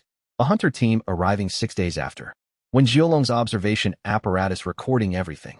The 4th bond activation would be watched, measured, and immediately followed by a military-grade response. The third item, he said. Su Yueying paused before delivering the third item. The pause was unusual for her. She normally presented intelligence without dramatic spacing, believing that information should be delivered at the rate it was processed rather than the rate it was emotionally absorbed. The pause meant the third item was significant enough that she wanted his full attention before she spoke. The third item, the Pale Architect, Wen Jiolong, has been identified through historical records. His original identity, before the name and title, was Wen Jiolong of the Cloudspire Alliance, 7th Lifetime Era. He served Shen Talong as a formation researcher and strategic advisor for 11 years. His betrayal occurred in the 32nd year of the 7th Lifetime Cycle, when he sold the locations of 3 Covenant partners to the predecessor of Shui Moyan's current organization. I know this, Wei Longchen said. The Emperor's memory contains the betrayal. The memory contains the event. My intelligence contains the reason. Sui Weiing opened her notebook to a specific page. Wen Jiolong betrayed the Dragon Emperor because Shui Moyan offered him something the Emperor could not, a place in the Covenant. Wen Jiolong was not a Covenant partner. His soul did not carry the recognition frequency, but he wanted to be one. He wanted the bond, the resonance, the belonging. He was, in every way that mattered, a man standing outside a circle he would have given everything to enter. The parallel with Shui Moyan was immediate and uncomfortable. Both men, the ancient enemy and the ancient traitor, were motivated by exclusion. The Covenant's power was not what they wanted. The Covenant's connection was. He knows the Covenant's ritual requirements better than almost anyone alive, Sui Weiing continued. He knows that without all 9 bonds, the seal cannot be closed. He knows exactly how to stall the assembly, because he has spent 3 lifetimes studying the system from the outside with the particular intensity of someone who was denied entry. Wei Longchen looked at Old Scar, who had been listening with the expression of someone hearing a story he had lived adjacent to. Did you know? I knew he betrayed the Emperor. I did not know why. Old Scar's voice was rough. In the 7th lifetime, he was the most brilliant person in the Emperor's inner circle. When he turned, the Emperor said 4 words, I should have seen. He never explained what he should have seen. He should have seen that Wen Jiolong wanted to belong, Wei Longchen said. Yes. Old Scar was quiet for a moment. The Emperor was many things across 9 lifetimes. Perceptive about people's ambitions was not always one of them. The fire crackled. The stars moved overhead. 5 people sat with the weight of an enemy's motivation, which was, in the end, not so different from the motivation that had drawn each of the Covenant partners toward the bond, the desire to not be alone with the weight of what they carried. The difference was that the Covenant partners had been designed for the bond, Wen Jiolong and Shui Moyan had not. And the system did not accommodate desire, it accommodated resonance.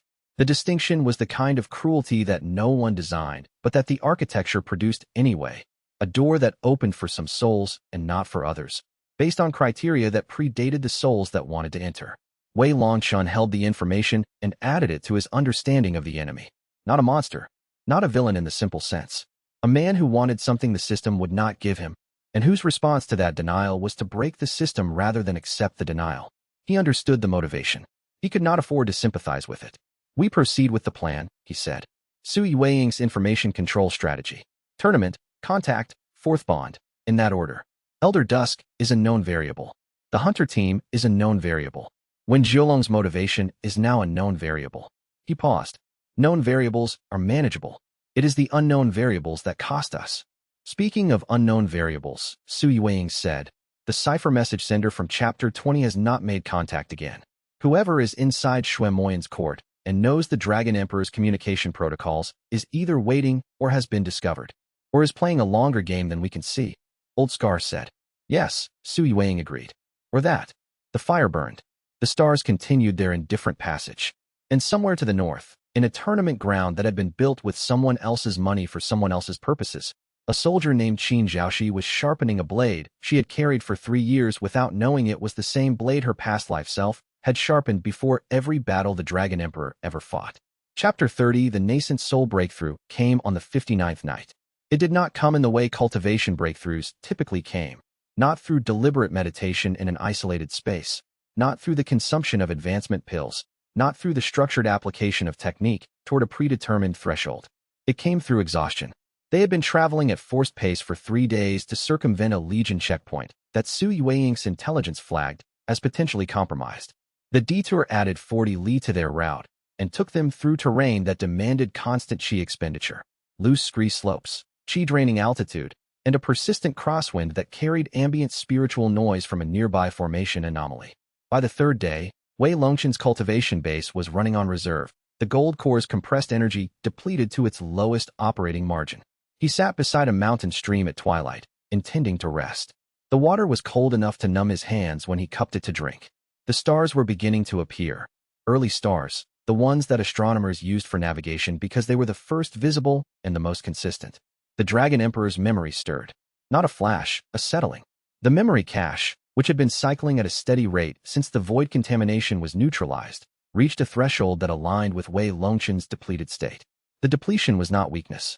It was openness. The cultivation base stripped to its structure. The gold core's compressed energy reduced to the point where the barrier between gold core and nascent soul was the thinnest it had ever been. The shard recognized the alignment. The memory it released was the Emperor's own breakthrough. The first one, in the first lifetime, when Xin Talong had been a young man sitting beside a different stream on a different mountain, exhausted from running from the first cultivator who had ever tried to kill him. The Emperor had not broken through deliberately either. He had broken through because the barrier, when approached from the underside in a state of genuine depletion rather than cultivated readiness, was thinner than anyone expected. The barrier is a membrane, the Dragon Emperor's voice said, inside the shard, speaking with the particular gentleness it used when it was not commanding or instructing, but simply sharing. From the outside, it looks like a wall. From the underside, it looks like the skin of a soap bubble. You have been pressing against the wall for weeks. Stop pressing. Let the bubble thin. Wei Longchen stopped pressing. He did not meditate. He did not cycle qi. He did not apply technique. He sat beside the stream and drank water and watched the early stars and let the gold core's compressed energy exist at its lowest operational level, not forcing it higher, not maintaining it, simply letting it be what it was, a concentration of cultivated energy that had reached the natural limit of its current container. The container changed. It did not break. It did not shatter. It thinned, the way the Emperor had described, like a membrane reaching the point where it no longer separated two spaces, but instead became permeable between them. The gold core's compressed energy flowed upward through the thinned membrane into the space above, and the space above, the nascent soul realm, the realm of projected soul bodies and nascent law comprehension, flowed downward to meet it. The transition was quiet. The stream continued moving. The stars continued appearing. The four bonds in Wei Longchen's cultivation base adjusted to the new topology without disruption. The way furniture adjusts when a room expands. It does not change, but it has more space around it. Wei Longchen sat beside the stream in the early dark and held nascent soul rank for the first time, and the primary sensation was not power or accomplishment, but space. There was more room inside his cultivation base than there had been 30 seconds ago. The four bond resonances, which had been operating in compressed quarters, spread into the expanded volume with the visible relief of things given space to exist properly. Liang Meihua felt it from across the camp. She came to the stream and sat down beside him, maintaining her standard 3-foot spacing, and looked at the stars. Nascent soul, she said. Yes. How does it feel? He considered the question with the seriousness she deserved. Like a house that was too small for the furniture it contained. And now the house is the right size. He paused. For 4 pieces of furniture. When we have 9, it will need to be larger. She made a sound that was not a laugh, but was adjacent to one. The ice cultivator's version of amusement, which expressed itself as a brief modulation of her cold air chi rather than a vocal change. You are already thinking about the next expansion.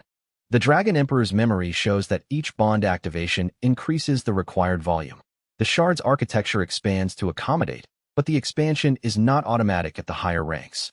At nascent soul, the shard must be actively restructured to hold more than 5 bonds simultaneously. 5 is one more than we have. 5 is the next threshold. When the 4th bond activates, when Qin Zhaoxi joins, the shard will be at the limit of its nascent soul level capacity. Anything beyond 5 requires soul sovereign, which requires a breakthrough that the Emperor's memory describes as significantly harder than gold core to nascent soul. Then we address it when we reach it, she said, with the particular pragmatism she brought to problems that were real but not immediate. Tonight, you are nascent soul. The Dragon Veil formation, the Emperor's concealment technique, becomes available at this rank.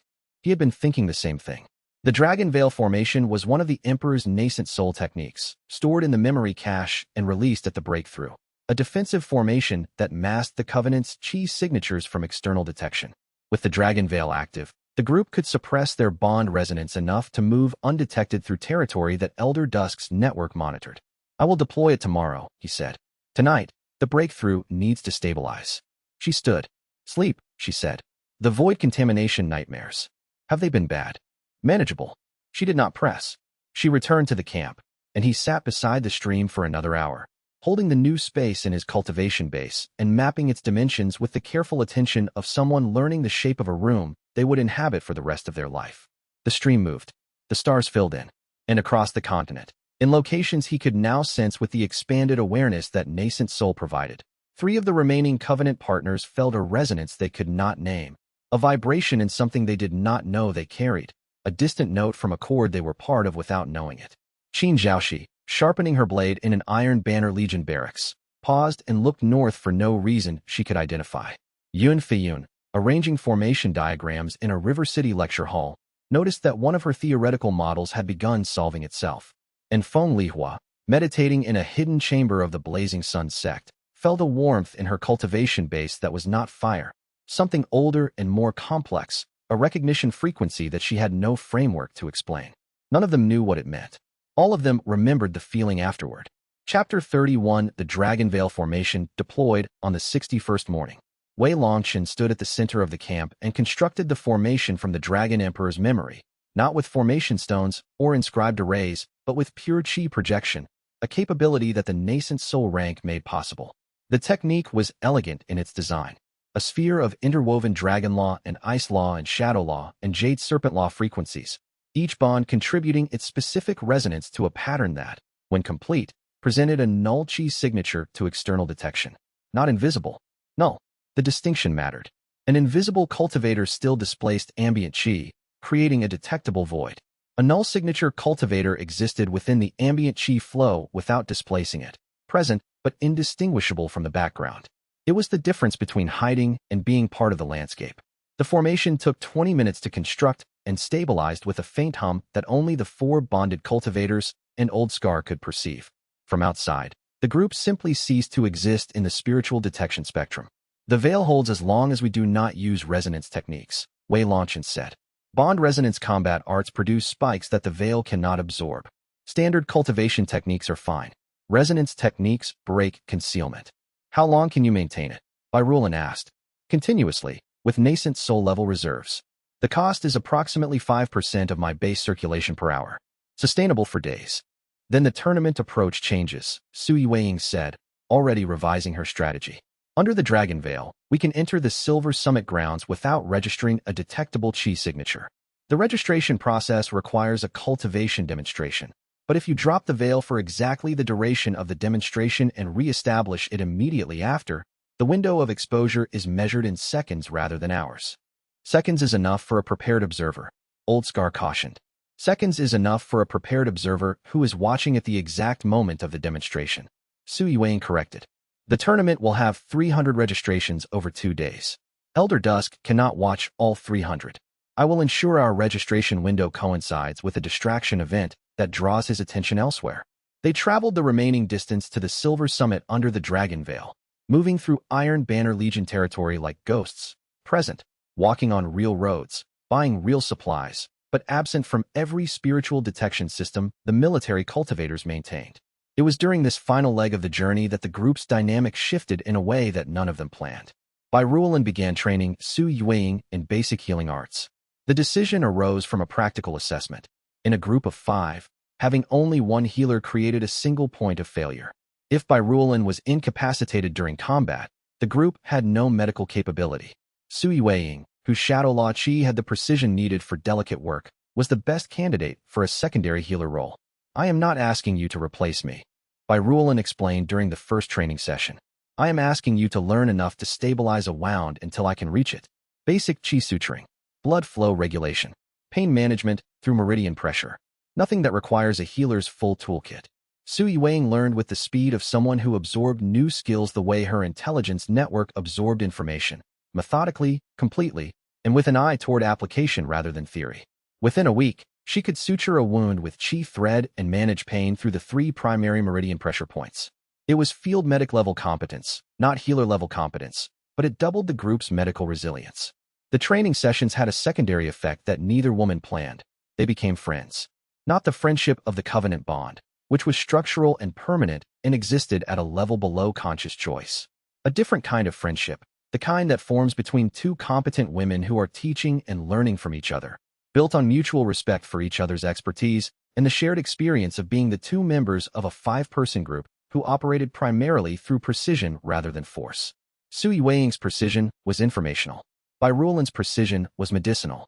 They recognized each other's methodology and appreciated it in the way that craftspeople appreciate other craftspeople's work, not as abstract admiration, but as the specific pleasure of watching someone who is good at their work do their work well. Wei Longchen noticed the friendship forming and said nothing about it.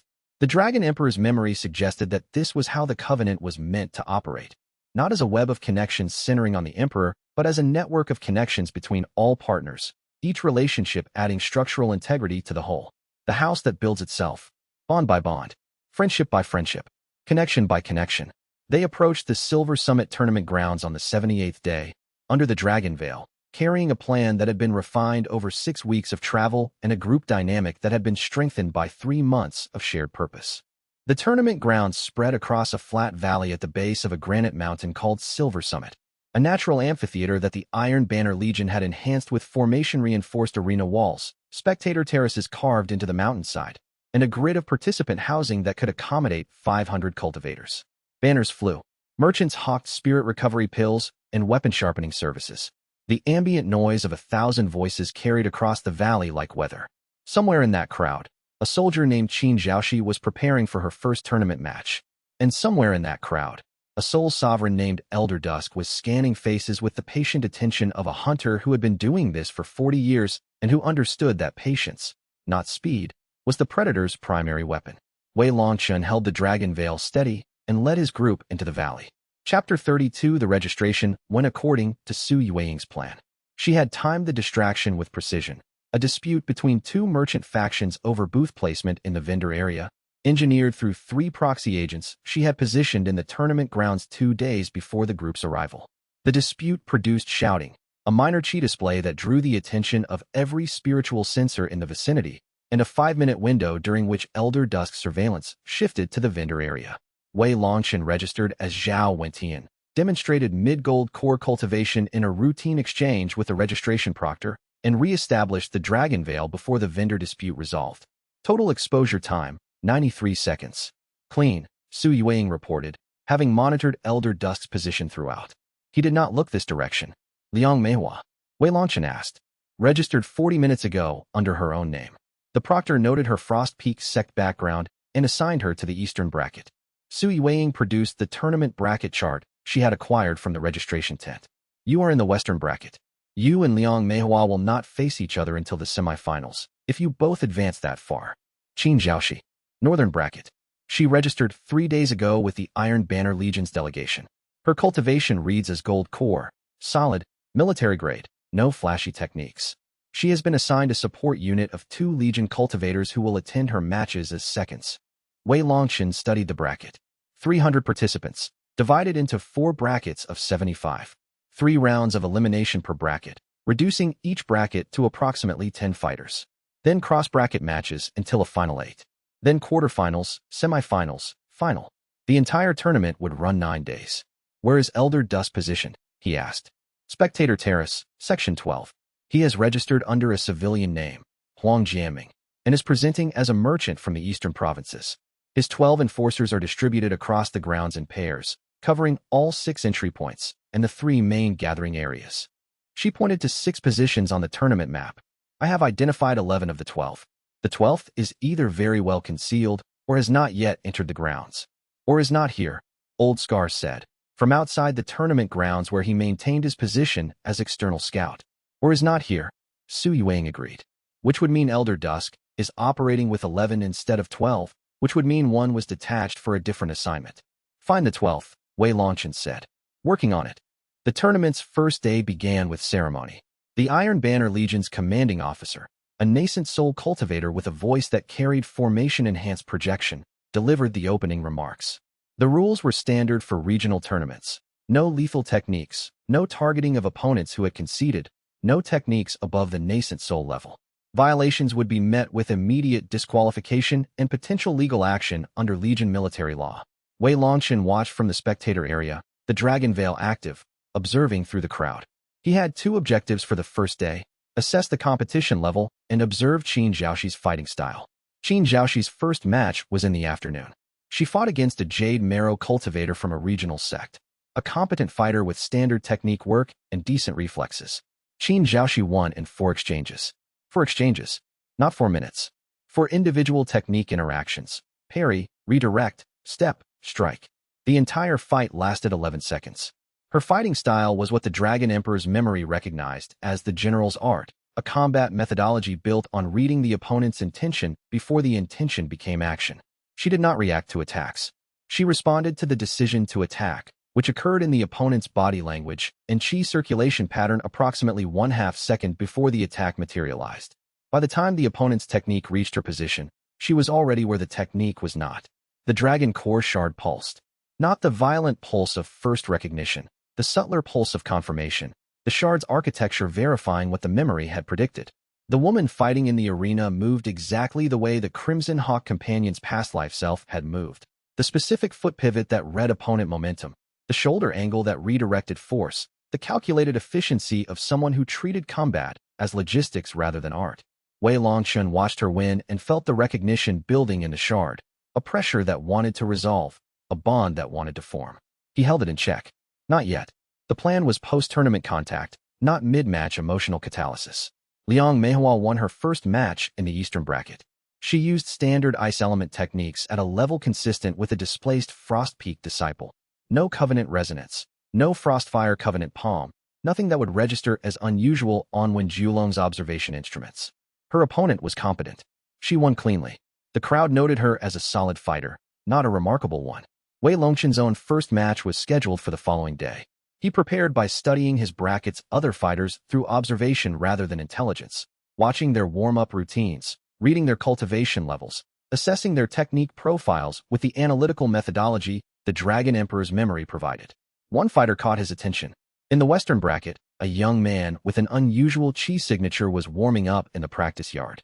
His cultivation read as gold core, standard for the tournament's average, but his technique work displayed characteristics that Wei Longchen's shard-enhanced awareness flagged as atypical. The young man's movements were too smooth. Not skilled smooth, which was the result of practice. Process smooth, which was the result of artificial enhancement, techniques that had been implanted rather than learned. Sui Weiying's voice appeared beside him. You noticed him too. The implanted technique work. His name, or his registered name, is Lu Baoshan. He registered 2 days ago, sponsored by a merchant house from the Northern Territories.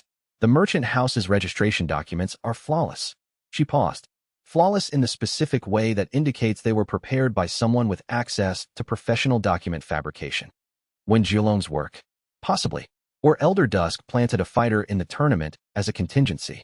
If Lu Baoshan's techniques are implanted, his combat responses will follow a pre-programmed pattern, which means he can be deployed as a weapon at a specific moment, triggered by a signal from his handler. A weapon aimed at whom? That depends on his bracket assignment. She checked the chart. Western bracket. Your bracket. He is 3 matches away from facing you in the elimination rounds. Wei Longchen looked at Lu Baoshan across the practice yard. The young man was going through a warm-up routine that looked natural to an untrained observer and looked manufactured to someone who could read the underlying chi patterns. Every movement was precision-calibrated. Every technique transition was seamless. No hesitation, no variation, no personal style. It was combat choreography, not combat training. Can you identify his handler? Wei Longchen asked. Working on it. The handler will be someone with a line of sight to the Western bracket arena and a spiritual communication channel to Lu Baoshan. That narrows the candidates to approximately 40 people in the spectator sections. She made a note in her notebook. I will have the handler identified before your paths cross in the bracket. The first day of the Silver Summit gathering ended with Wei Longchen holding 3 pieces of information that had not been available that morning. Qin Zhaoxi's fighting style confirmed the memory's prediction. A planted fighter was in his bracket, and Elder Dusk was positioned exactly where Sui Weiying had predicted. The known variables were accumulating. The unknown variables. The 12th enforcer, Lu Baoshan's handler, the cipher message sender's continued silence, remained in the margins, waiting to resolve. Chapter 33 Wei Longchen's first tournament match began at the second bell of the morning. His opponent was a woman named Ren Huali, an independent cultivator from the Western provinces, gold core rank, specializing in metal element techniques. She fought with 2 short swords that resonated with her chi signature, producing a cutting aura that extended 6 inches beyond each blade's physical edge. He had studied her warm-up the previous day and identified 3 patterns in her technique work. She favored left-side openings. She transitioned between offensive and defensive postures through a specific shoulder rotation that telegraphed the shift by a quarter second. and her cutting aura consumed chi at a rate that meant she could maintain it at full extension for approximately 3 minutes before needing to reduce it. He did not need 3 minutes. Sui Weiing had specified, fight at mid-gold core, win through technique rather than power, be competitive without being conspicuous. He followed the specification. He used a standard martial form from the Dragon Emperor's memory, a form that predated the Covenant techniques and looked, to an outside observer, like a well-practiced, independent cultivator's art rather than an emperor's inheritance. The match lasted 90 seconds. He won by redirecting Ren Huali's cutting aura back toward her guard, causing her swords to vibrate at a frequency that loosened her grip. She dropped the left blade. He stepped inside her reduced guard and placed his palm against her sternum, a light touch, carrying enough chi to register as a strike without causing damage. The referee called the match clean, Sui Weiing reported afterward. No unusual chi signatures detected. Elder Dusk was watching Section 3 of the Eastern Bracket during your match, Liang Meihua's area. He is tracking her, not you. He is tracking the Ice Law signature, Wei Longchen said. It is the most distinctive of the 3 bond resonances we are carrying. Yes, which means my cover story for Liang Meihua needs adjustment. Her Ice Law chi is distinctive enough that Elder Dusk may connect it to the Frostfire Covenant palm he encountered in Silver Cloud City. Can she modify her output to break the connection? I have been working on it, Liang Meihua said, arriving from her own bracket area with the measured pace of someone who had won her match and was processing the tactical implications of having done so. The Ice Law base frequency is inherent to my cultivation. I cannot change it, but I can overlay it with a secondary frequency, standard Frost Peak Sect techniques that I learned before the bond activated. The overlay makes the base frequency harder to isolate. Do it for all remaining matches, Wei Longchen said. She nodded and departed. Their interaction was brief, efficient, and entirely focused on operational necessity, the communication style of 2 people who understood each other well enough that elaboration was unnecessary. The tournament progressed. Days 2 through 5 produced the expected attrition. 300 fighters reduced to 40 through elimination matches that ranged from competent to spectacular. Wei Longchen won 4 matches, each time using different technique sets drawn from the Emperor's pre-Covenant memory, presenting the appearance of a versatile, independent cultivator rather than a bonded partner with access to ancient combat arts. Liu Baoshan, the planted fighter, also advanced. His matches were efficient and emotionless, victories achieved through precision technique application without any of the improvisation or personal flair that characterized genuine fighters. His opponents were outmatched not by superior power, but by perfect execution. Every block arrived exactly where it needed to be. Every strike targeted exactly the right pressure point. Every transition occurred at exactly the right moment. On the 5th day, Sui Weiing identified his handler. The tea house owner from Haifeng, she said. Lin Fei's contact, the second person on the Pale Architects reporting network. He relocated to the tournament grounds 3 days before it began, operating a food stall in the vendor area.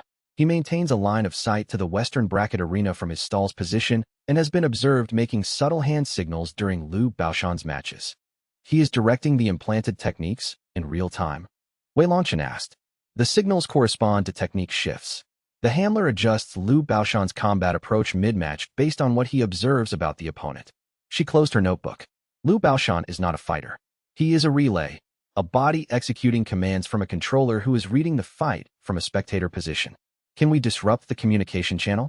Yes, but disrupting it during a match would cause Liu Baoshan's technique work to collapse, which would draw attention to the control system, which would draw attention to the handler, which would draw attention to Wen Jiulong's involvement in the tournament.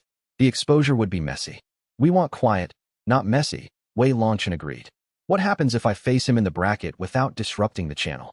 Then you fight a remotely controlled opponent whose handler has been watching your previous 4 matches and will calibrate Liu Baoshan's responses specifically for your demonstrated technique profile.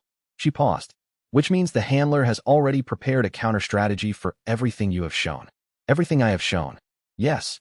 Then I show something I have not shown. He looked at her. Something from the Emperor's memory that predates the techniques I have used so far. Something the handler cannot have prepared for because he has never seen it. That introduces a risk, Sui Weiing said. New techniques create new data for Wen Jiulong's observation apparatus. Not if the technique is ordinary enough to be unremarkable, but effective enough to defeat a controlled opponent. He accessed the Emperor's memory cache, the pre-Covenant techniques, the ones from the earliest lifetimes when Xin Talong was a young cultivator without bonds or inheritance. The memory provided a martial form called the Stone River Method, a defensive technique built on reading incoming force and deflecting it along natural flow paths, the way water moves around stones. It was not flashy. It was not recognizable as Dragon Emperor technique work. It was simply good martial arts from an era before the current technique classification system existed. The Stone River Method, he said. Pre-first lifetime. Shin Talong learned it from a retired soldier before he had any cultivation at all. It is a mortal origin technique adapted for chi use. No one alive would recognize it as connected to the Dragon Emperor. What does it do? It defeats controlled opponents by being unpredictable. The technique's core principle is that defense and offense are not sequential. They are simultaneous. Every defensive motion is also an attack, and every attack is also a repositioning. A controlled opponent, receiving commands from a handler, operates on a response cycle: observation, command, execution. The Stone River Method's simultaneous offense-defense collapses the handler's observation window, because there is never a moment where only one thing is happening. Sui Weiing considered this. The handler needs to observe your movement, formulate a command, and transmit it. If your movements are continuously dual-purpose, the handler cannot isolate a single intent to counter. Correct. Use it, she said. Wei Longchen's bracket match against Liu Baoshan was scheduled for day 7. He had 2 days to refine the Stone River Method from memory into practice, adapting a technique the Dragon Emperor had learned as a mortal to the gold core cultivation level he was presenting. He trained at night, under the Dragon Veil, in a clearing outside the tournament grounds. The Stone River Method's movements were unfamiliar to his body but familiar to the memory, the disconnect between a technique known conceptually and a technique known physically.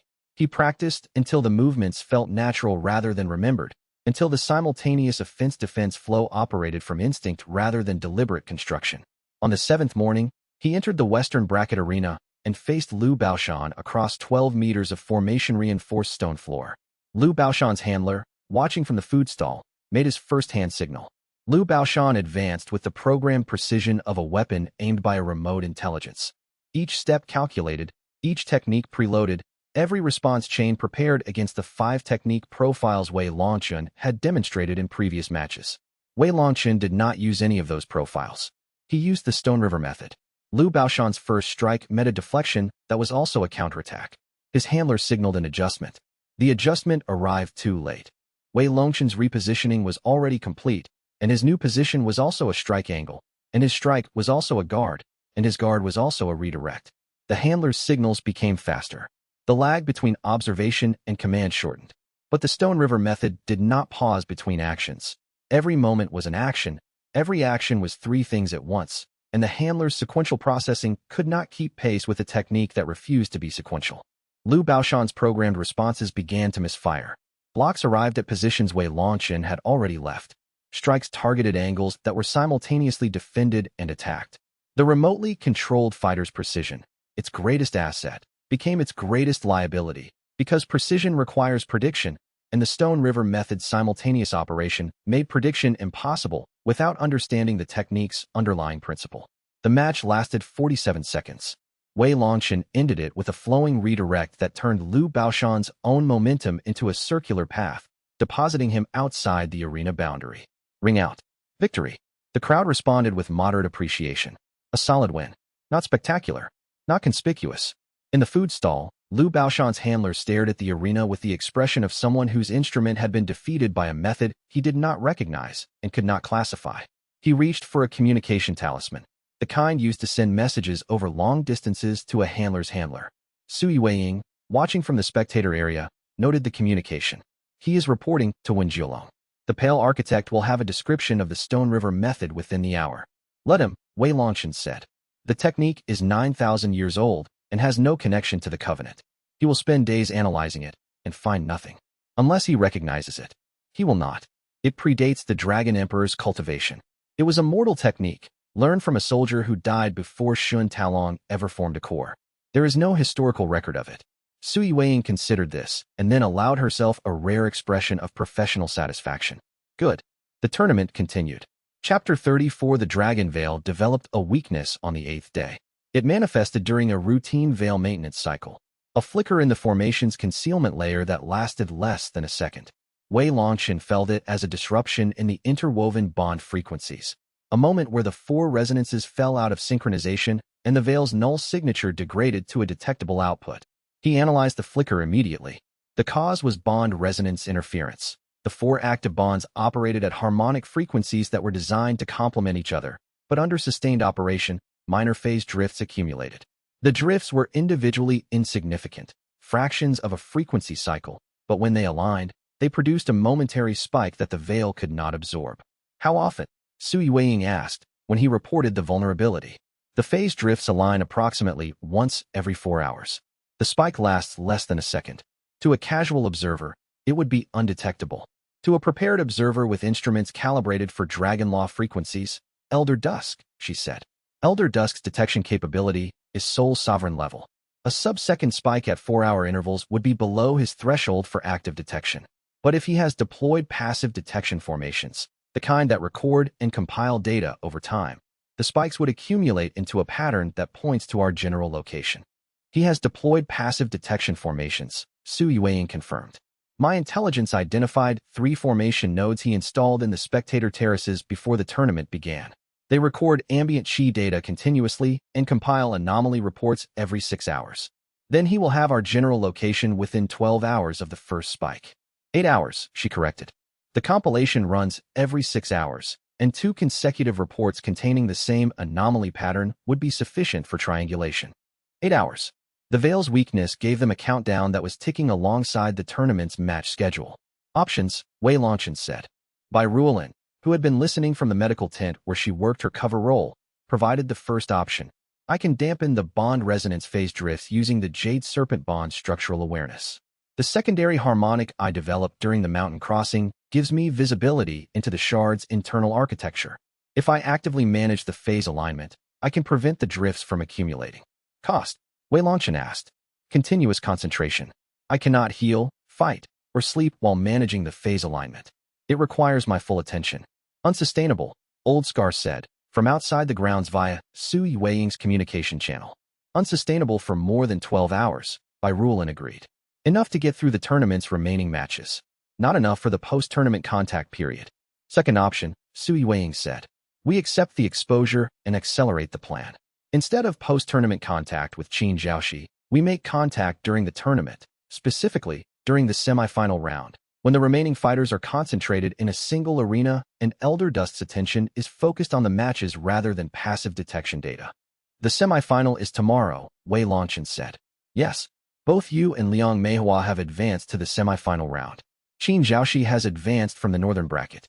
The 3 of you will be in the same arena at the same time. She paused. The emotional catalyst for the recognition bond, the moment of genuine connection that triggers the bond activation, could occur during a match. A match between me and Qin Zhaoxi, if the bracket allows it. The semifinal pairings have not been announced. The bracket pairings were announced that evening. The tournament proctor read them from a stage at the arena's center, his voice formation enhanced for the crowd of spectators who had gathered to learn which fighters they would be cheering for in the morning. Western bracket semifinalist Zhao Wentian against Northern bracket semifinalist Qin Zhaoxi. Sui Weiing's expression, when she read the pairing, carried the particular flatness of someone who recognized a coincidence that was not a coincidence. When Jiolong's bracket manipulation, he engineered this pairing. He wants us in the same arena, Wei Longchen said. He wants data on what happens when you and a covenant partner fight. The resonance spike from combat interaction between a bonded cultivator and an unawakened partner would give his observation apparatus the clearest possible reading of the bond formation process. Then we give him the reading, Wei Longchen said. But we control what he reads. How? The recognition bond requires emotional catalyst. If I fight Qin Zhaoxi without allowing the catalyst to trigger, if I keep the interaction purely martial, no emotional content, no memory-driven connection, the bond will not activate. The resonance will show interest without completion. When Jiolong gets data on a near-miss rather than a successful bond, and the actual bond activation. Afterward, outside the arena, outside the observation apparatus, in a context we choose, not one when Jiolong designed. Sui Weiing considered the plan. You are proposing to fight a covenant partner, someone the shard is actively trying to bond with, and suppress the bond activation through willpower alone. Yes. The Dragon Emperor's memory suggests this is possible? The Dragon Emperor's memory suggests this is very difficult. He paused. But possible. She looked at him for a long moment. Then she nodded. Your match is tomorrow at second bell. Bai Ruolin manages the phase alignment until then. I will position Elder Dusk's attention on a secondary target during the match. You fight Qin Zhaoxi, suppress the bond, and win or lose. The bond does not activate until we are clear of the observation zone. Understood. The plan was set. The pieces were positioned. And somewhere in the Iron Banner Legion's delegation quarters, Qin Zhaoxi was studying the tournament bracket and reading the name Zhao Wentian with the analytical attention she brought to all opponents, assessing the name for background, the fight record for patterns, and the physical description for vulnerabilities. She found nothing remarkable. A wandering cultivator from the southern provinces. Mid-gold core. Versatile technique profile. No distinguishing characteristics. She sharpened her blade and went to sleep. She did not dream. Soldiers rarely did. But in the space between waking and sleeping, a warmth passed through her cultivation base. The same warmth she had felt 6 days ago, from the north, without explanation. It lasted a heartbeat. She noted it, filed it under unexplained physiological events, and dismissed it. Tomorrow she would fight a man named Zhao Wentian and discover that some things filed under unexplained had explanations that changed the shape of an entire life. Chapter 35. The morning of the semifinal match broke cold and clear. Wei Longchen stood at the western entrance to the main arena and watched the spectators fill the terraces with the patient attention of someone cataloging variables. 3,000 people. 40 rows of stone seating carved into Silver Summit's granite face. 6 entry points. Elder Dusk in Section 12, Civilian Code. Expression of professional attention. 11 visible enforcers in paired positions. The 12th still unaccounted for. By Rulin's phase alignment was holding. She sat in the medical tent with her eyes closed and her jade serpent chi threaded through the dragon veil's architecture, manually correcting each phase drift as it accumulated. She had been doing this for 6 hours. Her face was pale with the specific pallor of sustained concentration. Sui Weiying's distraction was in position, a merchant in Section 8 who would produce a loud confrontation with a spectator at exactly second bell, the moment the match began, drawing Elder Dusk's passive detection attention to the wrong quadrant of the arena for approximately 4 minutes. Old Scar waited outside the tournament grounds at the northern exit, with 3 horses saddled and a route mapped through terrain that Legion patrols rarely covered. The arena proctor called the match. Zhao Wentian of the southern provinces. Qin Zhaoxi of the Iron Banner Legion. She entered from the northern gate. Military stride, even pace, blade at her left hip in the military draw position. Her cultivation pressed against the arena's air with the steady density of someone who maintained their chi at operational readiness rather than flashy display. She was not tall. She was not physically imposing. She moved with the specific economy of someone who had been trained to make every motion count. Because in military cultivation, wasted motion was wasted chi, and wasted chi was the difference between survival and casualty. The dragon core shard surged. Not subtly. Not with the manageable pulse of proximity recognition. The shard recognized the Crimson Hawk companion across 40 meters of arena stone and responded with the accumulated pressure of 4 lifetimes of partnership. For lifetimes of the general who fought at the Emperor's side, who died protecting him from arrows, who sharpened blades before battles she knew she might not survive, because preparation was its own form of devotion. Wei Longchen pressed the surge down with every technique the Emperor's memory provided. The nascent soul rank's expanded capacity gave him room to contain it. The 4 active bonds' resonance helped.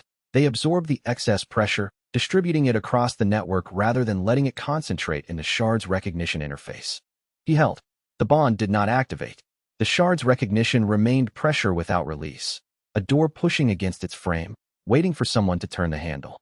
Qin Zhaoxi stopped 10 meters away and assessed him. Her eyes moved across his body with the systematic precision of a soldier reading an opponent. Stance width, weight distribution, blade presence, none, guard positioning, chi density pattern. She cataloged him in 4 seconds and reached a conclusion. You are not mid-gold core, she said.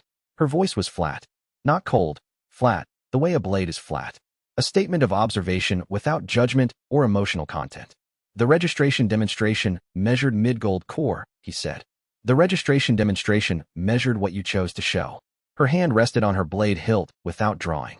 Your stance is too deep for gold core. Your chi circulation is maintaining a suppression layer that costs more energy than a gold core base can sustain. You are nascent soul at minimum. He said nothing. The arena was silent. 3,000 spectators watching a pre-match exchange that was quieter than any of them could hear. I do not fight opponents who deceive the registration system, she said. Concede or demonstrate your actual rank. I will not draw against someone whose power I cannot accurately assess. The soldier's code.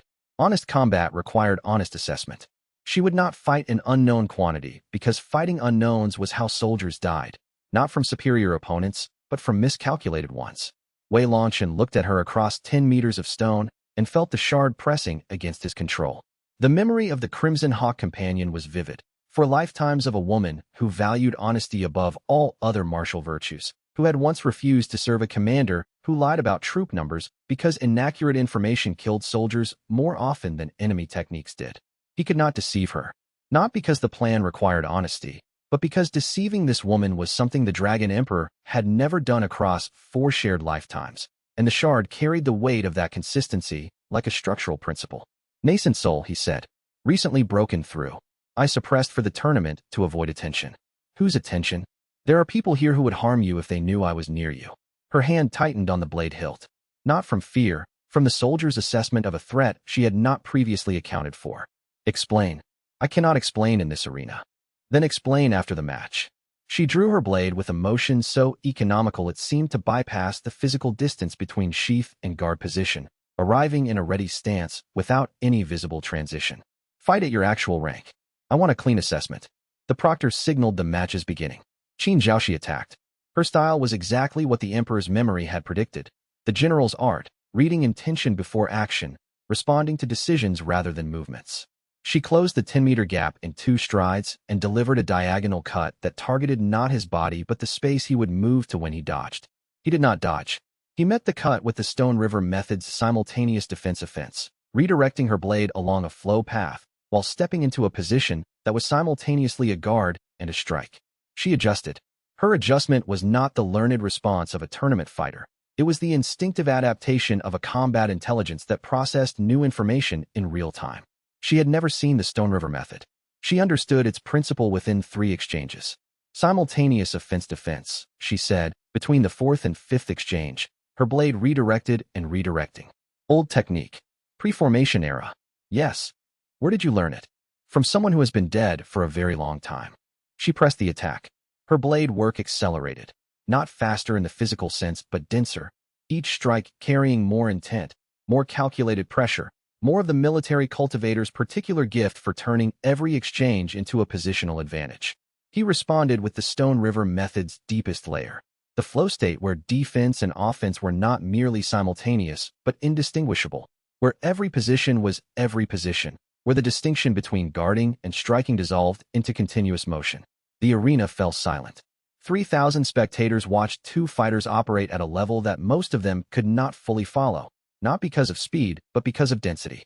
Every moment of the match contained more information than casual observation could process. The Dragon Core shard pressed harder.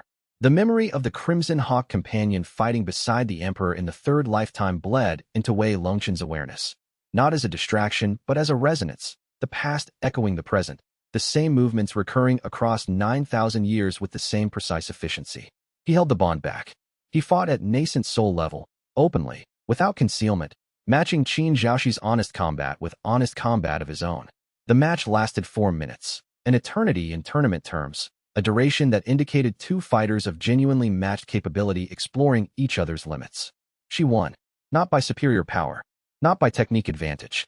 She won because the soldier's art was designed for this, for assessing an opponent in real time, finding the margin, and exploiting it with a precision that left no room for recovery.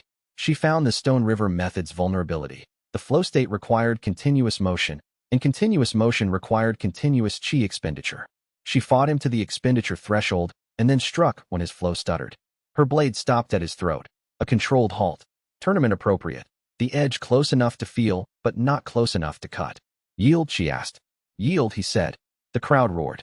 The proctor called the match. Qin Zhaoxi sheathed her blade with the same economical motion she had drawn it, and looked at Wei Longchen with the expression of someone who had fought an opponent she respected and wanted answers from. After the match, she said, you said you would explain.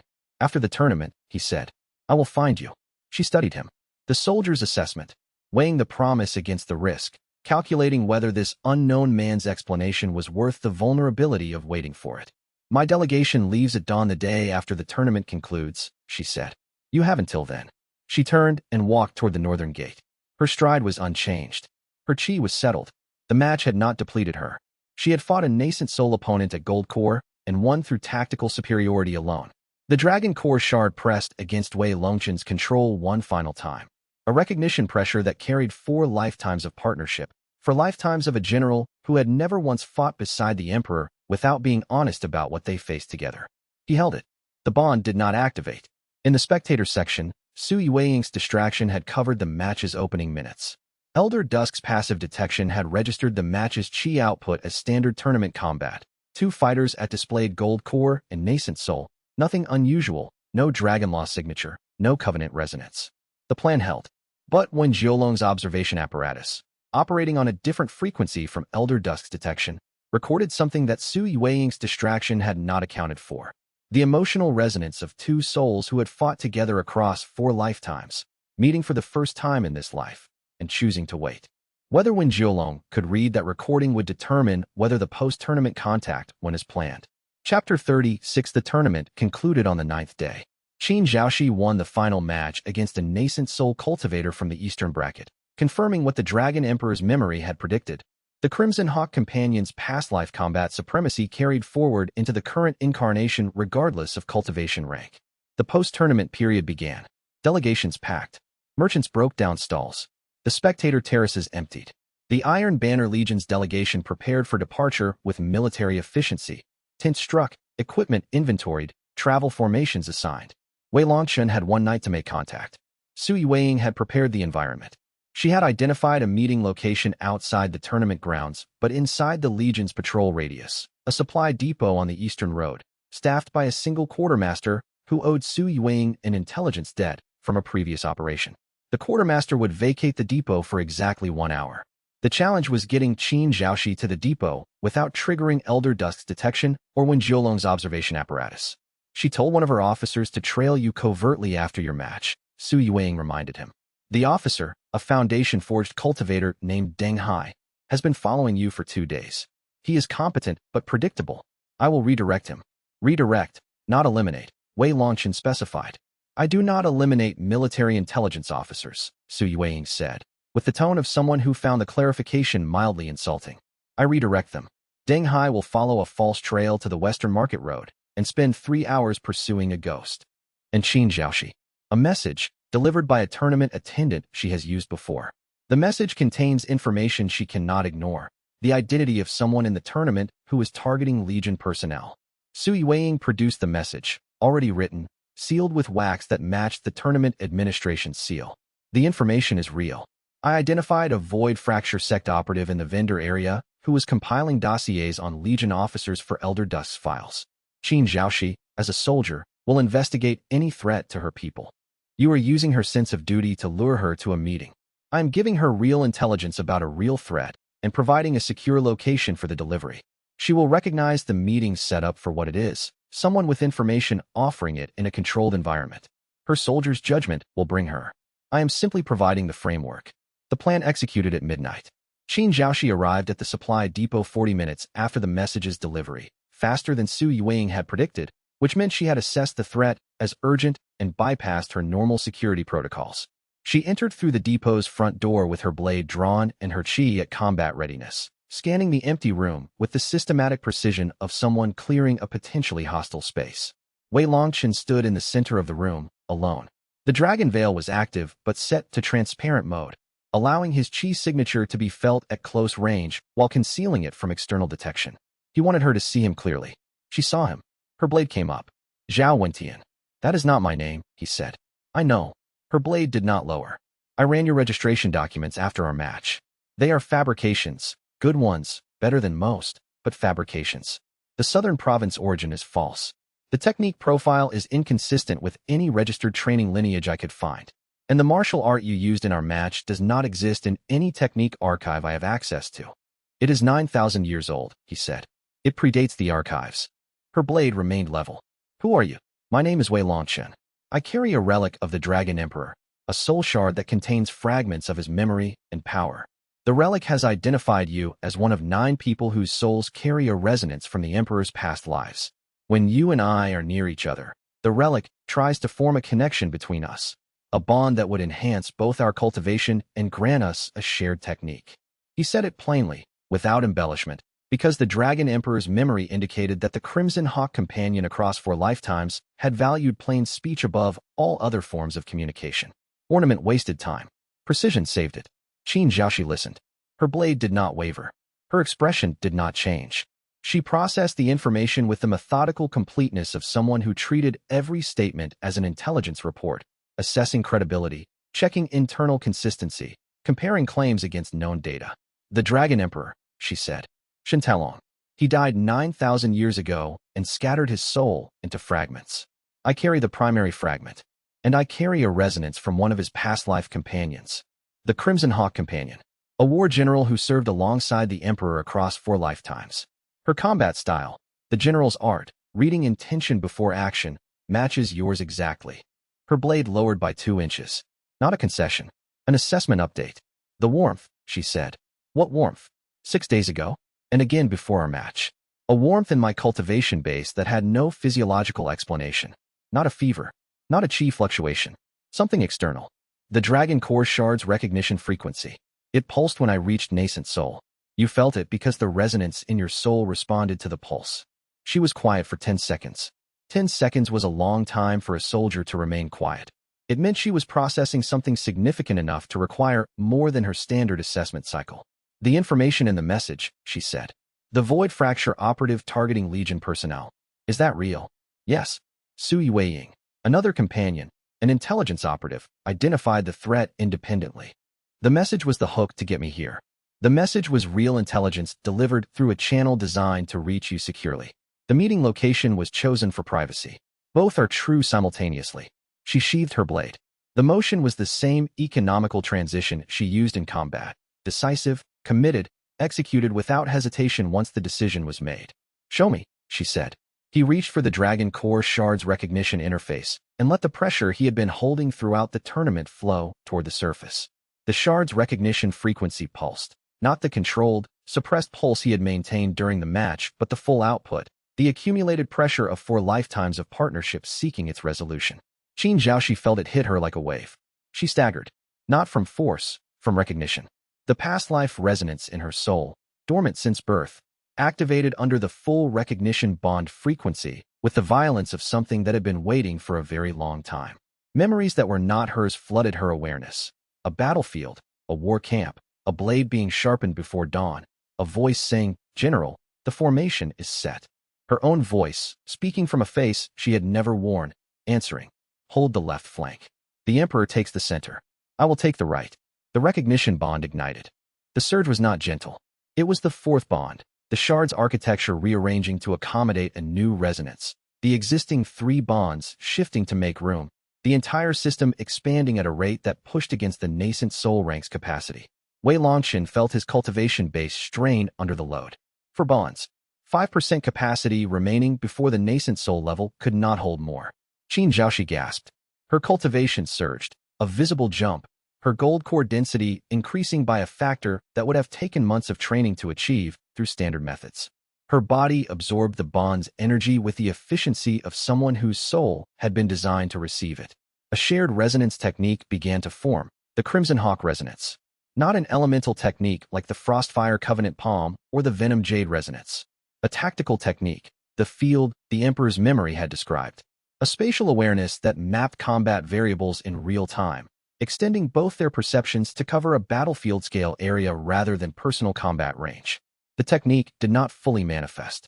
It needed time, but its architecture was visible in both their cultivation bases, a framework that would fill in over days and weeks as the bond deepened.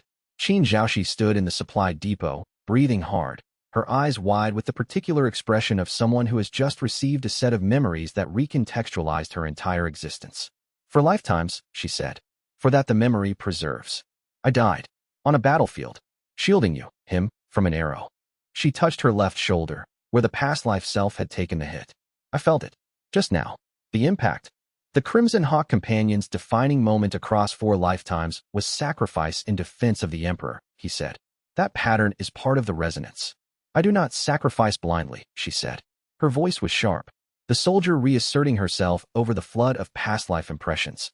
"I sacrifice when the tactical situation requires it, and not a moment before."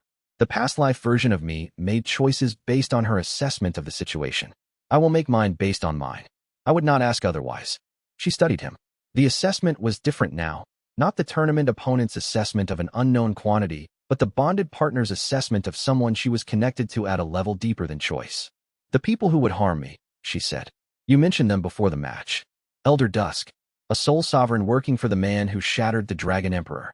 He is at this tournament, under civilian cover, with 11 enforcers. His orders are to capture me alive, and the first Covenant partner alive. The others, you included, now, are classified as expendable. Expendable. She repeated the word with the particular flatness of a soldier who understood exactly what the classification meant. The bond just activated. The resonance spike from the activation, is it detectable? The dragon veil should have contained it. But the veil's weakness, the 4-hour phase drift, may have coincided with the activation spike. Then we need to move. Now. She was a general. The bond's activation had not made her something new. It had confirmed what she already was. A tactician who processed threats at combat speed and translated assessments into action without the delay of deliberation. They left the depot. Su Yuwang met them at the Eastern Road, having monitored the bond activation's external signature from her observation post. Her assessment. The spike was partially contained. 80% concealment. The remaining 20% registered as a mid-level chi anomaly, noticeable but not definitively linked to Dragon Law energy. Elder Dusk's passive detection will flag it in the next compilation cycle. When? Wei Longchen asked. 4 hours. Then we have 4 hours, Qin Zhaoxi said. She looked at the group. Wei Longchen, Su Yuwang, Liang Meihua arriving from the spectator area, Bai Ruolin from the medical tent, Old Scar from the northern exit with 3 horses. 5 people she had not known an hour ago, connected to her through a bond she had not chosen but that felt, with the certainty of a soldier's instinct, correct. I need 30 minutes, she said. My Legion delegation. My officer Deng Hai. I cannot disappear without. You can, Su Yuwang said. The Void Fracture operative I identified is real. I have prepared a report that, when delivered to your Legion commander, will explain your disappearance as a voluntary intelligence operation, pursuing the operative to protect Legion personnel. It is consistent with your record. Your commander will file it as a classified mission and not report you as missing. Qin Zhaoxi stared at Su Yuwang with the expression of someone recognizing professional capability at a level she had not expected to encounter outside military intelligence. You prepared that before tonight. I prepare everything before it is needed. Su Yuwang held out the report. Your Legion officer, Deng Hai, is currently following a false trail on the Western Market Road. He will return to the delegation in 3 hours with nothing to report. By then, we will be 40 li north. Qin Zhaoxi took the report, read it in 90 seconds, and handed it to Deng Hai's replacement. A junior officer she flagged down at the Legion camp's perimeter, who accepted the sealed document without question because his general told him to. She returned to the group with nothing but her blade, a travel pack, and the cultivation base of a newly bonded Covenant partner whose tactical awareness was already extending beyond personal combat range into the field-scale perception the Crimson Hawk resonance would eventually provide. Where are we going? She asked. North, Wei Longchen said. Then east. Then wherever the map leads. Show me the map. He showed her the Dragon Core Shard's internal map, 9 points, for bright, 5 remaining. She studied it with the analytical precision of a general assessing a strategic landscape. 5 targets, she said. 6 enemies, Elder Dusk, 11 enforcers, the Pale Architect's hunter team arriving in 6 days. Limited supply, hostile detection environment, timeline pressure from a degrading seal. She paused. I have fought worse campaigns with worse odds. Have you? No. But a general who admits the odds are bad before the first march loses her soldiers' confidence. The ghost of a smile crossed her face, the first break in her professional composure since the bond activated. Let us move. They moved. Chapter 37. 3 days north of the Silver Summit. The grief hit. It came through the Dragon Core Shard without warning. A characteristic of the Emperor's memory system when processing emotionally charged content that the Shard had been suppressing at lower cultivation levels. The nascent soul breakthrough had expanded the Shard's capacity, and the expansion released memory fragments that the Gold Core architecture had kept locked. The fragments were faces. 3 faces, clear and sharp with the precision of images carried across 9,000 years by a soul that refused to let them blur. 3 Covenant partners, killed across previous cycles. Their souls damaged beyond reincarnation by a technique that Elder Dusk had perfected over 40 years. A soul drain that consumed not just the partner's current life cultivation, but the underlying resonance structure, the past life imprint, the thing that made the soul recognizable to the Covenant system. When Elder Dusk consumed a Covenant partner's soul, the partner was not just dead. They were erased. The slot in the Covenant that they had occupied remained, a structural vacancy that the system preserved like an empty chair at a table, but the person who had sat there was gone permanently. 3 empty chairs. Wei Longchen had known this intellectually since the Preserver's Scroll, the last keeper's list with 3 names crossed out. He had processed it as strategic information. 3 bonds permanently lost, the Covenant reduced from 9 to 6 completable bonds. But the Dragon Core Shard did not deliver strategic information. It delivered memory. And the memory it delivered now was the Dragon Emperor's, Shun Talong's, personal experience of each of those 3 partners across multiple lifetimes. The first, a blacksmith who had forged the Emperor's blade in the 2nd lifetime, whose hands had calluses from work rather than cultivation, who had laughed at the Emperor's attempts to help and said, "Stick to fighting, Your Majesty. The anvil does not respond to cultivation rank." The second, a philosopher who had spent the 5th lifetime arguing with the Emperor about the nature of the Covenant, who had believed that bonds between souls should be chosen rather than inherited, who had died during a debate, killed by Shui Moyan's agents while mid-sentence. Her last words a question about free will that would never be answered. The third, a child. In the 8th lifetime, the third erased partner had been a child of 11, the youngest Covenant partner the system had ever recognized, a boy who played with spinning tops and had the purest cultivation potential the Emperor had seen in any lifetime. Elder Dusk had found him first. The Emperor had arrived 40 minutes too late. 40 minutes. The grief was not Wei Longchen's, but the shard made no distinction between inherited and personal. He knelt on the mountain trail and pressed his hands against the stone and let the 3 faces pass through his awareness with the full weight of 9 lifetimes of accumulation. And the weight was tremendous, the kind of weight that breaks things if it is resisted and shapes things if it is accepted. The 4 active bonds carried the grief outward. The Covenant network, designed to distribute burden, took the emotional weight and spread it across 4 partners, each of them receiving a fraction rather than Wei Longchen bearing the whole. Liang Meihua felt it and said nothing. She stood beside him on the trail and let her ice law chi settle into the cold composure that, for her, was a form of strength she could share without speaking. Su Yueying felt it and recorded it. Not in her notebook, but in the particular stillness of her expression, the intelligence operative's acknowledgement of information that was emotional rather than factual, but no less real. Bai Ruolin felt it and knelt beside him, checking his vitals with the automatic precision of a healer who responded to pain regardless of its source, physical, spiritual, or inherited. Qin Zhaoxi felt it and did something none of the others expected. She drew her blade, walked to the edge of the trail, and drove it point first into the stone. A military mourning gesture, the blade planted for the dead, a soldier's memorial that predated cultivation and survived it. 3, she said. Names. Wei Longchen gave her the names from the Emperor's memory, names from lifetimes so distant that the languages they were spoken in no longer existed. She repeated each one aloud, speaking into the mountain air with the deliberate clarity of someone ensuring that the dead were heard. The grief triggered something in his cultivation base. Not a breakthrough in the standard sense, not a barrier thinned and crossed. An involuntary expansion. The emotional pressure of 3 lifetimes of loss, channeled through the Covenant network's 4-bond architecture, generated a cultivation surge that pushed his nascent soul rank from early stage to mid-stage in a single convulsion. The Dragon Core Shard absorbed the surge and restructured, the expanded capacity accommodating the emotional weight by converting it from pressure to space. The surge produced a burst of Dragon Law energy that radiated outward from his position like a shockwave. Su Yueying reacted first. The Dragon Veil is down. The surge broke it.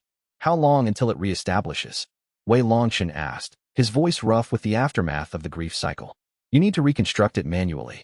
At nascent soul mid-stage, the reconstruction will take 4 minutes. Elder Dusk's detection range.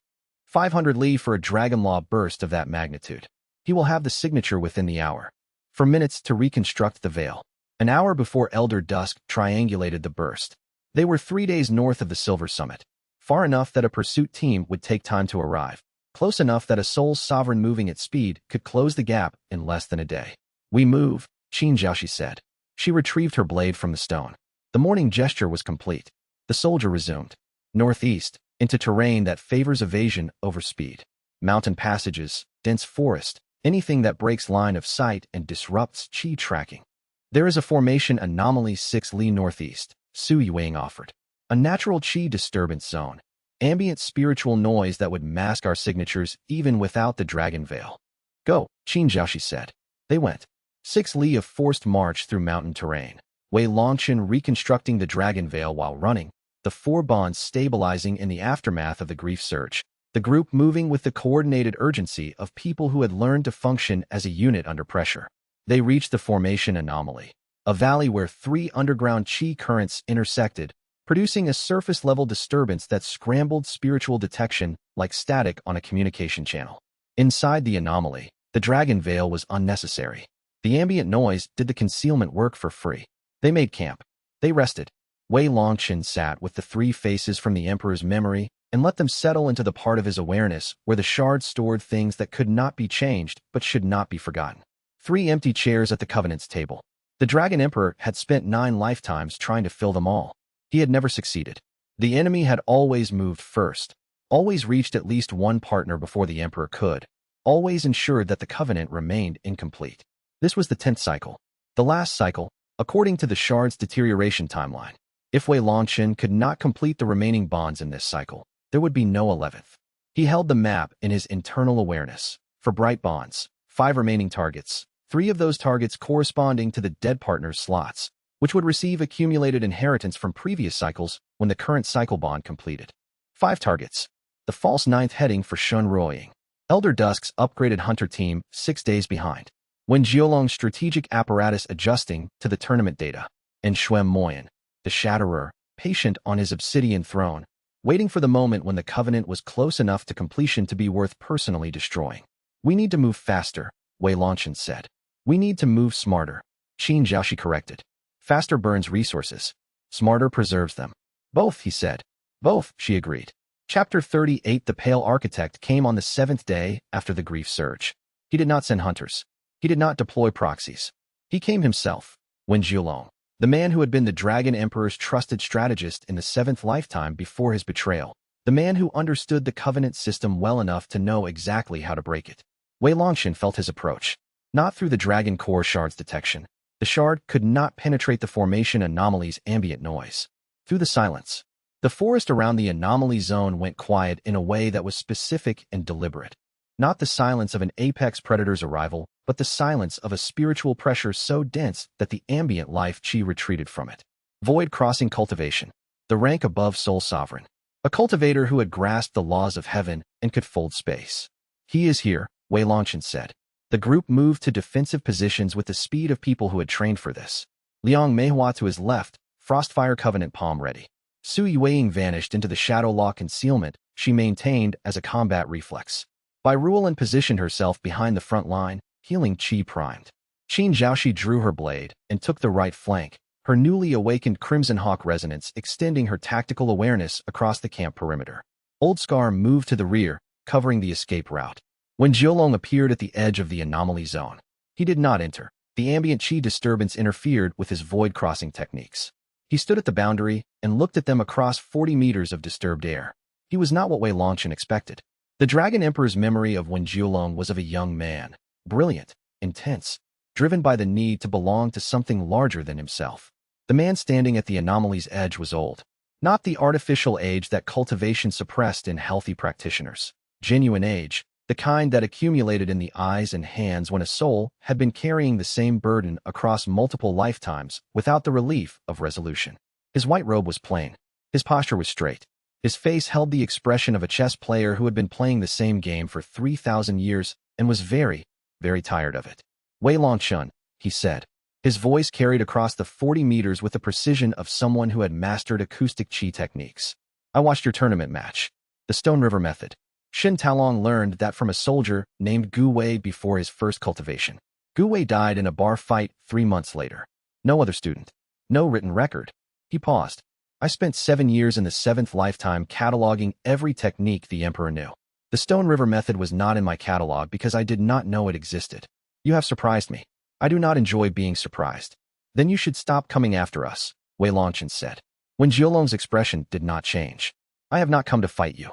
Fighting you is Elder Dusk's assignment. I have come to deliver something. He raised one hand.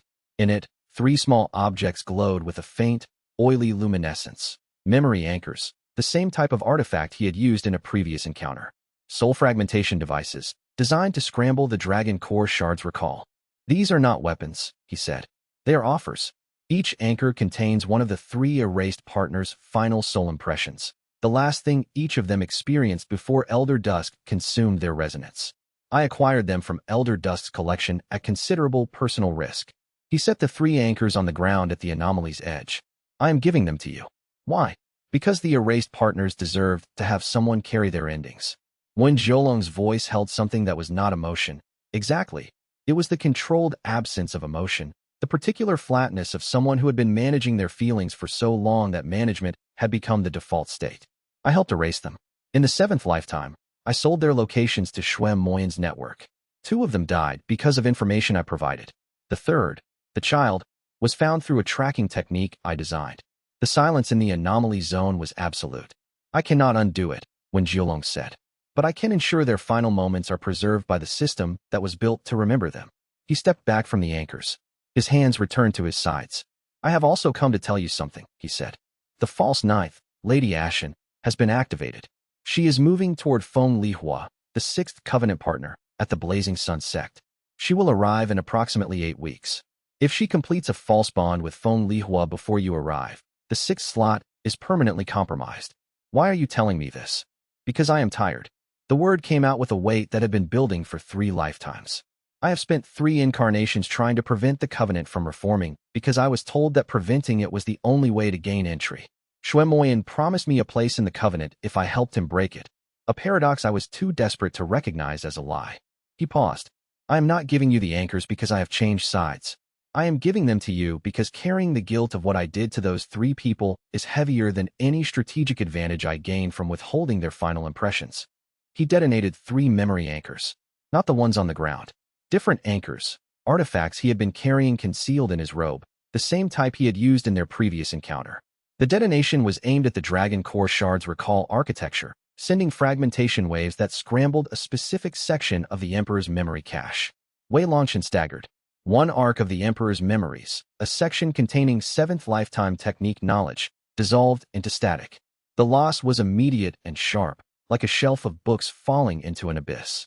I said I have not changed sides, Wen Zhuolong said, stepping back into the void space that void-crossing cultivators used for rapid transit. I am leaving the anchors. I am scrambling your memories. Both are true. He folded space around himself and vanished, not retreating but relocating, covering a distance that would take the group days of travel in a single step. Wei Longchen knelt on the ground, holding the fragmented memory space, trying to reconstruct what had been lost. The 7th lifetime techniques, specific combat arts the Emperor had developed during his partnership with Wen Zhuolong, were gone, scrambled beyond the shard's ability to reassemble.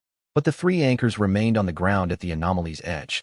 3 small objects, glowing with the final soul impressions of 3 people who had been erased. Wei Longchen reached them first. She examined each anchor with her jade serpent healing awareness and confirmed. They contained genuine soul impressions. Not fabrications. Not traps. The actual final moments of 3 covenant partners, preserved by the man who had helped kill them. He gave us their deaths, she said. And took our memories, Sui Weiing said, kneeling beside Wei Longchen, assessing the scrambled recall's extent. The 7th lifetime techniques, can you reconstruct? Partially. With help. He looked at the 4 bonds in his cultivation network. Each of you holds a thread of the shared bond. The resonance preserves echoes of what the shard loses. If we work together, we can fill some of the gaps. They worked. 4 hours of shared meditation in the anomaly zone, each partner contributing their bond's echo of the scrambled memories, by Ruolin and Su Yueying and Liang Meihua, and Qin Zhaoxi feeding fragments back into the shard's reconstruction process. Partial success. The lost memories remained damaged, but the covenant partner map was intact. The essential technique knowledge, the Dragon Veil, the covenant resonance arts, the Stone River method, was preserved because it predated the 7th lifetime. The specific losses were the 7th lifetime combat techniques and the detailed memory of Wen Zhuolong's own contributions to the Emperor's strategy, as if Wen Zhuolong had deliberately targeted the parts of the memory that contained himself. He erased himself from the Emperor's record, Sui Weiing said, understanding the pattern. He does not want to be remembered. He wants to be forgotten, Old Scar said. A man who cannot stand the weight of being remembered for what he did. The 3 soul impression anchors were absorbed into the Dragon Core Shard.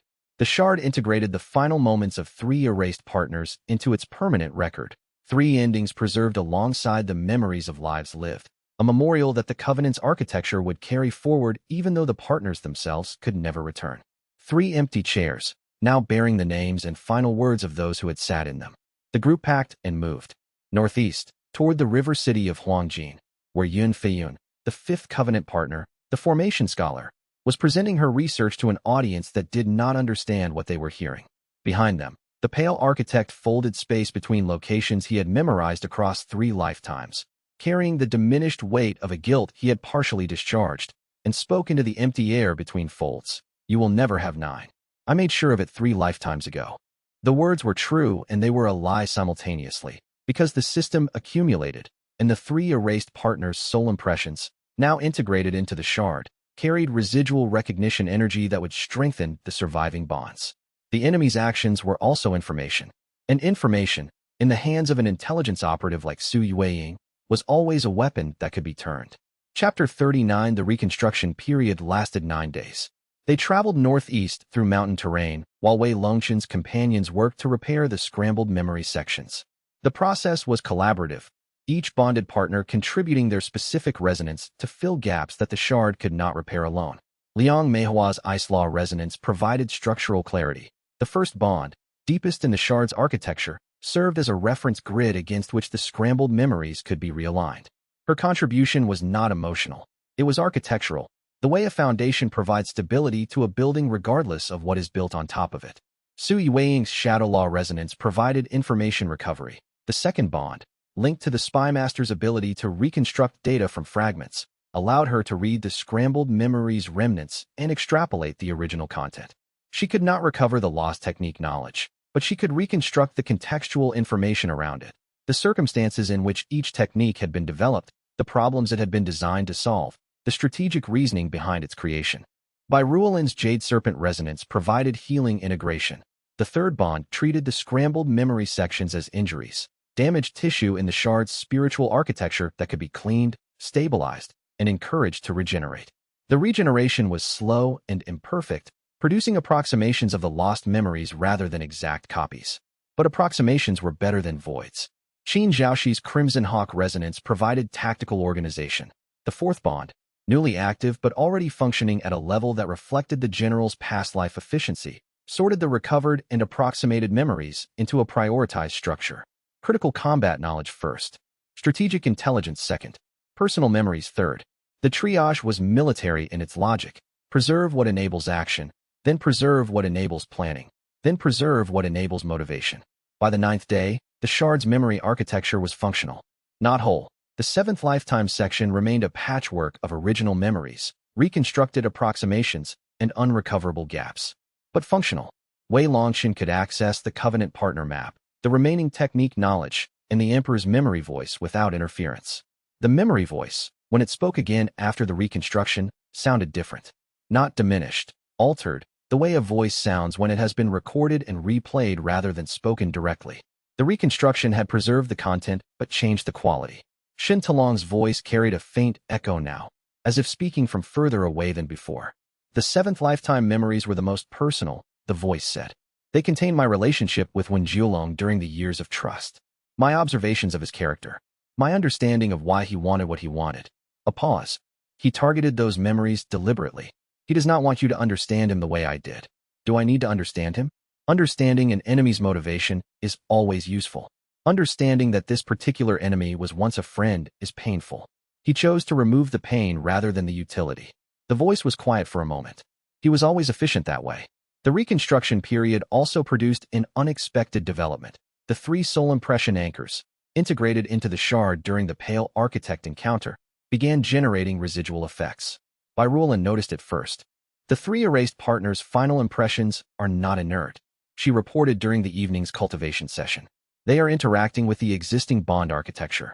The interaction is subtle. It reads as background resonance rather than active bond energy, but it is strengthening the 4 active bonds by approximately 2% each. How? The soul impressions carry residual recognition energy from the partner's previous cycles. That energy, now housed in the shard, is being absorbed by the active bonds as a form of inheritance. The system is doing what the Emperor's voice described, accumulating. Previous cycles' progress compounding into the current one. Then the Pale Architect's memory anchors, The ones he used to scramble our recall accomplished less than he intended, Wei Longchen said. His pattern, Su Yueying said. The enemy's actions strengthen what they are trying to prevent. Every attack on the shard has produced a compensating effect. The void contamination led us to the poison garden and the counteragent. The memory scramble's grief trigger produced the cultivation surge. The soul impressions are strengthening the bonds. He has been accelerating our development while trying to slow it, Qin Zhaoxi said. A strategic error. He does not understand the system well enough to attack it without feeding it. He understands the system better than anyone outside the Covenant, Su Yue encountered. His attacks are strategically sound given the information he has. The compensating effects occur because the system's response to damage is adaptive. It converts damage into growth.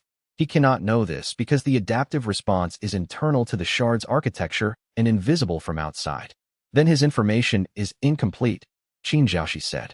Yes, and he does not know it is incomplete, which means his future attacks will also produce compensating effects he cannot predict.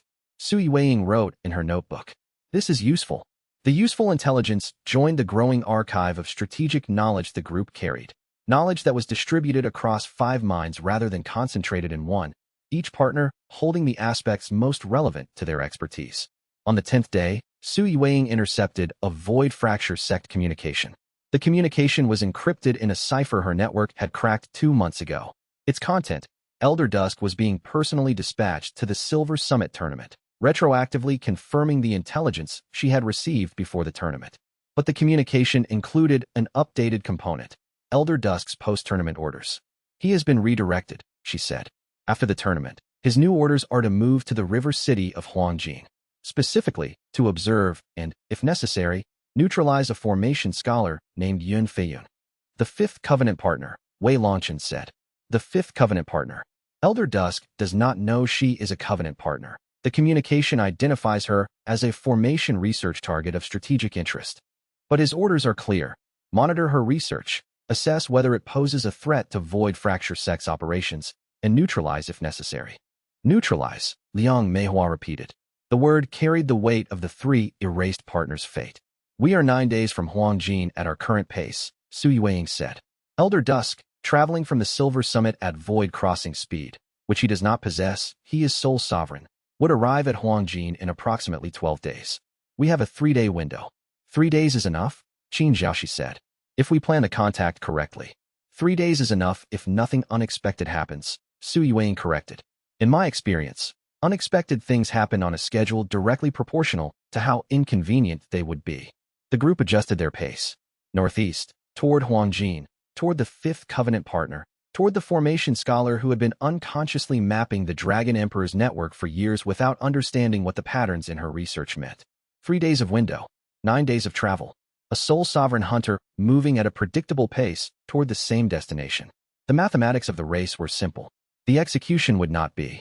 Chapter 40. The Silver Summit tournament grounds grew small behind them as they pushed northeast through the night. The terrain offered no comfort. Rocky passes that demanded footwork, thin air that thinned the chi supply, and a wind that carried the distant scent of something burning from a direction no one could identify. They reached the boundary of Iron Banner Legion territory at dawn on the 2nd day, where the maintained roads dissolved into game trails and merchant paths that wound through the northern hill country. Qin Zhaoxi paused at the boundary marker, the same type of iron cross pillar she had passed every day of her Legion service, and touched it with the flat of her palm. I may not come back through this boundary as a Legion officer, she said. You may not, Wei Longchen agreed. She withdrew her hand and continued walking without looking back. The Crimson Hawk companion's past life pattern, commitment expressed through forward motion rather than backward glances. They traveled hard for 3 days. Old Scar scouted ahead, his wound fully healed, but his body showing the accumulated fatigue of 3 months of continuous travel at a pace designed for cultivators rather than retainers. He did not complain. He adjusted his route finding to maximize efficiency and minimize the distance between rest points, the retainer's art of making the group's path easier without being asked. On the 4th day, they made camp in the wild between the Iron Banner Legion's northern boundary and the beginning of the river valley that would eventually lead them to Huangjing City. Wei Longchen meditated. The nascent Soul mid-stage cultivation base, expanded by the grief surge and stabilized by the 9-day reconstruction, held 4 bond resonances in a configuration that the Emperor's memory described as the 4-point foundation. Not yet a complete structure, The Covenant's full architecture required 9 bonds, but a foundation capable of supporting what would be built on top of it. He projected the Dragon Core Shard's internal map into his full awareness. Not in fragments, not as impression. With 4 bonds active and the shard operating at its most complete state since the Pale Architect's scramble, the map came into resolution with the clarity of something designed to be read at this cultivation level. 9 points. 4 bright, warm, active. Liang Meihua's steady ice presence beside him. Sui Weiying's precise shadow awareness at the camp perimeter. Bai Ruolin's careful jade-green warmth near the banked fire. Qin Zhaoxi's sharp tactical field extending across the surrounding terrain, already mapping the landscape the way a general maps a campaign zone. 3 in motion at distances he could now estimate with nascent soul precision.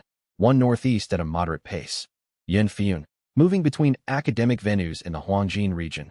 1 far west at a stationary position. Feng Lihua, deep inside the Blazing Sun Sect's territory. 1 further northeast at high altitude. A temporal resonance signature that matched the sealed valley's characteristics. Shenring, waiting in stasis. 2 distant. 1 at an extreme range that the map could barely resolve. Xiao Lingyin, in the Celestial Archive. And 1 at a position that the map marked with a distinctive marker Wei Longchen had not seen before. A point that pulsed with both Dragon Law and Void Law energy simultaneously, positioned inside what the map identified as the Void Fracture Sect's primary fortress. Hua Qingmei, the 9th, born inside the enemy's stronghold. The message from the spirit bird decoded itself in his memory. The message from Chapter 20 that he had carried since Silver Cloud City. The Shatterer has found his own 9th. The false covenant is being built. Move faster, Dragon Air. And Sui Weiying's identification of the Cinder, delivered during the group's parting before the split that hadn't happened yet. Someone inside Xue Moyin's own court. Hua Qingmei, the 9th covenant partner. Inside the fortress, sending messages. Not a prisoner waiting to be rescued. An intelligence asset operating in hostile territory. The parallel with Sui Weiying's operating methodology was not lost on him. The Covenant's intelligence functions did not require deliberate design. They emerged from the souls that carried them. The full map, Liang Meihua said, sitting beside him at the creek. Her ice law chi settled into its night rest pattern, but her eyes were sharp. For the first time with 4 bonds. For the first time with this clarity, he said.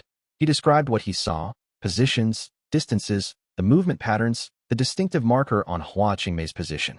The 9th is inside the fortress, Qin Zhaoxi said. She had come to listen, drawn by the tactical content of the conversation. How do you extract an asset from inside a defended position when the defender knows you are coming? You do not extract, Sui Weiying said, arriving from her perimeter watch. You enable the asset to extract themselves. The asset has local knowledge, local cover, and local freedom of movement that an external team cannot replicate. She has been sending messages, Wei Longchen said. The spirit bird cipher. If she has communication capability, she has operational capability. Then the 9th bond is not an extraction problem, Qin Zhaoxi said. It is a coordination problem. We do not go to her. We create the conditions for her to come to us. After the remaining bonds are complete, Sui Weiying added. The 5th, 6th, 7th, and 8th bonds provide the cultivation base needed to operate at the level required to coordinate with someone inside Xue Moyin's fortress. The map glowed in Wei Longchen's internal awareness, 5 bright targets at varying distances across a continent that was larger than any of them had traveled before, except Old Scar, who had been traveling it for 3 lifetimes. 1 at a time, Wei Longchen said. Yun Feiyun first. Huangjin City. The Formation Scholar. 9 days of travel, Old Scar reported. Terrain is workable. 2 river crossings and a mountain pass. No sect territory between here and there, but the Pale Architect's network has nodes in at least 3 settlements along the route. We avoid the settlements, Liang Meihua said. We manage our exposure in the settlements, Sui Weiying corrected, repeating her operational principle. Normal travelers. Unremarkable. We buy supplies, we rest, we move on. Above them, the stars completed their patient circuits, formations that Xiao Lingyin, at the Celestial Archive, was charting with an attention that would eventually reveal itself as something more than academic interest. And below them, beneath the mountain stone and the creek water and the roots of trees that had been growing since before the Dragon Emperor's first lifetime, the continent carried the weight of 9,000 years of covenant cycles, each one building on the last, accumulating toward a resolution that no single cycle had achieved. This cycle would be different, or it would not be, and there would be no next cycle, and the Dragon Emperor's legacy would disperse into the atmosphere like morning fog burned off by a sun that did not care about the things that disappeared in its light. Wei Longchen held the map steady and held the four bonds steady and held the grief and the responsibility and the three soul impressions of erased partners and the fading echo of Shun Talong's voice and the weight of the void contamination scar and the memory of his father's burning caravan and the warmth of the jade bead that had started everything. He held it all because that was what the system was designed for. Not for a single person to carry alone, but for a single person to hold together until there were enough others to share the weight. 4 was twice what 2 had been. 5 would be more than 4. And the work continued.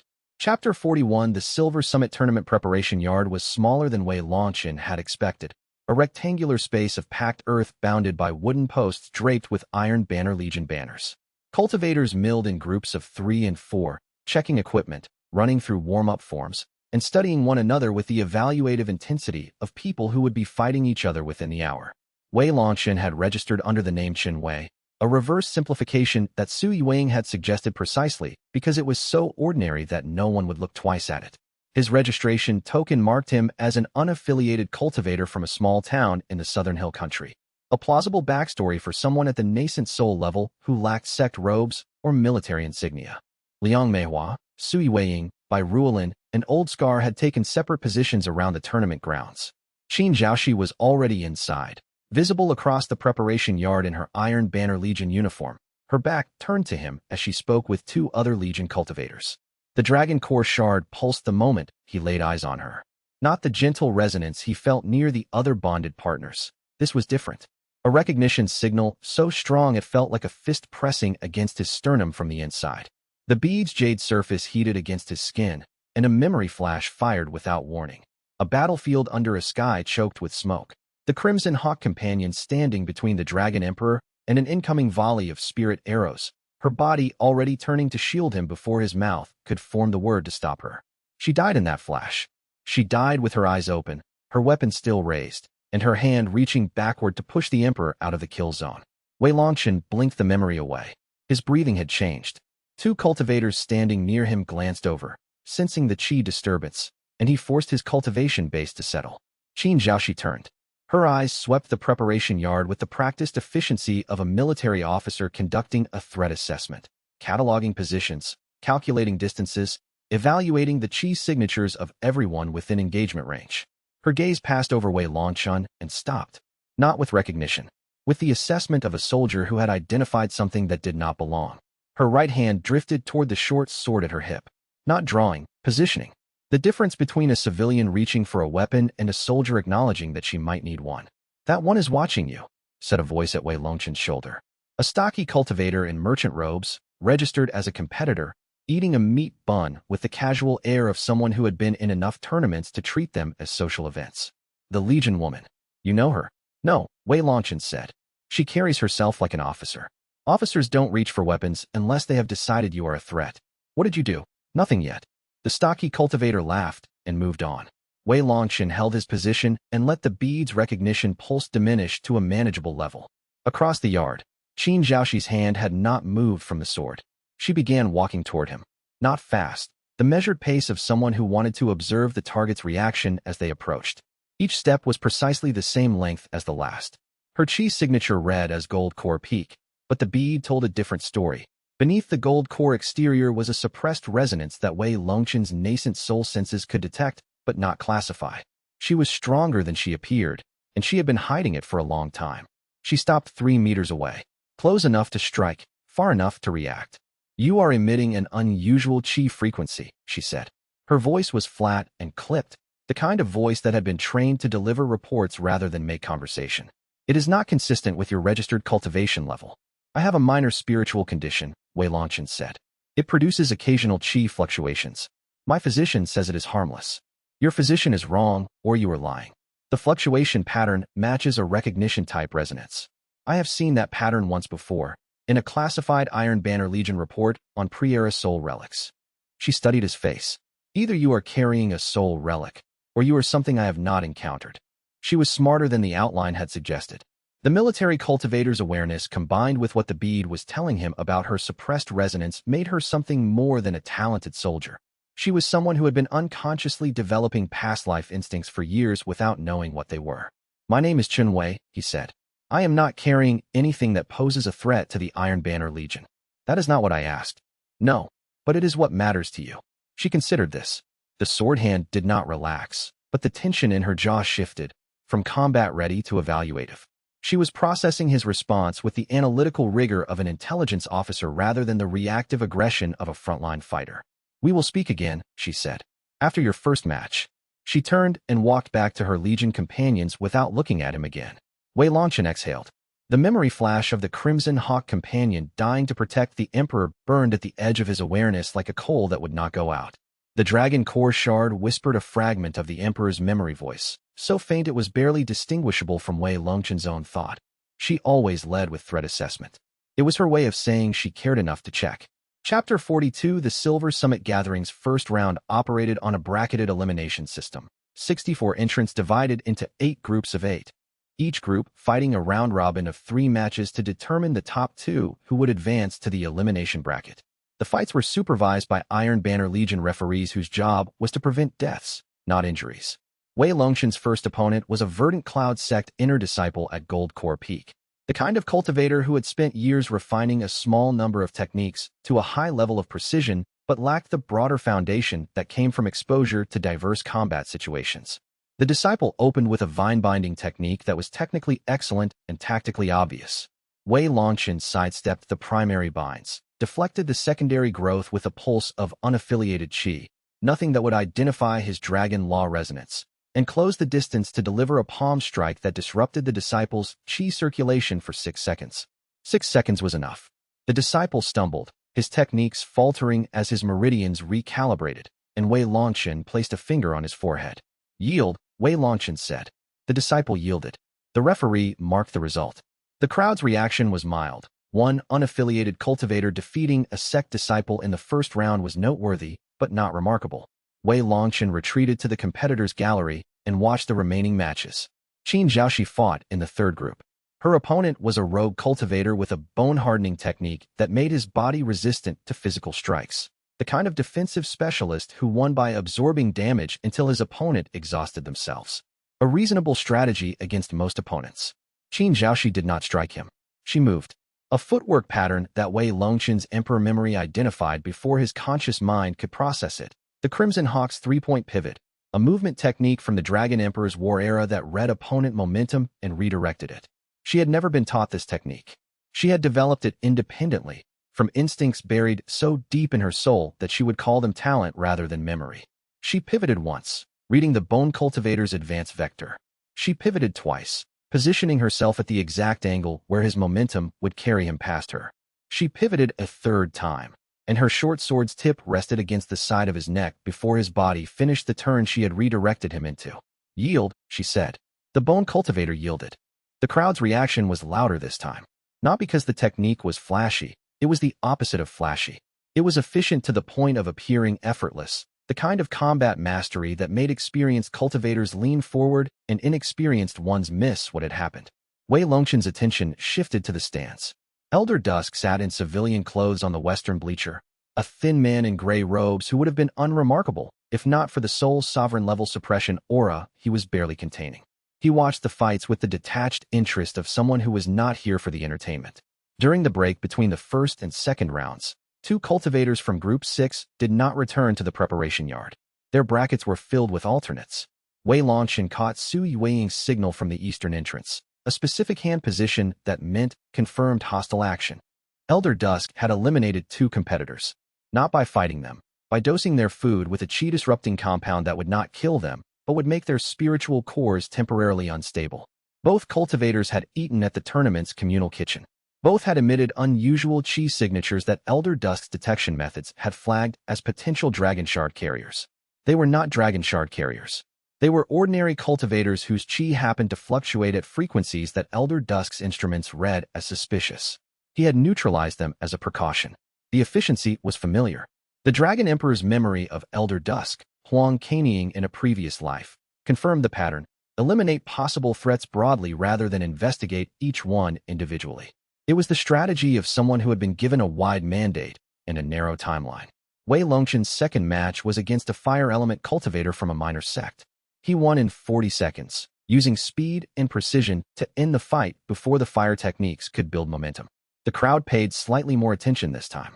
The pattern of quick, Clinical victories was beginning to draw eyes. By the end of the first round, Wei Longchen had advanced from his group alongside a spirit-condensed cultivator who had compensated for his lower rank with a creative defensive technique that the other group members could not crack. Qin Zhaoxi advanced from her group without taking a single hit. In the competitors' gallery, as the bracket pairings for the elimination round were posted, Qin Zhaoxi found him again. "Your combat style," she said.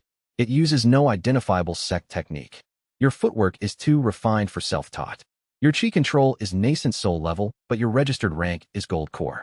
You are hiding at least one cultivation stage. Most people do, in tournaments. Most people hide half a stage. You are hiding a full rank. The Legion trains its officers well. You spotted that faster than I expected." She did not acknowledge the compliment. "The bracket pairings have been manipulated. You and Elder Dusk are set to meet in the semi-final." Wei Longchen's attention sharpened. "You know Elder Dusk?" "I know every cultivator above gold core within 300 li of Iron Banner territory." The thin man in gray robes on the western bleacher registered under a false name, but his suppression aura carries void-type resonance that is not native to any sect in this region. "I have been tracking his movements since he arrived." She paused. "Iron Banner Legion Intelligence has a partial file on the Void Fracture Sect. He matches 3 identifiers. He is not here for the tournament. No, he is here for something specific, and the bracket manipulation suggests he wants to face you in a controlled environment. He has engineered a confrontation that gives him the advantage of audience and rules. You are telling me this because if you are what I think you are, then the thin man in the gray robes is here for reasons that affect the Iron Banner Legion's security. And I protect the Legion's interests regardless of whether my commander has ordered me to." She was offering an alliance based on mutual threat assessment rather than trust. It was the most honest foundation for cooperation Wei Longchen had encountered since Old Scar's original confession. "I will tell you what I know about Elder Dusk," he said. "Not here. After the evening meal. The Eastern Training Pavilion. 8th hour. Come alone. Alone is difficult for me right now. Make it less difficult." She turned and walked away. The short sword at her hip caught the afternoon light, and the bead pulsed once. Not recognition this time, but something closer to anticipation. Chapter 43. The Eastern Training Pavilion was empty at the 8th hour except for Qin Zhaoxi, who sat on a wooden bench with her sword across her knees and a small formation stone on the table beside her. The stone was active, a privacy formation that blurred sound within a 3-meter radius. Iron Banner Legion standard issue for field debriefings. Wei Longchen arrived without his companions. Su Yuang had argued against it for 11 minutes before accepting that the contact required trust building that could not happen in a group setting. Liang Meihua had said nothing, which was her way of expressing concern that she did not expect to resolve through argument. "Sit," Qin Zhaoxi said. He sat across from her. The privacy formation hummed faintly, a low vibration that tickled the edges of his chi perception. "Elder Dusk," she said. "Real name, affiliation, purpose. Tell me what you know and do not embellish." His name is Huang Kanying. He is a sole sovereign cultivator operating under the authority of the Void Fracture Sect, specifically the Obsidian Throne, the seat of a cultivator named Shui Moyan. His purpose at this tournament is to locate and capture a specific individual. Me, you, me, or more precisely, what I carry, the soul relic. Yes. She processed this with the rapid efficiency of someone accustomed to receiving tactical briefings. Why does the Void Fracture Sect want a soul relic? The soul relic is a fragment of the Dragon Emperor Shun Talong's soul. It contains memories, techniques, and the core of a system called the Dragon Covenant. Shui Moyan has been hunting these fragments for 40 years. He has already killed 3 previous holders and consumed their fragments. 3 holders. What happened to the fragments? Consumed. Absorbed into Shui Moyan's cultivation. The holders' souls were destroyed in the process, erased from the reincarnation cycle. She did not flinch. She categorized the information the way a general categorizes casualty reports, with gravity but without visible distress. And the Dragon Covenant. What is it? A network of 9 soul bonds between the Dragon Emperor and 9 partners from his past lives. The partners reincarnate across cycles. When the bonds are re-established, the Covenant's power reassembles. The complete Covenant was never assembled in a single lifetime. This cycle is the first attempt to complete it. How many bonds are currently active? 4. And the remaining 5? Scattered across the continent. 1 is nearby, a cultivator at this tournament, which is the second reason I am here. Qin Zhaoxi's expression did not change, but her grip on the sword tightened by a fraction that Wei Longchen's nascent soul perception detected. Who is the 5th Covenant partner? Wei Longchen considered the moment. The outline specified that the bond required an emotional catalyst, proximity, and crisis. Telling her directly might not trigger it, but withholding it from someone who valued information above all else would damage the trust he was trying to build.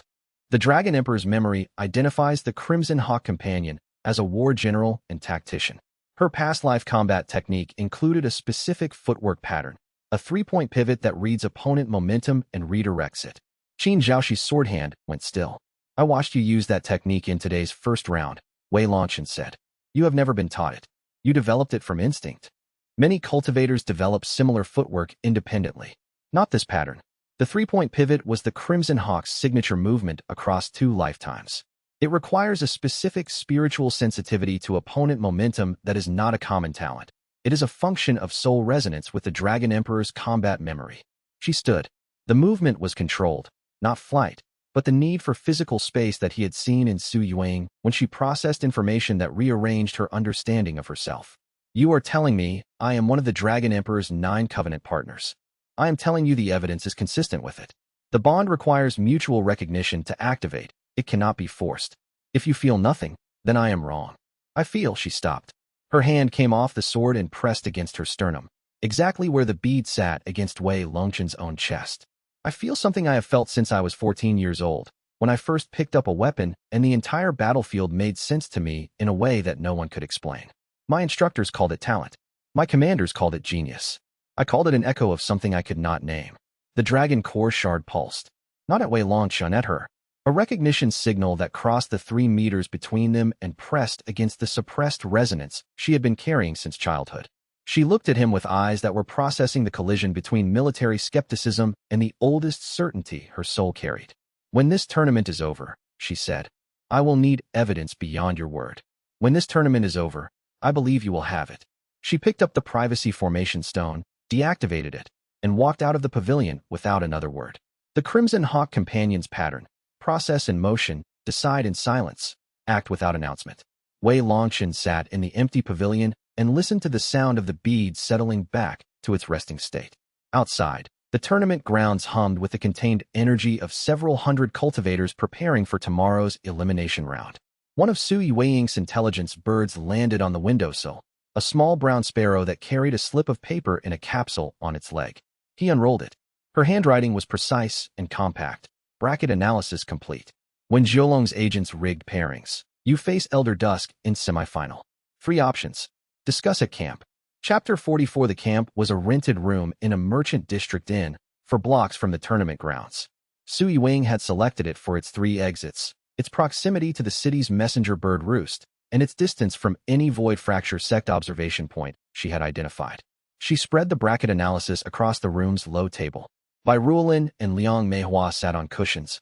Old Scar leaned against the doorframe, watching the corridor. The bracket was manipulated at the registration level. Su Yuang began. 4 of the 64 entrants were planted by one Zhuolong's network, not as fighters, but as structural elements.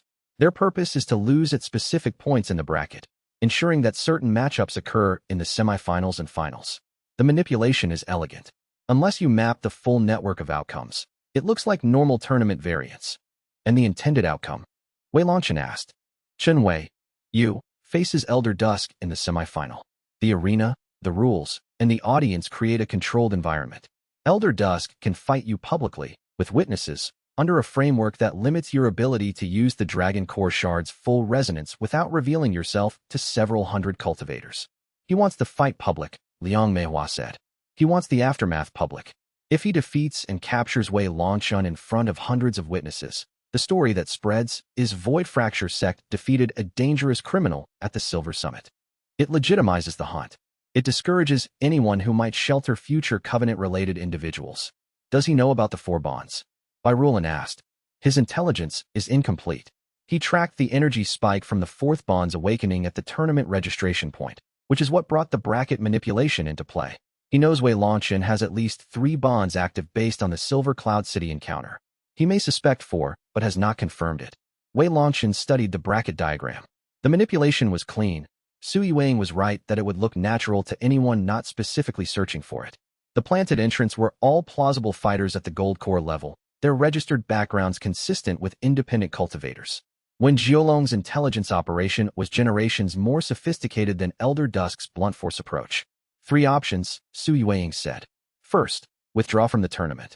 We leave before the semi-final, avoiding the confrontation. Advantage, we survive intact. Disadvantage, Elder Dusk is not drawn out, and we lose our window to contact Qin Jiaoxi during a crisis moment that could catalyze the bond. Second option, expose the bracket manipulation to the tournament organizers. If the Iron Banner Legion learns their tournament has been corrupted by an external sect, they will investigate. The investigation creates chaos. In chaos, we can act. Advantage, Elder Dusk loses his controlled environment. Disadvantage, we draw attention to ourselves and potentially burn Qin Jiaoxi's willingness to engage by making the situation too public. Third, fight. Accept the semi-final match against Elder Dusk, but change the terms. Instead of a controlled arena fight, we engineer a situation that forces Elder Dusk to reveal himself publicly, not as a tournament competitor, but as a Void Fracture Sect operative. If the audience sees him use Void-type techniques in a supposedly fair tournament, the Iron Banner Legion will treat him as a hostile intruder. He loses legitimacy, and the crisis creates the exact conditions needed for the 4th bond to awaken. You mean the 5th bond, by ruling corrected. Qin Jiaoxi would be the 5th awakening. I mean the crisis environment needed for Qin Jiaoxi to make a choice that triggers recognition. The bond requires an emotional catalyst. Watching comrades threatened by a shared enemy is the most consistent trigger across the first 4 bonds. Wei Longchen looked at the 3 options drawn on the table in Su Yueying's precise notation. Each one had risk profiles and probability assessments. She had quantified the intelligence as thoroughly as any Legion briefing.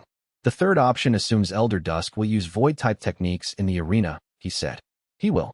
His suppression aura is already unstable. I measured it from the bleachers using a modified detection talisman. He has been operating at his suppression limit since arriving. In a combat situation, against an opponent carrying Dragon Law resonance, his Void Law will surface within the first 30 seconds. It is a physiological response, not a tactical choice. You are very certain.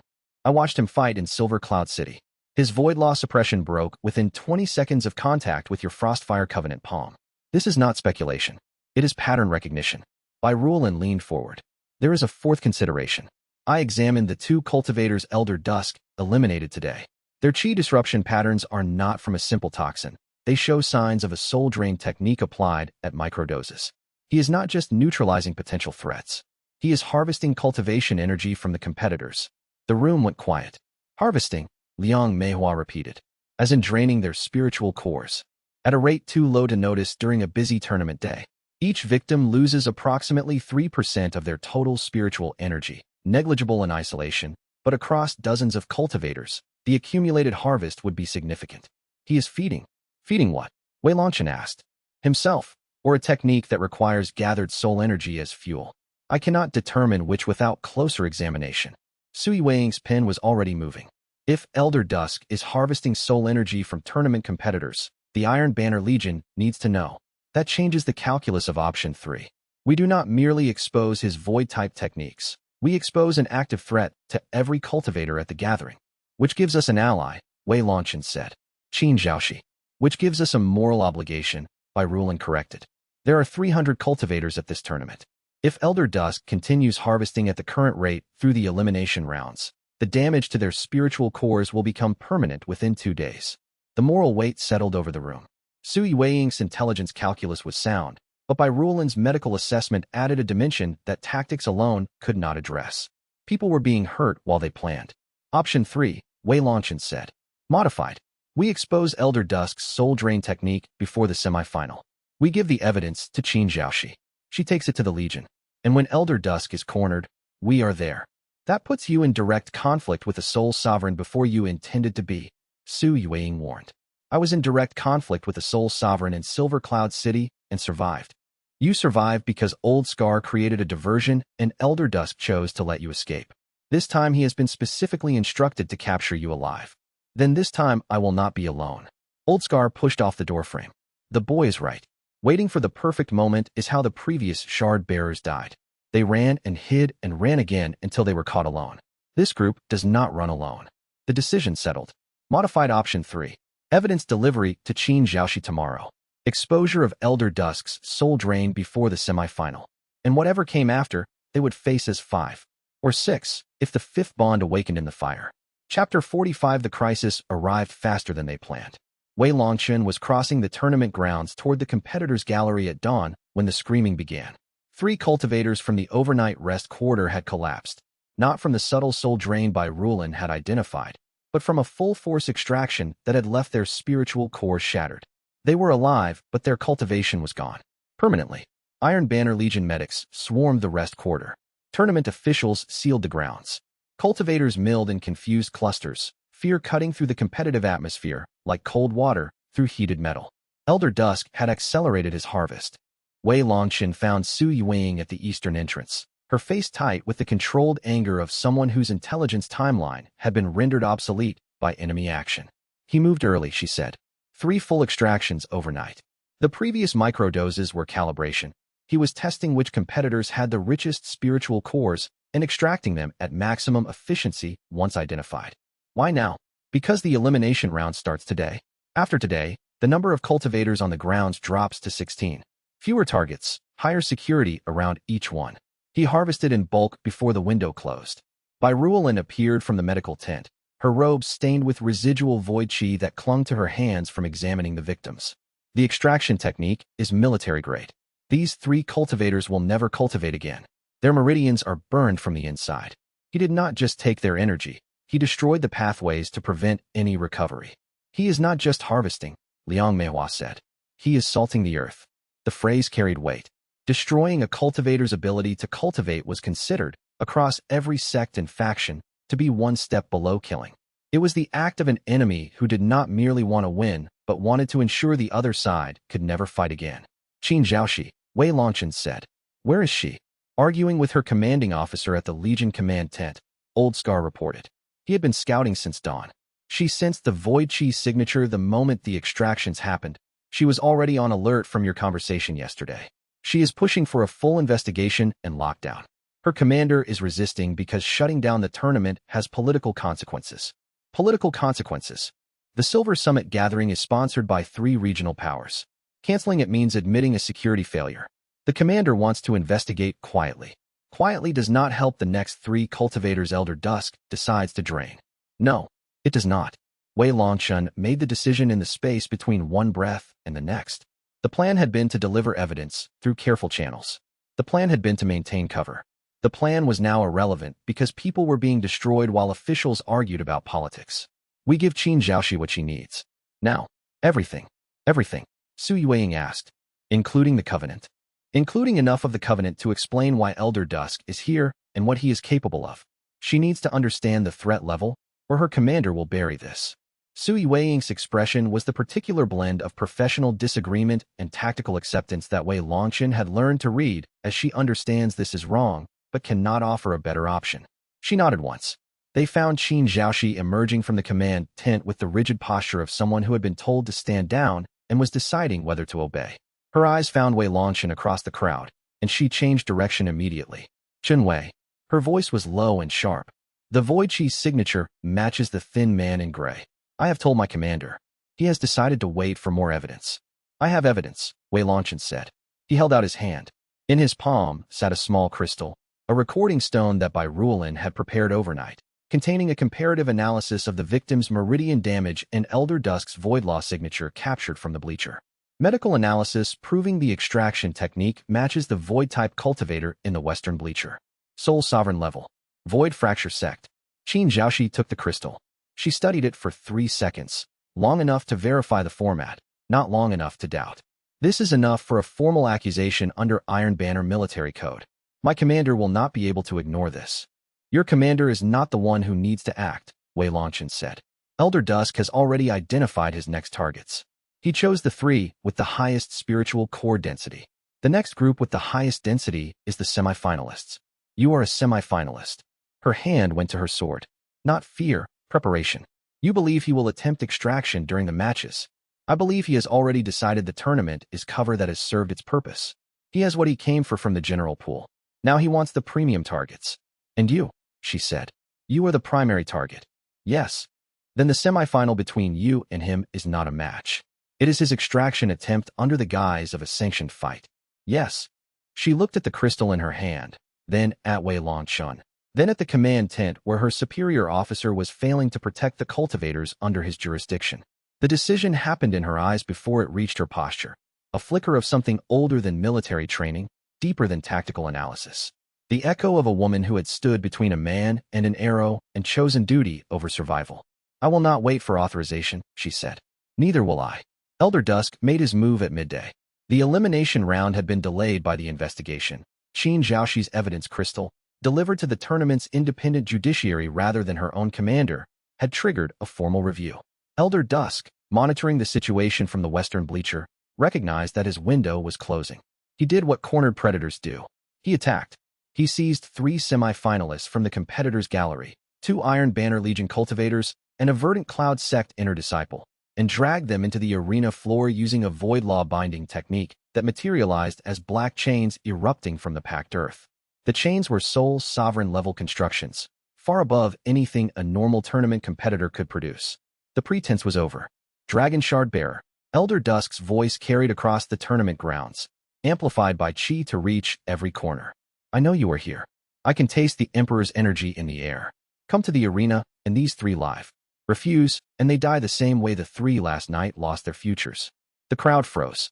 300 cultivators staring at the arena where a Soul Sovereign held 3 hostages in void law chains. He does not know which competitor you are, Sui Weiying said from beside Wei Longchen. He has narrowed it to the semi-finalists, but cannot identify you specifically. The false name held. It does not matter. He has hostages. Walking into the arena is what he wants. Letting 3 people die is what he expects me to choose not to do. Qin Zhaoxi was already moving. Not toward the command tent, toward the arena. She had her sword drawn and her chi signature fully unleashed for the first time. Not Gold Core Peak, but Nascent Soul, a full rank above her registered level. The same deception Wei Longchen had employed, worn with the same pragmatic dishonesty. She vaulted the arena wall and landed 10 meters from Elder Dusk. Release the Legion members, she said. By authority of the Iron Banner 3rd Division, 5th Company. Authority means nothing to me, girl. Elder Dusk smiled. But you have a nice spiritual core. It would be a shame to waste it on a military pension. The black chains tightened around the 3 hostages. One of them, a young Legion cultivator no older than 20, gasped as the void law began draining his meridians. Wei Longchen moved. He dropped into the arena beside Qin Zhaoxi, the dragon core shard blazing against his chest with a heat that penetrated his robes and cast pale golden light across the packed earth. He did not suppress it. There was no point in hiding now. Huang Kanying, he said, using Elder Dusk's real name. Release them. Your master wants me alive. I am here. Elder Dusk's smile widened. The Dragon Emperor's heir. Finally, the fight began without a signal. Elder Dusk launched a void law technique that sheared the air between them, a cutting field of compressed nothingness that would sever spiritual connections on contact. Wei Longchen countered with the Frostfire Covenant Palm, enhanced by nascent soul cultivation and the resonance boost of 4 active bonds. The collision produced a shockwave that cracked the arena floor in a radial pattern. Qin Zhaoxi did not wait. She circled wide, using the 3-point pivot to read Elder Dusk's attack momentum, and struck at his flank with a sword technique that carried more force than a nascent soul cultivator should have been capable of. The blow connected, not a killing strike, but a disruption that forced Elder Dusk to split his attention. The void law chains weakened. Liang Meihua, appearing at the arena's edge, fired a focused ice law technique that shattered the chain binding the youngest hostage. Bai Ruolin was there to catch the freed cultivator, her healing arts already working on the damaged meridians. Sui Weiying disabled the second chain with a precision shadow technique that severed the void law at its anchor point. The second hostage stumbled free. Elder Dusk snarled. The controlled predator's composure cracked, and the Soul Sovereign's full cultivation pressure descended on the arena like a physical weight. Cultivators in the stand staggered. The third hostage screamed as the remaining chain tightened to crushing force. Enough, Elder Dusk said. I was told to bring you alive. But alive has a range. He launched a technique Wei Longchen had not seen before, a void law construct that took the shape of a hand, 20 meters tall, descending from above to crush everyone in the arena simultaneously. Not precise, not tactical, desperate. Qin Zhaoxi grabbed Wei Longchen's arm and pulled him sideways, not to dodge, but to redirect. The pivot she used was the 3-point pivot, and the contact between her hand and his arm sent the dragon core shard into a violent recognition surge. The recognition bond ignited. Memories flooded both of them. 2 past lifetimes of battlefield partnership, of tactics shared over campfires, of wounds dressed and strategies debated and victories celebrated with the quiet satisfaction of professionals who did not need to say what they meant because the work said it for them. The Crimson Hawk companion's death in the Emperor's memory, the arrow, the shield, the reaching hand, played in full resolution, and Qin Zhaoxi saw herself die for someone she had not yet met in this life. Her cultivation surged. The nascent soul base she had been hiding expanded, stabilized, and then broke through to the next sublevel in a single pulse. The Crimson Hawk Resonance, a martial resonance technique, manifested as a field of crimson light around her sword arm. The bond surge rippled across the arena. The dragon core shard cracked, the same hairline fracture from the outline's warning, the structural stress of too many bonds opening at once. But in that moment, the four-bond foundation that had supported Wei Longchen since the reconstruction became a five-bond framework, and the framework's combined output dwarfed anything he had channeled before. Wei Longchen and Qin Zhaoxi moved together, not coordinated by speech or signal, but by the resonance of two souls that had fought side by side across two lifetimes. His Frostfire Covenant palm combined with her Crimson Hawk resonance in a technique that neither of them consciously designed, a strike that carried the weight of fire, ice, and war in a single motion. The Void Law hand shattered. Elder Dusk staggered. The combined Covenant resonance cut through his Void Law defenses at frequencies his cultivation was not built to handle. He was Soul Sovereign, a full rank above either of them individually, but the Covenant resonance was not individual. Sui Weiing freed the third hostage while Elder Dusk was off balance. Bai Ruolin pulled the freed cultivator to safety. The five of them, Wei Longchen, Qin Zhaoxi, Liang Meihua, Sui Weiing, and Bai Ruolin, stood in the arena, facing Elder Dusk, and for the first time, the Covenant operated as a unit rather than a collection of individuals. Five bonds resonating in a framework that the Dragon Emperor's memory voice whispered was called the 5-point star, the minimum configuration for the Covenant's defensive array. Elder Dusk looked at them with the expression of a man recalculating odds he did not like. Chapter 46. Elder Dusk did not retreat. He adjusted. The Void Law cultivation pressure that had been crushing the arena refocused, narrowing from a broad area of effect into a concentrated beam aimed at the intersection of the five Covenant resonances. He had identified, in the seconds since the fifth bond activated, that the Covenant's strength was also its weakness. The resonance connections between partners were visible to a cultivator of his level, and the intersections where those connections crossed were vulnerable to disruption. Clever arrangement, he said. His voice was calm again, the composure of a professional who had encountered an unexpected variable and was adapting in real time. The 5-point star. I have read about it in the Obsidian Thrones archives. The Dragon Emperor used it in his fourth lifetime against a lesser threat than my master. It has a structural flaw. He pointed at the connection between Liang Meihua and Wei Longchen, the first bond, the longest established, and the load-bearing foundation of the entire array.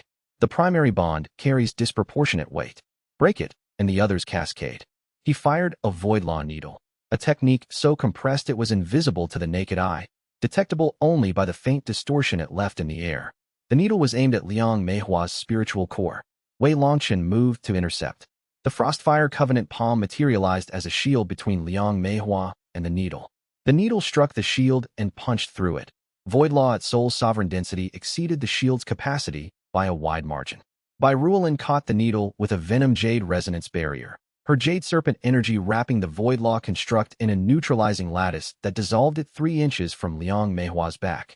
Close, Elder Dusk observed. The healer saved the foundation. But you cannot heal and fight simultaneously.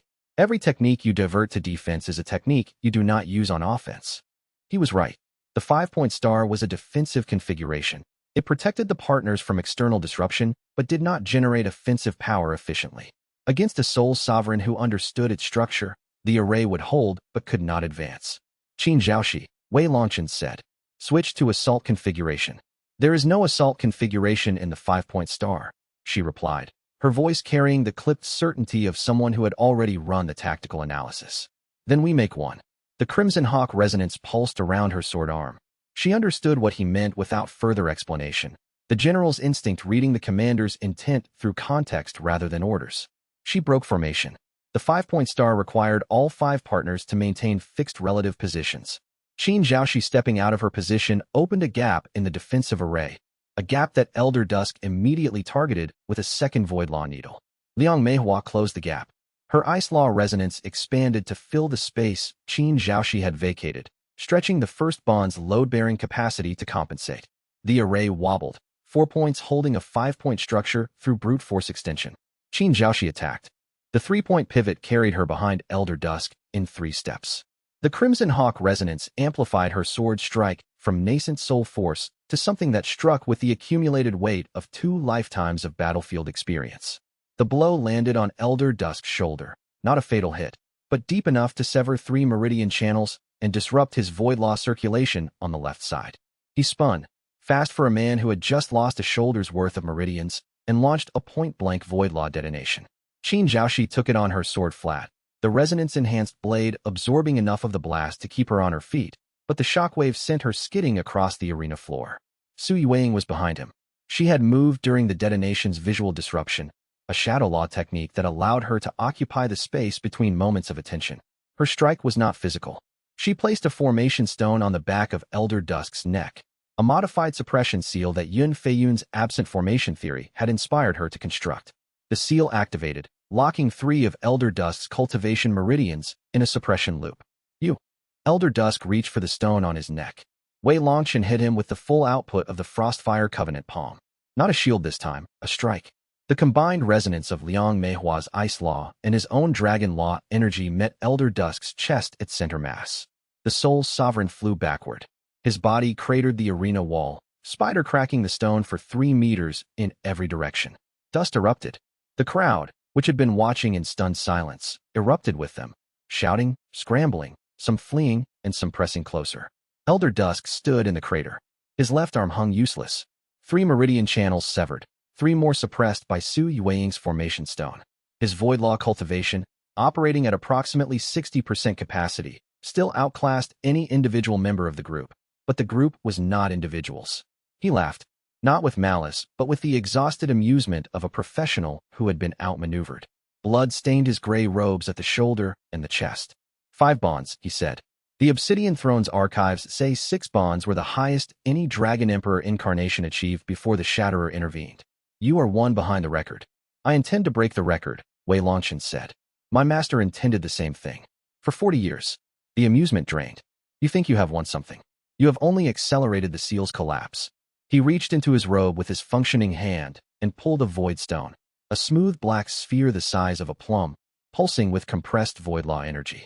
Wei Longchen recognized it from the Emperor's memory, an emergency extraction artifact that shattered spatial boundaries and relocated the user at the cost of extreme physical damage. The next time we meet, Elder Dusk said, it will not be at a tournament. It will be at a place of my master's choosing, and the rules will be his. He crushed the void stone.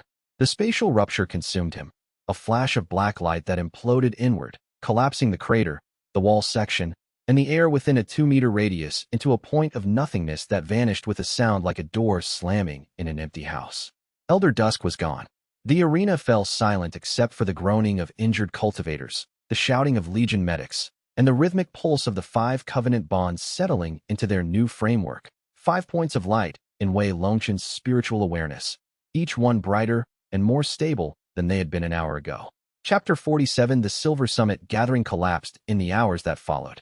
Iron Banner Legion Command, confronted with the evidence Crystal Qin Zhaoxi had delivered, the testimony of 300 witnesses who had watched a Soul Sovereign attack the arena, and the medical reports from 9 cultivators whose spiritual cores had been damaged or destroyed, had no option but to suspend the tournament indefinitely. The suspension was announced at the 14th hour. Cultivators were advised to leave the grounds in organized groups. Legion patrols established a security perimeter. The tournament organizers, 3 regional sponsors who had invested significant resources in the event, protested, but their protests dissolved when the independent judiciary published its preliminary findings. A Void Fracture Sect operative had been conducting soul drain extractions during a sanctioned gathering, and the tournament's security had failed to detect or prevent it. Wei Longchen stood in the competitors' gallery and watched the evacuation proceed. His false name was no longer viable. Elder Dusk's parting shout had identified him as the Dragon Shard Bearer in front of hundreds of witnesses. Some of those witnesses were now pointing at him. Others were avoiding him with the deliberate distance of people who did not want to be associated with whatever had drawn a Soul Sovereign to the tournament. Your cover is burned, Su Yueying said. She had materialized beside him with the silent efficiency that characterized her presence. Chen Wei no longer exists. Anyone who witnessed the arena fight and heard Elder Dusk's accusation can connect Dragon Shard Bearer with the man who used that golden palm technique. The technique is not in any known sect's public registry. It will be researched. How long before when Jiolong's network picks up the reports? Hours, not days. The Pale Architect has informants at every major gathering. The Silver Summit's collapse will be the most discussed event in the region for weeks. Then the Dragon Veil formation's effectiveness just dropped to 0. Below 0. The Dragon Veil masks chi signatures. It does not mask reputation. You are now a named individual associated with a specific power set. Physical concealment will not help when people are looking for a face. Wei Longchen accepted this with the practical assessment of someone who had been learning Su Yueying's intelligence methodology for months. Cover was a resource. Resources depleted. You adapted. Qin Jiaoxi, he asked, making a decision that will define the rest of her life. Her commanding officer has ordered her to report for a debrief. Reporting means entering the Legion's internal investigation, which will discover her role in the arena confrontation, which will reveal that she was operating without authorization based on intelligence from an unaffiliated cultivator carrying a soul relic. That would end her career. It would end her career as an authorized officer. It would begin something else. Su Yueying paused, a rare hesitation that signaled she was about to offer an assessment she was not confident in. She will not report. You sound uncertain. I am uncertain because the decision is not tactical. It is personal. Personal decisions are the hardest to predict. Qin Jiaoxi arrived at the inn at the 20th hour. She was not in uniform. She wore traveling robes, practical, unadorned, the kind worn by cultivators who expected to move fast and did not expect to be indoors for extended periods. Her sword hung at her hip in a plain leather scabbard without Legion markings. She carried a single pack. I told my second officer to report me as missing in action, she said. The MIA designation gives the Legion an honorable exit. They can investigate without having to court-martial an officer who disobeyed orders to save lives. You are giving them a face-saving solution, Wei Longchen said. I am giving them the truth rearranged into a form they can use. My officer will understand. He has been watching me hide my cultivation level for 3 years and has never reported it because he values my combat effectiveness more than protocol. She set the pack down and looked at the room. Su Yueying's intelligence maps on the table, Bai Ruolin's healing supplies near the window, Liang Meihua's ice element meditation crystals on the floor, Old Scar's scout pack by the door. The evidence of a group that had been operating as a unit long before she arrived. The bond, she said. It is still active. It will always be active. The recognition bond is permanent. The memories from the bond. The woman with the crimson light around her sword arm. She died protecting the Emperor. In 2 lifetimes. She died twice. She did not hesitate either time. No. Qin Jiaoxi sat down. The motion was controlled, a soldier seating herself at a briefing table, ready to receive information. But her hand rested on her sternum, pressing against the point where the bond's warmth radiated, and the gesture was not military. It was the gesture of someone holding something fragile that they had not expected to receive. Brief me, she said. From the beginning. I want the complete operational picture. They briefed her through the night. She asked questions with the precision of a general planning a campaign, and by dawn, she understood the Covenant, the 9 partners, the Dragon Core Shard, the Pale Architect, and the timeline as well as anyone in the room. 5 partners bonded, she said at the end. 4 remaining. The next target is Yun Feiyun in Huangjin City, the Formation Scholar. With a 3-day window before Elder Dusk's agents arrive, Su Yueying confirmed. Then we move now. Qin Jiaoxi stood. Briefing over. Mission begins. The Crimson Hawk Companion's pattern. Commitment expressed through forward motion rather than backward glances. Chapter 48. They traveled northeast as 5 Covenant partners, and Old Scar. The group dynamic shifted with Qin Jiaoxi's addition in ways that Su Yueying cataloged in her intelligence notebook and the others felt without naming. The first 4 partners had formed a pattern of operation based on shared crisis response. Improvised, adaptive, reactive. Qin Jiaoxi introduced a military structure that organized the improvisation into something resembling a campaign. She assessed each member's capabilities within the first day of travel and assigned roles without waiting to be asked. Old Scar's scouting became a formalized advance reconnaissance with specific reporting intervals. Su Yueying's intelligence gathering was integrated into a daily briefing cycle. Bai Ruolin's medical capabilities were structured into a triage protocol. Liang Meihua's ice law detection range was mapped and incorporated into the group's awareness perimeter. Wei Longchen she assigned the role of commander, not because she was deferring to his authority, but because the Covenant's bond architecture placed him at the center of the resonance network, making him the natural command node. You are the hub, she told him during the first evening's camp setup. The bonds radiate from you. Information flows through the bonds. Therefore, tactical decisions flow through you. This is not a compliment. It is a structural observation. I have never commanded anything. You have been commanding since Silver Cloud City. You chose to stand against Elder Dusk. You chose to pursue the Covenant partners. You chose to split decisions between retreat and engagement. Those are command decisions. They felt like survival decisions. Command is survival at scale. The difference between a commander and a survivor is the number of people whose survival depends on the decision. She was right, and the rightness of it settled over him with a weight that the Dragon Emperor's memory voice acknowledged with something that was not quite approval, but was recognizable as respect, the kind of respect one commander offers another across a divide of experience. The terrain between the Silver Summit and Huangjin City was northern hill country, elevation that climbed and fell in long undulations, dotted with pine forests and cut by rivers that ran cold from mountain snow. Old Scar scouted at a pace that pushed his aging body but never exceeded it, returning at the designated intervals with reports that Qin Zhaoxi processed into a running tactical picture. On the third day, Old Scar's report changed the picture. Settlement ahead, he said. Tianjing, a market town at the second river crossing. Population approximately 2,000. I detected 3 qi signatures that do not match the local cultivation level. Nascent soul, concealed. Positioned at the town's 3 entrances. When Jiolong's network, Su Yueying said. Pattern confirms it. The positioning is a standard surveillance net. Anyone entering the town passes within detection range of at least one observer. They are not hunting. They are reporting. Reporting to whom? The reports go north. Spirit bird traffic out of Tianjing has increased by 12 messages per day since we left the Silver Summit. The information is flowing toward Huangjin. Qin Zhaoxi processed this. The Pale Architect is building a picture of our movement. He does not need to follow us. He needs to predict our destination. If his network has nodes and settlements along this route, he can extrapolate our heading and have forces waiting at Huangjin before we arrive. We could go around Tianjing, Liang Meihua suggested. We could. But going around costs 2 days of travel. The terrain forces a detour through mountain passes that are slow going. 2 days is most of our window. We manage our exposure in the settlement, Su Yueying said, repeating her operational principle with the particular emphasis she used when she was about to modify it. Normally, this time, we manage the settlement's exposure to us. Different problem. Explain. The 3 observers are positioned for detection, not interception. They report what they see, but do not engage. If we pass through Tianjing looking like something other than what we are, traveling merchants, a minor sect delegation, a group of independent cultivators moving to a gathering, the observers report normal traffic. Our passage is noted but not flagged. And if they have specific descriptions? They will have general descriptions. Group of 5 to 6 cultivators, mixed gender, 1 with ice element chi, 1 with shadow element chi. Those descriptions match approximately 20% of traveling cultivator groups. We do not need to be invisible. We need to be unremarkable. Byrulan contributed the medical perspective. I can suppress the distinctive qi signatures for approximately 4 hours using a combination of herbal compounds and qi masking techniques. The suppression is uncomfortable but not dangerous.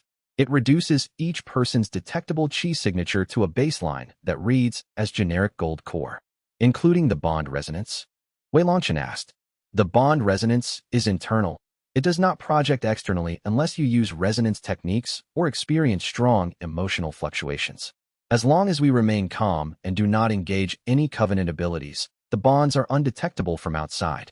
They entered Tianjing the next morning as 6 unremarkable travelers buying supplies, eating a meal at a roadside stall, and moving on within 3 hours. Old Scar identified the 3 observers and tracked their positions throughout the group's transit. None of the observers reacted with more than routine attention. They were through the town and 2 li past the eastern gate before Qin Zhaoxi allowed the group to resume normal cultivation suppression levels. Clean transit, she said. But the observation network extends beyond Tianjing. Expect similar nodes at every settlement between here and Huangjin. Then we skip the settlements, Liang Meihua said.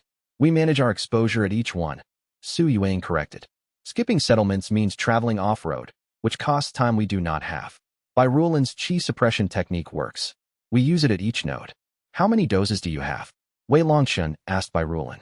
Enough for 4 more applications. After that, I need to resupply with specific herbs that grow in the Huangjin River Valley. 4 applications. An old scar has identified potential nodes at 2 more settlements before Huangjin. Then we have margin, Qin Zhaoxi said. 2 doses for the settlements, 2 in reserve. The margin is thin but functional. The group adjusted their pace. 6 cultivators moving at the speed of tactical necessity, fast enough to maintain the window, controlled enough to pass unnoticed through the observation network that the Pale Architect had spent decades building across the continent. On the 6th day, the terrain dropped into the river valley, and the air changed. Warmer, wetter, carrying the scent of river clay and cultivated fields. The road widened.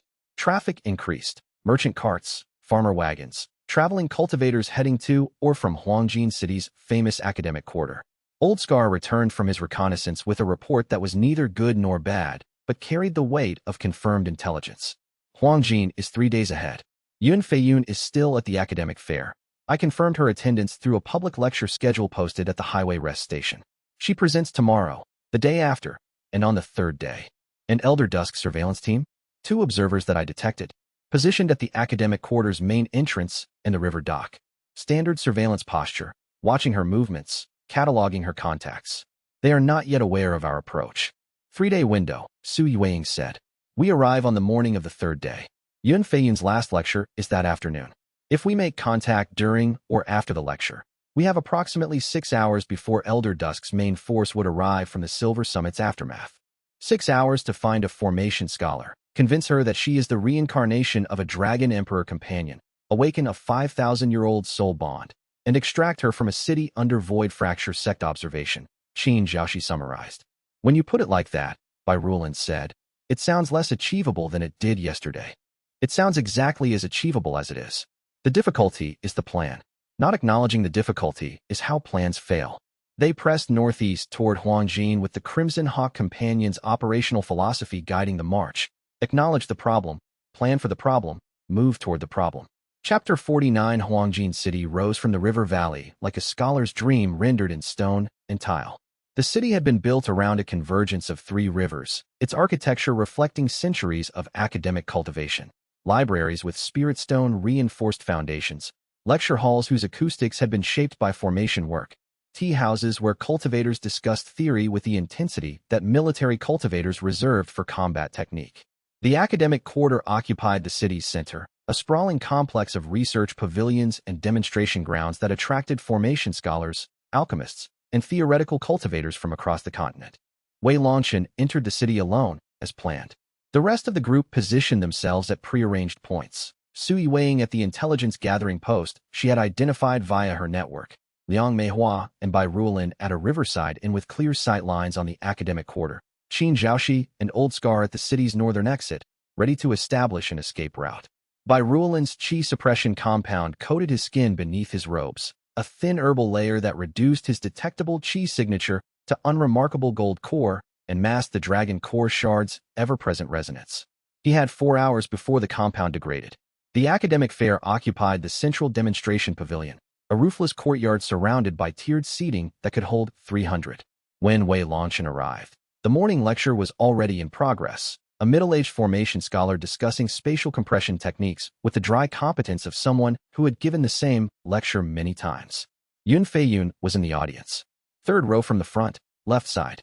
She was younger than he had expected, 23 or 24, with the lean frame of someone who spent more time thinking than eating and the ink-stained fingers of a scholar who wrote more than she spoke. Her robes were plain but well-maintained, and her attention was not on the lecturer, but on a formation diagram she was modifying in her lap, adding notations in a shorthand that the Dragon Emperor's memory recognized as a variant of the Covenant's original formation language. The Dragon Core shard pulsed. Strong, immediate, and directional, pointing at Yun Feiyun with the specificity of an arrow in flight. Wei Longchen did not approach. He sat in the back row and observed, cataloging the academic fair's layout, the position of the 2 Void Fracture Sect observers Su Yueying had identified, and the pattern of Yun Feiyun's movements as she shifted between lectures, research discussions, and the private study alcoves along the pavilion's western wall. The morning lecture ended. The audience dispersed into smaller discussion groups. Yun Feiyun stood, tucked her formation diagram into a leather case, and walked toward the western alcoves.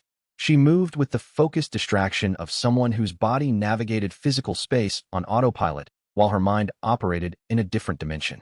One of the Void Fracture Sect observers, a woman in gray-green robes who carried herself like a merchant's assistant, shifted position to follow Yun Feiyun at a distance of 30 meters.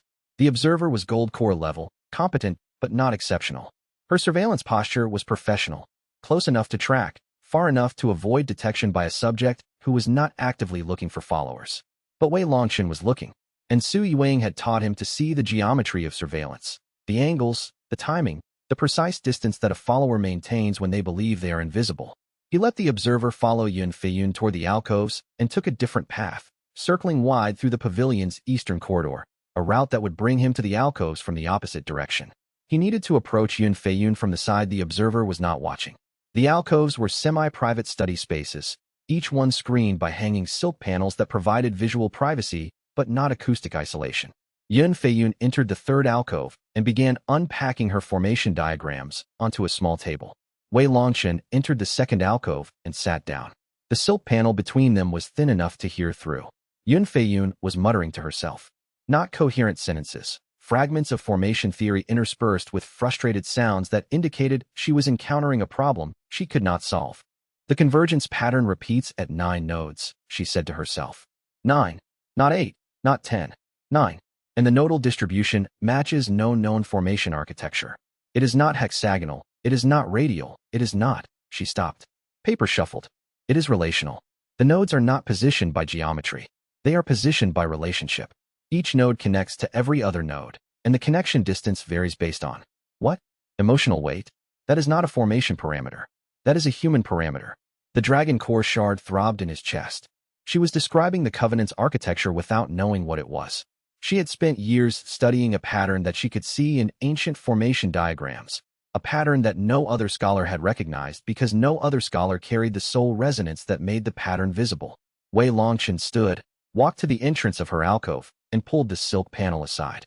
The variable you are looking for is not emotional weight, he said. It is recognition. The nodes are positioned by the strength of mutual recognition between the connected entities. Yun Feiyun looked up from her diagrams. Her eyes were sharp, not the vacant stare of a distracted scholar, but the focused intensity of someone whose primary research question had just been addressed by a stranger in a way that implied deep knowledge of the subject. Who are you? She asked. Someone who has seen the original version of the diagram you are reconstructing. She studied him for 3 seconds. Then she cleared a space at her table and gestured to the chair opposite.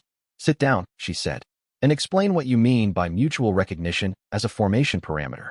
Chapter 50. The conversation that followed was unlike any Wei Longchen had experienced since the Dragon Core Shard first activated. Yun Feiyun did not need convincing. She needed data.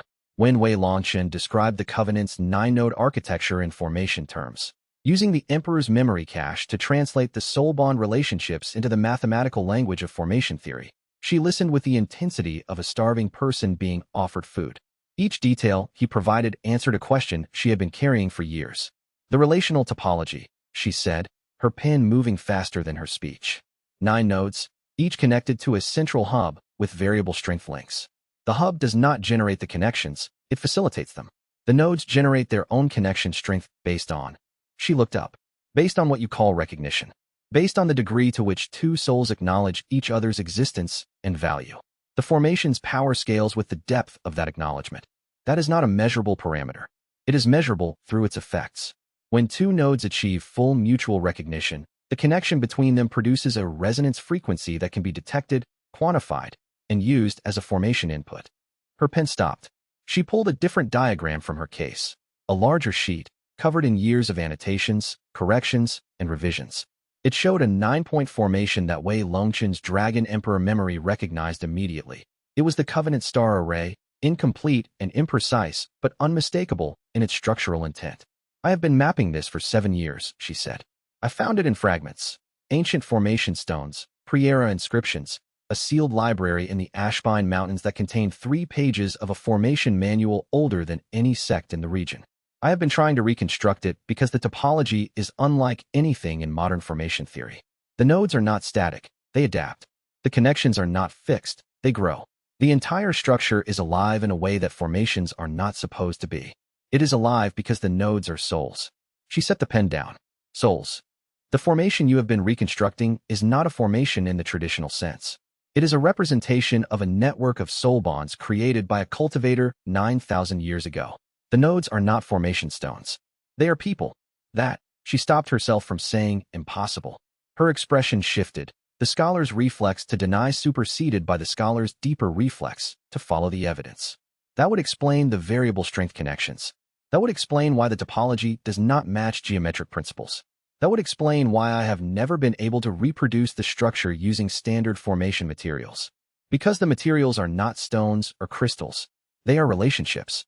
Yun Feiyun sat back in her chair and looked at Wei Longchen with an expression that he recognized from the Dragon Emperor's memory. The same expression the Storm Lotus companion had worn when Shun Talong first showed her the Covenant's architecture 10,000 years ago.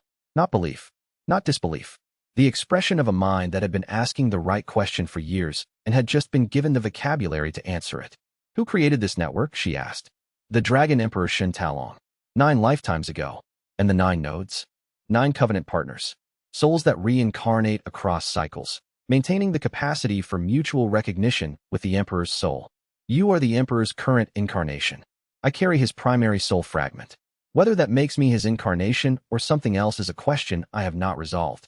And you are here because I am one of the 9 nodes. She said it without surprise. The scholar who had spent 7 years mapping a formation that should not exist had already intuited, at some level below conscious thought, that the formation she was studying her back. The Dragon Core Shard identifies you as the Storm Lotus companion, Wei Longchen said. The 5th Covenant partner. Your past life role was the Formation Grandmaster who designed the Covenant's structural architecture. You have been reconstructing your own work. Yun Feiyun looked at the 7-year diagram spread across the table. Her own handwriting, her own research, her own obsession with a pattern that no one else could see. That would explain a great deal, she said quietly, including why I have spent 7 years on a research project that produces no publishable results, no funding, and no academic recognition. I have been told by 4 separate mentors that I am wasting my potential. I could never explain to them why I could not stop. Because the formation is part of you. You are not studying it from outside. You are completing it from within. The Dragon Core Shard pulsed, not the violent recognition surge of the previous bonds, but something gentler. A resonance that said, this is the scholar. This is the one who built the house. But the bond did not activate. The recognition was one-sided. Yun Feiyun understood intellectually what Wei Longchen was telling her. But the bond required more than intellectual understanding. It required the emotional catalyst of recognition, the moment when understanding became acknowledgement, when knowing became choosing. There is more, she said. Her scholar's instinct, trained to follow evidence to its complete conclusion. You said the formation has 9 nodes. 3 of those nodes are not on this continent's living population. Wei Longchen stared at her. How do you know that? Because my map has 9 positions marked, and 3 of them correspond to locations where my research indicates the resonance pattern has been severed, not blocked or weakened, but cut. I assumed the ancient formation stones at those locations had been destroyed. You are telling me the nodes at those locations were people, and those people are dead. Their souls were erased. 3 Covenant partners killed by the ancient enemy across previous cycles. Their capacity for reincarnation was destroyed. Yun Feiyun's expression changed. The scholar's analytical distance cracked, and beneath it was something raw. Grief for 3 people she had never met, felt through the faint soul resonance of a bond that had not yet fully activated. I mapped their locations, she said. I marked them as destroyed nodes. I mourned them. I mourned formation stones, or so I thought. I held a private ceremony at each site because the academic in me could not explain why the destruction of ancient formation infrastructure made me feel like I had lost family. You lost partners. Across lifetimes you could not remember. In one of the remaining nodes, she pulled the map closer, pointing to a location in the northeast mountains. This node is not destroyed, but it is frozen. Stasis. The resonance pattern is intact, but suspended, as if the node's temporal flow has been halted. The Dragon Emperor's memory confirmed what she was describing. Shun Ruing, the 7th Covenant partner, sealed in a temporal formation. Yun Feiyun had mapped her location independently. You found Shun Ruing, Wei Longchen said. I found a formation anomaly consistent with a temporal seal of pre-era design. The node inside the seal is alive, but not conscious. I estimated the seal's remaining integrity at approximately 50 years before natural degradation would release whatever is inside. She paused. Someone is alive inside a 10,000-year-old temporal seal, waiting for the Covenant to reform. Yun Feiyun looked at her map. 9 points. 3 destroyed. 1 frozen. 5 active, including herself and Wei Longchen. Show me the dragon core shard, she said. He pulled the jade bead from beneath his robes and held it between them. The bead's surface glowed with contained dragon law energy, its hairline fracture visible under the alcove's soft light. She reached out and touched it. The bond ignited, not through crisis or danger, through recognition, pure, unmediated. The meeting of a scholar's 7-year obsession with the source material she had been unknowingly reconstructing. Her formation map was the Covenant's architecture. The architecture was her own design, carried across 10,000 years and reassembled through the hands of a woman who had forgotten she was the original builder.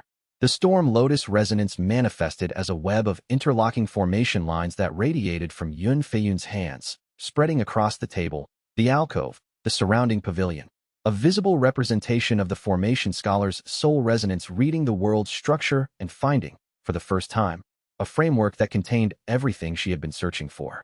Both of them surged in cultivation. The bond settled into the network as the 5th point, and the dragon core shard cracked wider. Chapter 51. The bead's fracture widened from a hairline to a visible split that ran across 1/3 of the jade surface. Wei Longchen felt it as a structural tremor in his spiritual core, the dragon law energy contained within the bead pushing against boundaries that had been designed for a gradual release across years, not the rapid-fire activation of 5 bonds within months. The seal was under stress. 5 bonds operating simultaneously generated a resonance load that the bead's ancient architecture had not been built to sustain at this pace. The containment structure is failing, Yun Feiyun said. Her voice carried the clinical precision of a formation scholar diagnosing a structural problem, layered over the disorientation of a woman who had just experienced 10,000 years of soul memory flooding through a bond that had activated 30 seconds ago. The bead was designed to release dragon law energy incrementally, in response to individual bond activations spread across decades. 5 activations in how long? Months. Months. The bead's internal formation architecture is rated for a release rate of approximately 1 bond per year. You have exceeded the design specification by a factor of at least 12. The practical assessment grounded both of them. The bond was new, the resonance was still settling, and the implications were still processing. But the immediate problem was engineering, and engineering was Yun Feiyun's native language. Can you stabilize it? Wei Longchen asked. I need to examine the internal formation structure. Let me. She held the bead between both palms and closed her eyes, her newly activated storm lotus resonance reading the bead's architecture the way her formation scholar training had taught her to read any structure, node by node, connection by connection, stress point by stress point. The internal formation is a compressed masterwork, she said after 20 seconds. 9-node radial array with self-reinforcing feedback loops. Each bond activation strengthens the overall structure, but the strengthening lags behind the stress by approximately 3 days. The first 4 bonds have already reinforced. The 5th, mine, has not yet integrated. The fracture is the bead's response to the gap between the 5th bond's stress and the first 4 bonds' reinforcement. 3 days. 3 days before my bond integrates into the reinforcement cycle and the stress equalizes. During those 3 days, the fracture will continue to widen if additional stress is applied. Additional stress meaning a 6th bond activation, or significant emotional fluctuation, or combat use of the resonance techniques, or proximity to a strong source of void law energy. She opened her eyes. We need to keep the bead stable for 3 days. No combat, no bond activations, no encounters with Void Fracture Sect. The timing was not ideal. They were in a city with 2 Void Fracture Sect observers, with Elder Dusk's main force en route, and with the window for safe operation narrowing by the hour. Wei Longchen sent a signal to Su Yueying. A specific chi pulsed through the bond that she would interpret as reconvene at primary location. The group assembled at the riverside and within the hour. Yun Feiyun stood before the 5 other members of the group and weathered their examination with the composure of a scholar presenting before a skeptical committee. Old Scar studied her with the particular attention of someone who had seen Covenant partners in previous lifetimes. Qin Zhaoxi assessed her tactical utility in approximately 4 seconds. Liang Meihua offered warmth. Bai Ruolin checked her medical condition. Su Yueying asked 3 questions that confirmed her identity and 2 that confirmed she had not been followed. Welcome to the Covenant, Su Yueying said. Your intelligence dossier will be compiled by tonight. I was not aware I needed an intelligence dossier. Everyone needs an intelligence dossier. It is how I keep the group alive. Yun Feiyun accepted this with the adaptability of a scholar who recognized that she was operating in a domain outside her expertise and needed to defer to the specialists. She had been studying the Covenant's architecture for 7 years. Now she was inside the architecture, and the experience of being a component rather than an observer required adjustment. The immediate concern, she said, addressing the group with the structured delivery of an academic presentation, is the Dragon Core shard stability. I have explained the 3-day reinforcement cycle to Wei Longchen. During these 3 days, the group must avoid any action that applies additional stress to the bead. Define additional stress, Qin Zhaoxi said. Combat use of any resonance technique. Activation of a 6th bond. Strong emotional fluctuation in any of the 5 bonded partners. Proximity, within 50 meters, to a void law source of gold core or higher cultivation. The void fracture observers in the city are gold core, Su Yuang noted. Then we need to maintain more than 50 meters from them at all times. Or leave the city, Old Scar said. They left Huangjin at dusk. Chapter 52. The departure was clean. Su Yuang's route planning avoided the 2 observer positions, and by Ruolin's chi suppression compound masked the group's signatures for the transit through the city gate. They were 3 li outside Huangjin before the compound degraded, and by then the terrain had swallowed them into the river valley's forested banks. Yun Feiyun traveled with the slightly bewildered efficiency of someone who had been studying alone for 7 years and was now embedded in a group that moved with military coordination.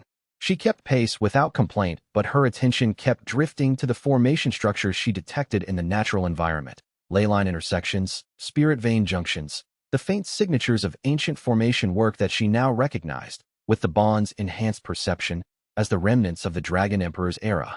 The continent is layered with old formation work, she said on the second night, while the group camped in a hollow between 2 hill ridges. I saw fragments of it during my research, but through the bond, I can see the full network. It is extensive. The Dragon Emperor's era built formation infrastructure across the entire continent. Leyline regulators, spirit vein stabilizers, defensive arrays around population centers. Most of it is degraded beyond function, but the architecture remains. Can you use it? Qin Zhaoxi asked. The general's question, is the terrain an asset? In theory, the degraded formations retain structural integrity. They are frameworks without power. If I supplied formation energy through the Storm Lotus resonance, I could reactivate sections of the ancient network temporarily. The effect would depend on the formation's original purpose, such as the leyline regulator I detected beneath this hill ridge. In its original state, it would have stabilized the spiritual energy flow in a 50 li radius, creating an environment where cultivation proceeds at approximately twice the normal rate. Currently, it is inert. I could reactivate it for approximately 6 hours before my resonance reserves depleted. Do it, Wei Longchen said. Yun Feiyun activated the leyline regulator. The effect was immediate. The ambient spiritual energy in the camp doubled, flowing in smooth, regulated currents that made breathing deeper and meditation more productive. Every cultivator in the group felt their cultivation bases respond. This is what the world was like during the Emperor's era, Yun Feiyun said, watching the formation lines glow faintly beneath the soil. Regulated. Stable. The entire continent's spiritual energy was managed by a network of formations that made cultivation accessible and safe. When the Emperor died and the Covenant shattered, the network lost its power source and degraded over centuries. The current world's chaotic spiritual energy, the random distribution, the spirit vein conflicts, the cultivation resource wars, all of it is the result of a maintenance system breaking down. You are saying the world's current state is not natural, Su Yuang said. I am saying the world was cultivated, in the agricultural sense. The Emperor's era tended the spiritual environment the way a farmer tends fields. We are living in farmland that has been fallow for 10,000 years.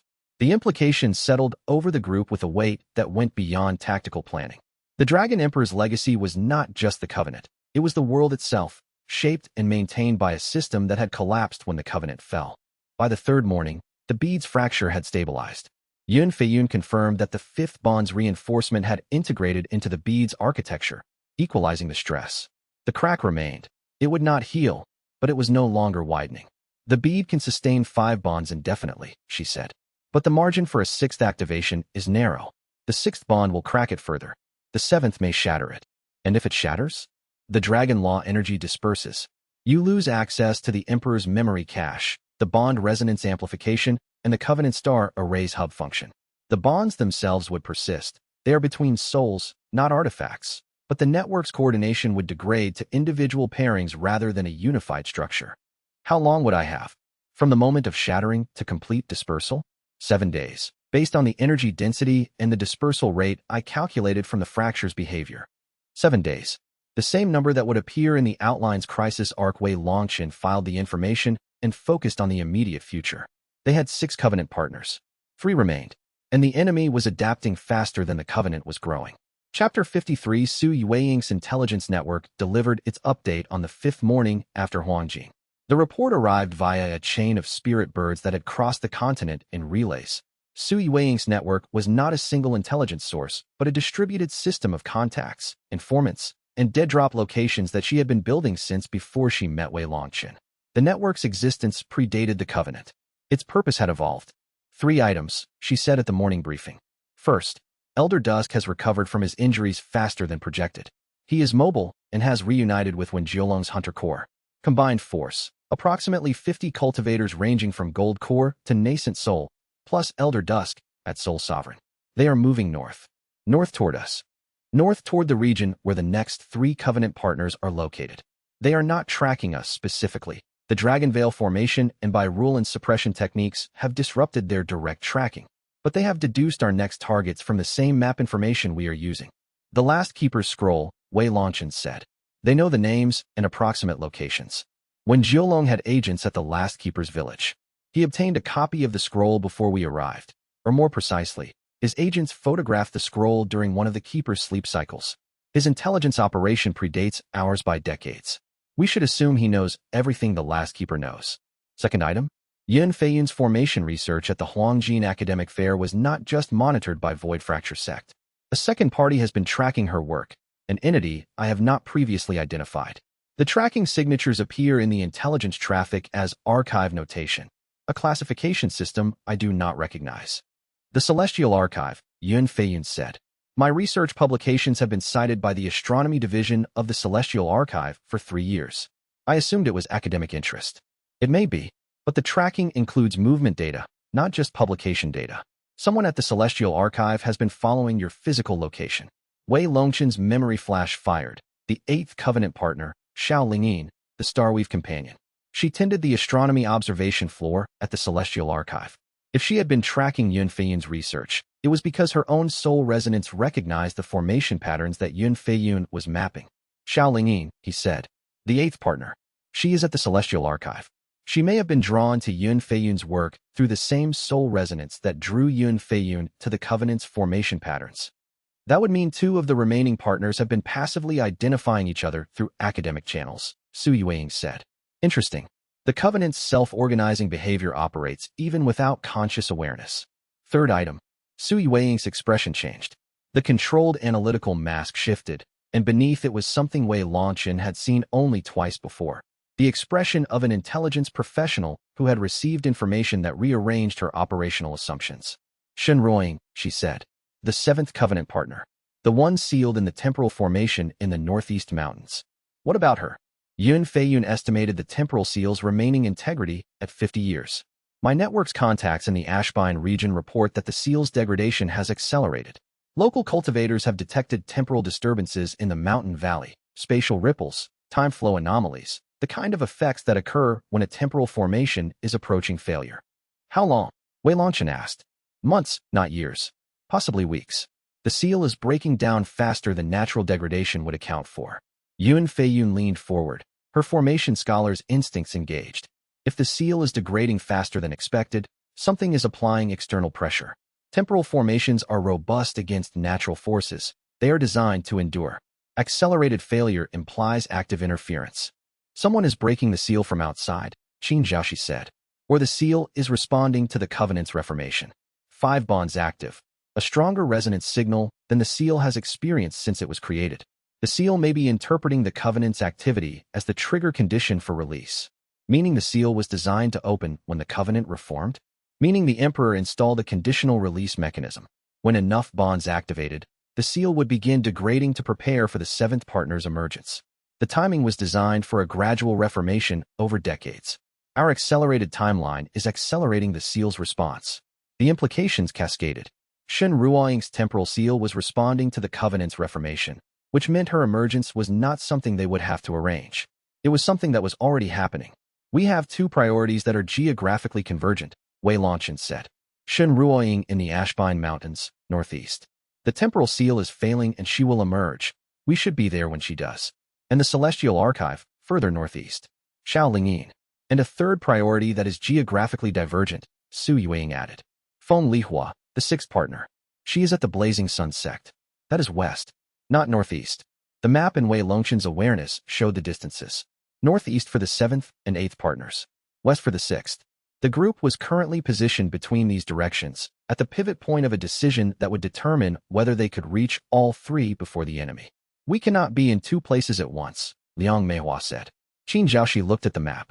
The general's assessment was running behind her eyes. Distances, travel times, threat vectors, resource allocation. We can, she said, if we split. Chapter 54. The decision to split the group was the hardest tactical call Wei Longchen had faced since the Covenant began forming. The five-bond framework was strongest when all 6 members operated together. Splitting meant reducing each subgroup's resonance capacity, its defensive capability, and its ability to respond to unexpected threats. The Covenant Star Array required all 5 bonded partners to function at its designed output. A 3-person subgroup operating 2 of the 5 bonds would be exponentially weaker than the full formation. Qin Zhaoxi laid out the split options with military precision. Option 1. All 6 go northeast first, reach Shenruoying and Shaolingyin, then turn west for Feng Lihua. Timeline, approximately 5 weeks total. Risk, Feng Lihua is unprotected for the entire northeastern leg, and Su Yuing's intelligence indicates Void Fracture Sect interest in her region. Option 2. All 6 go west first, bond with Feng Lihua, then turn northeast. Timeline, approximately 4 weeks total. Risk, Shenruoying's seal may fail before we arrive, and she will emerge into an unsupported environment with no memory and no allies. Option 3. Split. 1 group northeast, 1 group west. Timeline, approximately 2.5 weeks for both objectives simultaneously. Risk, reduced combat capability per group, and if either group encounters a threat above gold core level, they cannot rely on the full Covenant resonance. Which split configuration? Wei Longchen asked. You go northeast with Liang Meihua and Yun Feiyun. I go west with Su Yuing and Bai Ruolin. Old Scar chooses his own assignment. He operates best independently. The rationale? Your northeastern group has the strongest bonds, the first and fifth, and includes Yun Feiyun, whose formation expertise is needed to manage Shenruoying's temporal seal. You also carry the Dragon Core Shard, which is the only mechanism for awakening new bonds. In your western group, Su Yuing has the intelligence network needed to navigate Blazing Sun Sect territory. Bai Ruolin's healing arts are essential for any bond-awakening medical complications, and I provide the combat capability to handle threats up to nascent soul level. But the 6th bond requires me, Wei Longchen said. The Dragon Core Shard's recognition signal is needed for the bond to awaken. Qin Zhaoxi's expression did not change, but the pause before her response indicated she had already considered this and arrived at a conclusion she did not like. Then the Western group does not awaken the bond. We find Feng Lihua, protect her, and bring her to you. The bond awakens when the groups reunite. And if Void Fracture Sect reaches her before your group does, then we fight to protect an unbonded Covenant partner against whatever force is deployed. Without the Dragon Core Shard's resonance amplification, at reduced combat capacity, the room was quiet. Each member of the group processed the risk calculus through their own expertise. I go west, Old Scar said. Everyone turned to him. He stood at the doorframe, arms crossed, his aging body carrying the weight of 3 lifetimes of service. My knowledge of Void Fracture Sect's operational patterns is highest in the western regions. I spent 2 of my previous cycles operating in Blazing Sun Sect territory. I know the terrain, the sect politics, and the likely approach vectors for enemy forces. I am also the one person in this group whose absence does not reduce the Covenant's resonance output. You are not expendable, Wei Longchen said. I am not expendable. I am optimally deployed. There is a difference. Qin Zhaoxi nodded. Old Scar's tactical knowledge is the equivalent of a 3-person reconnaissance team. With him and Su Yuing, the Western group has intelligence coverage that compensates for reduced combat power. The decision crystallized. Wei Longchen, Liang Meihua, and Yun Feiyun would head northeast to the Temporal Seal and the Celestial Archive. Qin Zhaoxi, Su Yuing, Bai Ruolin, and Old Scar would head west to the Blazing Sun Sect. They would reunite in 2.5 weeks. The rendezvous point was a landmark Yun Feiyun identified on her formation map, a junction of 3 major ley lines in the Central Highlands, equidistant from both destinations. 2.5 weeks, Wei Longchen said. If we are delayed, Send a message through the bond resonance, Su Yueying said. I will monitor the bond's communication channel continuously. The bond has a communication channel? Yun Feiyun asked. The bond has many capabilities we have not explored. Communication through emotional resonance is the simplest. Concentrated feelings of urgency, direction, and intent can be detected by bonded partners at range. It is not speech. It is closer to a signal fire. How far? Unknown. We have never tested it at more than 10 li. This will be the longest range test. They split at dawn. The western group departed first. Qin Zhaoxi at the front, Su Yueying at the rear, Bai Ruolin in the center, Old Scar ranging wide. The Crimson Hawk companion's departure was characteristically direct. Qin Zhaoxi gave Wei Longchen a nod, a firm look, and a single sentence. Hold the northeast. We will bring the 6th. Then she turned and walked west without looking back. The eastern group watched them go. The bond stretched across the widening distance, not weakening, but thinning, the way a rope thins when pulled taut over a longer span. Wei Longchen felt the 2nd, 3rd, and 4th bonds, Su Yueying, Bai Ruolin, Qin Zhaoxi, receding to a background hum while the 1st and 5th, Liang Meihua and Yun Feiyun, remained at full strength beside him. Northeast, Liang Meihua said. Northeast, Wei Longchen confirmed. The Ashbine Mountains first. Shen Ruoying. They moved.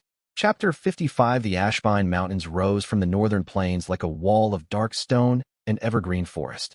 The range was old, geologically and spiritually ancient, its peaks worn to rounded domes by millennia of wind and rain, its valleys carved deep by rivers that no longer flowed above ground.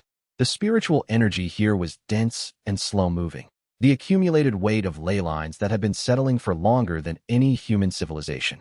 Yun Feiyun walked with her formation sense extended to its maximum range, reading the mountain's spiritual architecture with the reverence of a scholar entering a library that contained the original manuscripts of her field's founding texts. The Ashpine Formation Network is the oldest I have ever detected, she said. Pre-Dragon Emperor era. The formations here were laid by cultivators who predated the Covenant system. Their architecture is different. Cruder in some ways, more elegant in others. They were working with principles that modern formation theory has forgotten. Can you navigate through them? I can read them well enough to identify paths that do not intersect active formation nodes. Some of the ancient formations are still semi-functional. They generate low-level effects that would interfere with our passage if we walked through them. What kind of effects? That one, she pointed to a ridge line ahead, is a territorial boundary formation. It generates a mild aversion effect in anyone who crosses it without the correct resonance key. The effect is psychological, not physical. A feeling that you should turn around, that you have forgotten something, that continuing is a poor decision. I feel it, Liang Meihua said. She had stopped walking. Her expression was puzzled, the Ice Law cultivator's practical nature wrestling with an influence that her training did not account for. Breathe through it, Yun Feiyun said. The formation reads your surface emotional state and amplifies the most retreat-oriented emotion it can find. If you stabilize your emotions, it has nothing to amplify. Liang Meihua breathed. The Ice Law resonance settled her emotional state with the structural clarity that had made her bond the foundation of the Covenant's architecture. She stepped across the boundary line without further difficulty. They climbed for 2 days, navigating through the ancient formation network using Yun Feiyun's increasingly confident reading of the mountain's spiritual structure. The Dragon Core shard pulsed with growing intensity as they approached the temporal seal's location, the 7th partner's position on the internal map glowing brighter with every li of distance closed. On the 3rd day, they found the valley. It was visible from the ridgeline above as a shimmer in the air, not quite heat distortion, not quite light refraction, but something that bent both in a way that made the eye slide past the valley's entrance unless you were specifically looking for it. The temporal formation's exterior boundary created a subtle perceptual displacement that discouraged casual observation. The seal is here, Yun Feiyun said. Her voice carried the hushed quality of a scholar encountering a formation that exceeded everything she had imagined. The temporal formation is, Wei Longchen. This is a masterwork. The formation architecture is layered. The outer layer is perceptual displacement. What we see is the shimmer. The middle layer is temporal compression. Time flows at 1/10 speed inside. And the inner layer is preservation. A stasis field that maintains the physical and spiritual state of anything inside to the moment of the seal's activation. How old is it? Based on the formation's energy decay rate, I estimate it was activated approximately 9,000 years ago, during the Dragon Emperor's last lifetime. 9,000 years. Shen Ring had been standing in that valley, frozen in the moment before she chose to sacrifice her memories for 9,000 years. The world had cycled through the Emperor's death, the Covenant's dissolution, 9,000 years of degradation, and the current reformation, and she had been wading through all of it. The seal is degrading, Yun Feiyun confirmed, examining the formation's outer boundary with her hands extended, reading the energy patterns. The structure is intact, but the energy supply is depleted. The formation has been running on residual Dragon Law energy stored in the formation stones, and that reserve is nearly gone. The Covenant's reformation accelerated the depletion. The seal's conditional release mechanism detected the 5 active bonds and began drawing on its remaining energy to prepare for opening. How long before it opens on its own? Days, perhaps a week.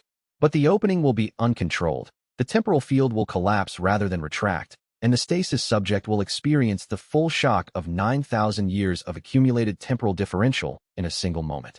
The shock could damage her spiritual core. Can you control the opening? With the Dragon Core shard as a key, yes. The Emperor designed the seal with a controlled release mechanism that requires the shard's resonance as an activation signal. The controlled release retracts the temporal field gradually, acclimatizing the subject over minutes rather than subjecting them to an instantaneous transition. Wei Longchen held the bead. Its fracture had stabilized, but Yun Feiyun's warning about the 6th bond stress was fresh in his mind. Using the shard as a formation key was different from activating a bond, but any interaction with a Dragon Emperor formation of this magnitude would draw on the shard's reserves. Will using the shard as a key stress the fracture? Yun Feiyun calculated. Moderate stress. Less than a bond activation, more than passive resonance. The shard can sustain it if we do not compound the stress with combat use or emotional fluctuation. Then we do this carefully. They descended into the valley. Chapter 56. The inside of the temporal formation was the quietest place Wei Longchen had ever stood. Sound did not exist here in the normal sense. The temporal compression reduced all acoustic input to a background hum, so low it registered more as a feeling in the bones than a sound in the ears. The air was still, not stagnant, but perfectly balanced, held at the exact temperature and humidity it had been at the moment of sealing.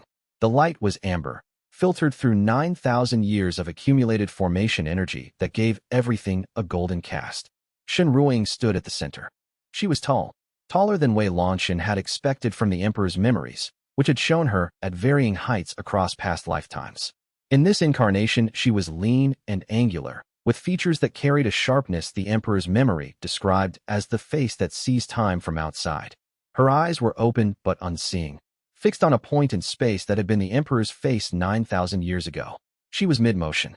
Her right hand was extended, reaching toward where Shun Talong had been standing when the seal activated. Her left hand was pressed against her own temple, the gesture of someone pushing their memories away, compressing them into a space where they would be preserved but inaccessible. The sealing had been a choice. She had chosen to forget in order to survive. The stasis is perfect, Yun Feiyun whispered. Her spiritual core, her physical body, her emotional state, all preserved at the exact moment of sealing. When we release her, she will complete the gesture she was making and then experience the present. The 9,000 years between will not exist for her. But her memories will not return, Wei Longchen said. The sealing was designed to compress them beyond retrieval. She chose to sacrifice her past life recall as the price of preservation. The memories are not destroyed. They are compacted into a formation sublayer that would require the complete covenant to decompress. With 5 bonds, we do not have the resonance capacity. She will wake up with no memory of who she was. She will wake up as herself, the person she is in this incarnation. The past life memories of the Moonveil companion will be inaccessible, but her soul's essential identity is intact. Wei Longchen stood in front of Shen Ruiying and looked at the face that had been waiting for him, or for someone like him, for 9,000 years. The Dragon Emperor's memory voice was quiet, carrying an emotion that Wei Longchen interpreted as a blend of grief and gratitude that defied easy categorization. Begin the release, he said.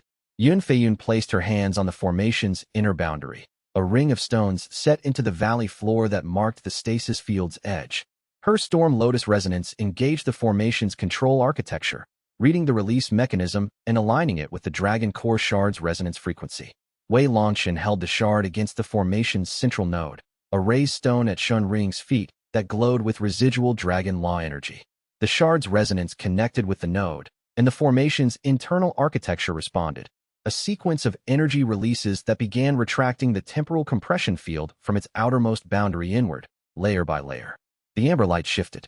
The temperature changed, not suddenly, but in a gradual gradient that brought the sealed environment's conditions into alignment with the current world's atmosphere over a span of minutes. Sound returned in increments. First, the deep hum of the formation's energy, then the faint whisper of wind from outside the valley, then the crackle of small formation stones releasing their final stored energy. Shen Ruoying's hand completed its reach. Her fingers closed on empty air where Shun Talong's face had been.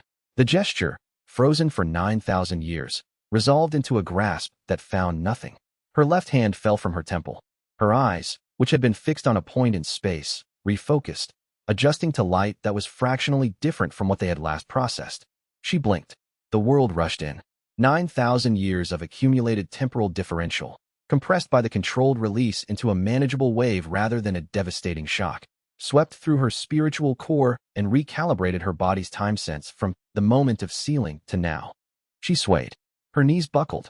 Wei Longchen caught her. The bond activated. Not with the violence of crisis-driven awakenings or the quiet certainty of Yun Feiyun's intellectual recognition. This bond activated with a simplicity that bypassed all the mechanisms Wei Longchen had come to expect. She looked at his face, he held her steady, and the recognition passed between them like a breath of air that both of them had been holding for longer than either could measure. "You're late," she said. Her voice was hoarse from 9,000 years of not speaking. Her eyes, adjusting to the world's current light spectrum, studied his face with the bewildered clarity of someone who recognized a person she had never met. "I know," Wei Longchen said. She stood on her own after 3 breaths, pushing off his support with the independence of someone who did not like being held for longer than necessary. She looked around the valley, the degraded formation stones, the amber light fading to natural daylight, the 2 women standing at the boundary ring watching her with expressions that combined scholarly fascination and emotional weight. "Who are they?" Shen Ruoying asked. "Liang Meihua, the Ice Phoenix companion, and Yun Feiyun, the Storm Lotus companion. I do not know those names. You will not. Your past life memories were sealed as part of the stasis. You are Shun Ruoying, but you do not remember being the Moonveil companion." She processed this with remarkable speed for someone who had been conscious for approximately 30 seconds. "I was sealed. In a temporal formation. For 9,000 years. She looked at her hands. Turned them over. Examined the unremarkable skin, the fingers that had been reaching for a face she could no longer visualize.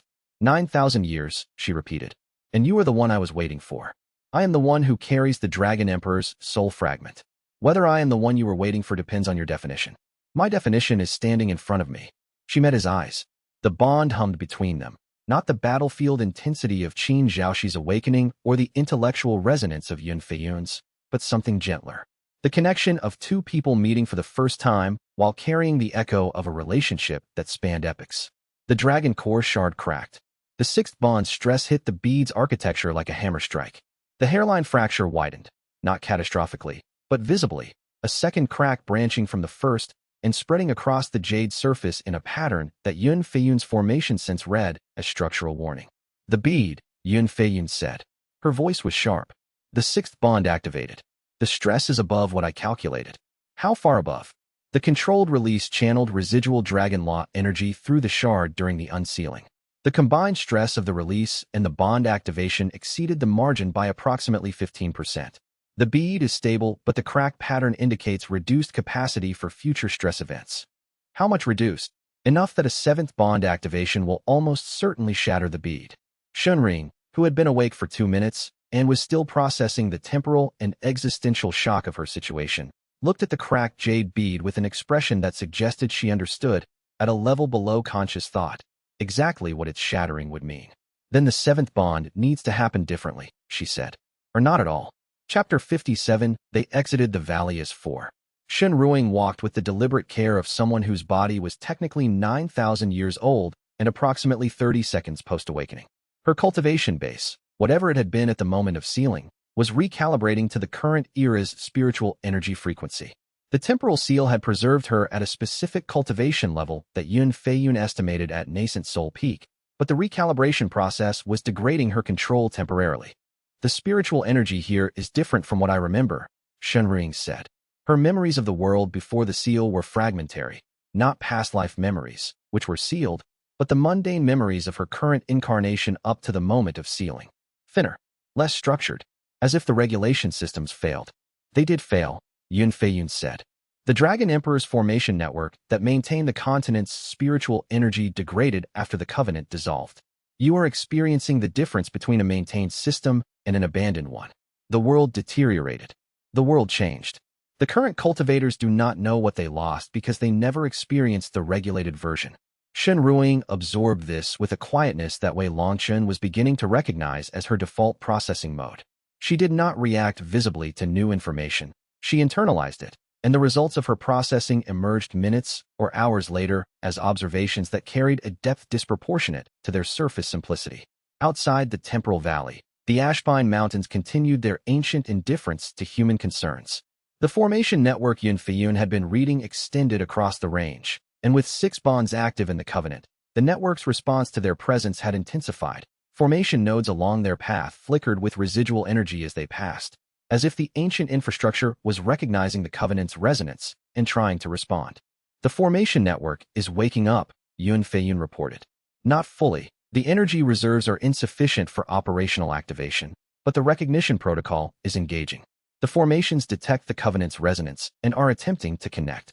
Is that dangerous? Not to us. But the activation creates a detectable energy signature. Anyone monitoring the Ashbine Mountains' spiritual energy output will see unusual formation activity along our path. The Void Fracture Sect monitors everything, Liang Meihua said. Then we are leaving a trail of lit formation nodes behind us. A trail that points from the temporal valley toward our next destination. The Celestial Archive, Wei Longchen said, which is approximately 6 days northeast of our current position. Yun Feiyun consulted her mental map. The formation trail will be visible for approximately 3 days before the node's residual energy depletes. If Void Fracture Sect detects the trail within that window, they can extrapolate our heading. Qin Zhaoxi was not here to run the tactical analysis.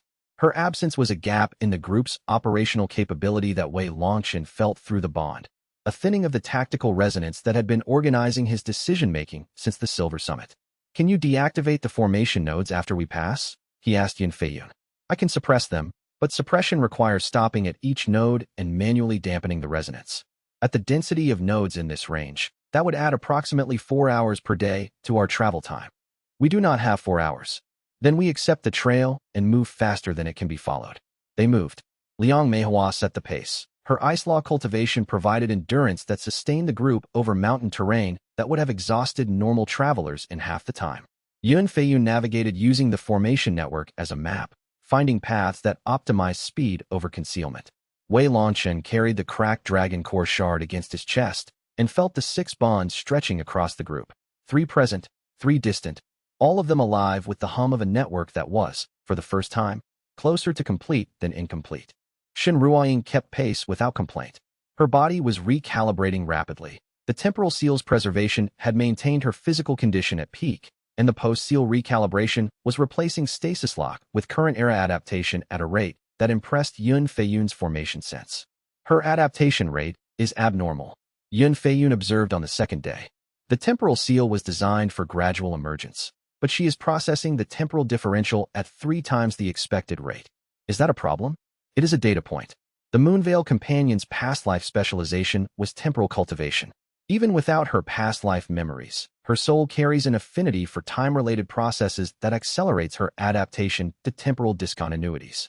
Meaning she is processing 9,000 years of temporal shock faster, because her soul remembers how to work with time, even if her mind does not. Precisely, the soul carries capability that does not require memory to function. She is the Moonveil Companion whether she remembers being one or not. On the 4th day, Shen Ruiying spoke about what she did remember. They were camped at a mountain stream, the water running cold over stones that bore faint formation inscriptions, and she sat apart from the group with the particular distance of someone who was still deciding how close to let people come. I remember the moment before the seal, she said. Wei Longchen had come to sit nearby, not close enough to intrude, close enough to hear. A man's face. A decision that felt like dying without the relief of death. A compression, as if everything I knew was being folded into a space too small to hold it. The sealing process. The sealing process. And before that, nothing of what you describe as past lives. I know my name. I know that I woke up in a valley and a man caught me and called me by a title I do not recognize. I know that I said you're late, without deciding to say it, as if the words had been waiting 9,000 years to be spoken by someone who was no longer present in my own mind. The words came from the bond. The recognition response. The bond. You say it connects souls across lifetimes. I feel it. A warmth at the center of my chest that I cannot attribute to cultivation or emotion or physical sensation. It is simply there, the way gravity is there. I did not choose it. None of us chose it. The bonds are a function of the covenant's architecture. Then I am part of an architecture I did not consent to join. The statement carried weight. Wei Longchen heard in it the voice of a woman who had been sealed without explanation, unsealed without preparation, and embedded in a soul network without her informed agreement. The Dragon Emperor had made the decision for her 9,000 years ago, and she was living with the consequences now. You can walk away, he said. The bond is permanent, but the covenant is a choice. You can carry the bond without participating in the network. Can I? The warmth in my chest, does it diminish with distance? It does not. But participation requires presence. If you leave, the bond remains, but the resonance contribution to the network ceases. And the network needs my resonance. The network is stronger with it. But I will not hold you to a commitment made by someone you do not remember being. She was quiet for a long time. The mountain stream ran over its inscribed stones, and the ancient formation marks glowed faintly in response to the six-bond resonance that saturated the group's campsite. I will stay, she said.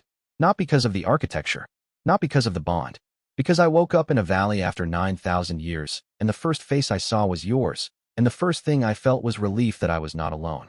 That is my choice, not the Moonveil companions. Mine. Chapter 58. The Celestial Archive appeared on the sixth day as a series of towers rising from a mountain plateau. Elegant structures of white stone and blue-tiled roofs that pierced the cloud layer like needles threading through fabric. The archive was a non-aligned institution, maintained by a council of scholars who owed no allegiance to any sect, faction, or political entity. Its neutrality was enforced by a mutual agreement among the continent's major powers, each of whom valued the archive's astronomical data, historical records, and formation research too much to risk its destruction through political pressure. This neutrality meant the group could approach without the same level of tactical concern they had applied to every other location. The archive's guards were scholars with weapons, not soldiers. Their job was to prevent damage to collections, not to interrogate visitors.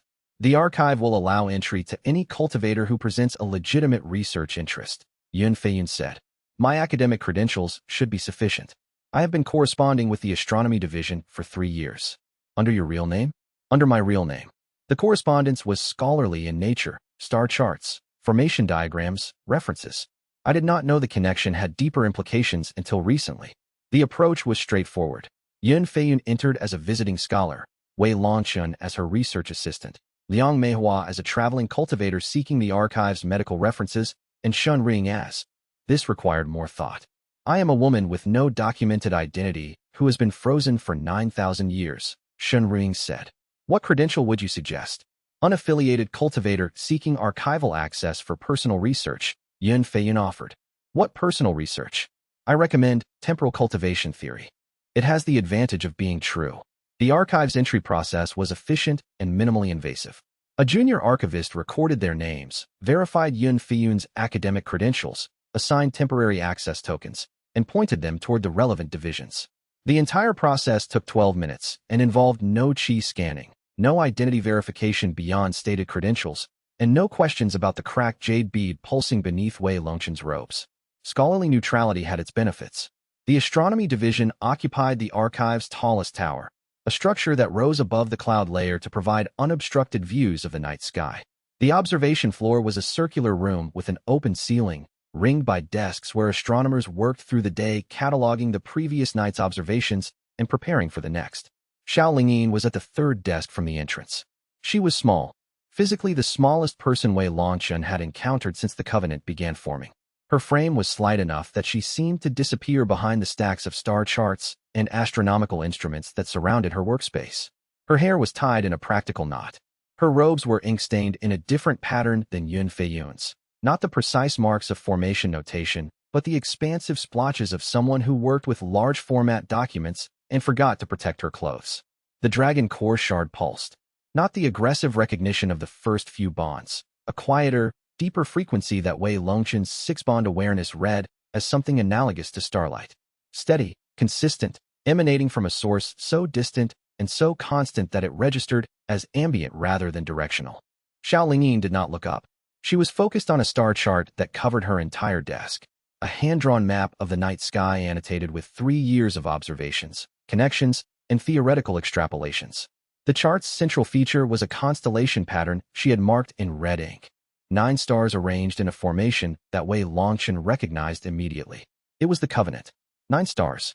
The same positions as the 9 Covenant partners on his internal map. The Dragon Emperor's era had been written into the sky itself, and Xiao Lingyin had been reading it for 3 years. Yun Feiyun, Xiao Lingyin said without looking up. Your formation map and my star chart have the same 9-point topology. I have been trying to reach you for 6 months. Did you receive my last 3 letters? I have been traveling, Yun Feiyun said. Traveling. Yes, you have been. Moving along the same path that the 9-point constellation has been activating. 5 of the 9 stars have brightened in the last 4 months, in the exact sequence that your movement pattern would predict. She looked up. Her eyes were large behind round-framed spectacles, the eyes of someone who spent most of their life looking at things very far away and had developed an expression of permanent focus that did not quite recalibrate for normal conversational distance. She looked at Wei Longchen. You are the center point, she said. The hub of the 9-star formation. The stars brighten when you are near one of the other 8 points. I have been watching you cross the continent for 4 months without knowing what I was watching. You were watching the Covenant reform, Yun Feiyun said. The Covenant. Xiao Lingyin tasted the word. That is the historical term for the formation I have been calling the Dragon's Sorrow. I named it for the pattern the brightening creates. It looks like something grieving, something that lost its light and is slowly getting it back. She stood. She was shorter than Wei Longchen had estimated from behind the desk, barely reaching his chin. But her chi signature, now that she was standing and he was within 3 meters, read to his nascent soul perception as something vast, not in cultivation rank, but in scope. Her spiritual awareness extended upward rather than outward, reaching toward the sky with the same instinct that had driven her astronomical research for years. I have a message for you, she said, written in the stars themselves. The 9th pattern, the one my star charts have been building toward for 3 years. It resolved 2 weeks ago into a readable configuration. She pulled a sheet of paper from beneath the star chart. On it, in her meticulous handwriting, was the decoded message. Do not seek the 9th inside the enemy's walls. Bring the enemy out. Wei Longchen stared at the message. The same warning that the star pattern contained, readable only when the Covenant was reforming, placed there by the Starweave companion's past life self as a contingency plan that spanned 10,000 years. You wrote this, he said. In a past life. You embedded a warning in the star patterns themselves. I do not remember any past life, Xiao Lingyin said. But the stars remember, and they have been very patient about making sure I paid attention. Chapter 59 The Recognition Bond with Xiao Lingyin awakened on the observation floor of the Celestial Archive's tallest tower, under a ceiling open to the sky, surrounded by 3 years of star charts that mapped a soul bond network written into the cosmos by a woman who could not remember writing it. The catalyst was the star chart itself.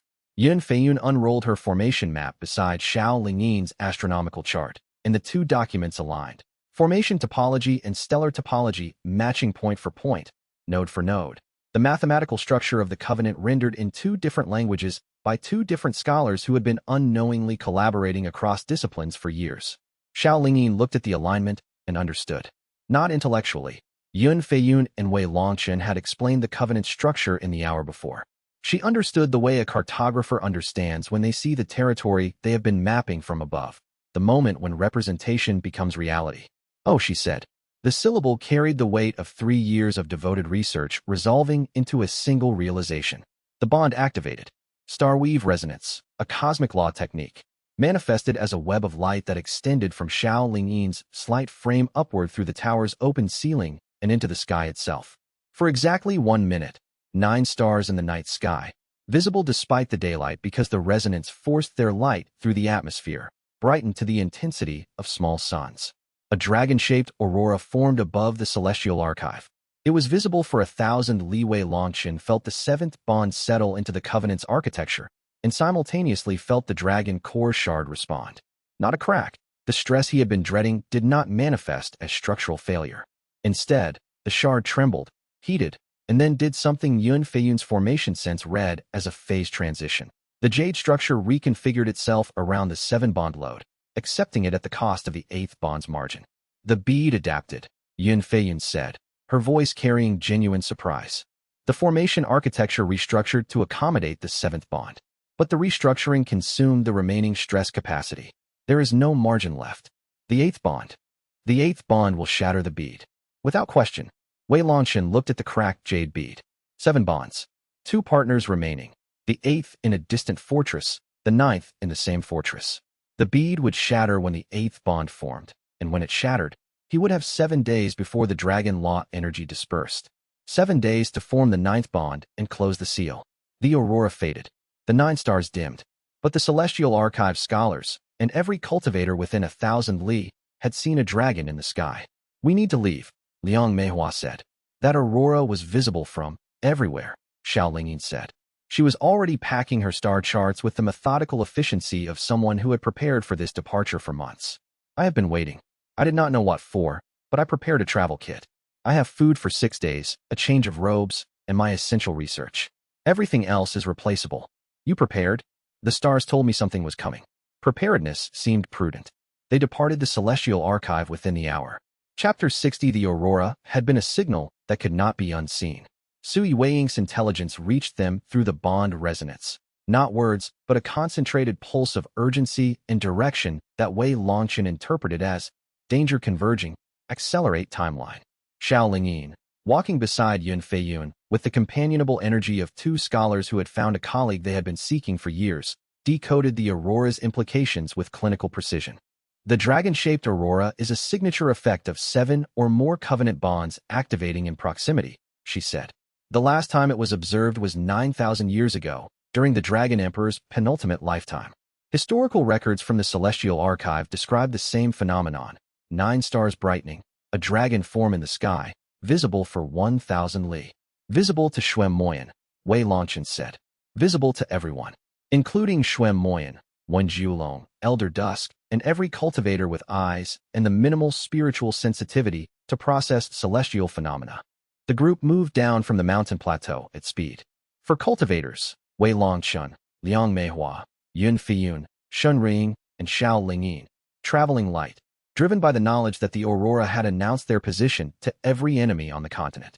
Wei Longchen's internal map updated with 7 bright points, for beside him, 3 distant. The Western group's bonds pulsed with a response to the aurora. Qin Zhaoxi's sharp tactical awareness, Sui Weiying's concentrated analytical attention, by Ruolin's steady concern. A message came through the bond from Sui Weiying, not speech, but a layered emotional signal that Xiao Lingyin helped decode using her cosmic law sensitivity. She is saying, the Western group has reached the Blazing Sun Sect's territory. Feng Lihua has been located. But there is a complication. What kind of complication? Xiao Lingyin concentrated, parsing the emotional signal's layers. A second presence near Feng Lihua. A false resonance. Someone is already there. Lady Ashen, Wei Longchen said. The false knife. Xuan Moyan's created weapon, designed to mimic a covenant partner and corrupt the genuine bonds.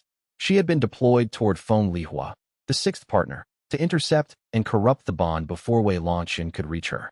The Western group needs the Dragon Core shard to form the genuine bond, Liang Meihua said. Without you, they cannot awaken Feng Lihua's bond. They know that. Qin Zhaoxi's plan was to find and protect Feng Lihua until the groups reunite. But Lady Ashen is already there.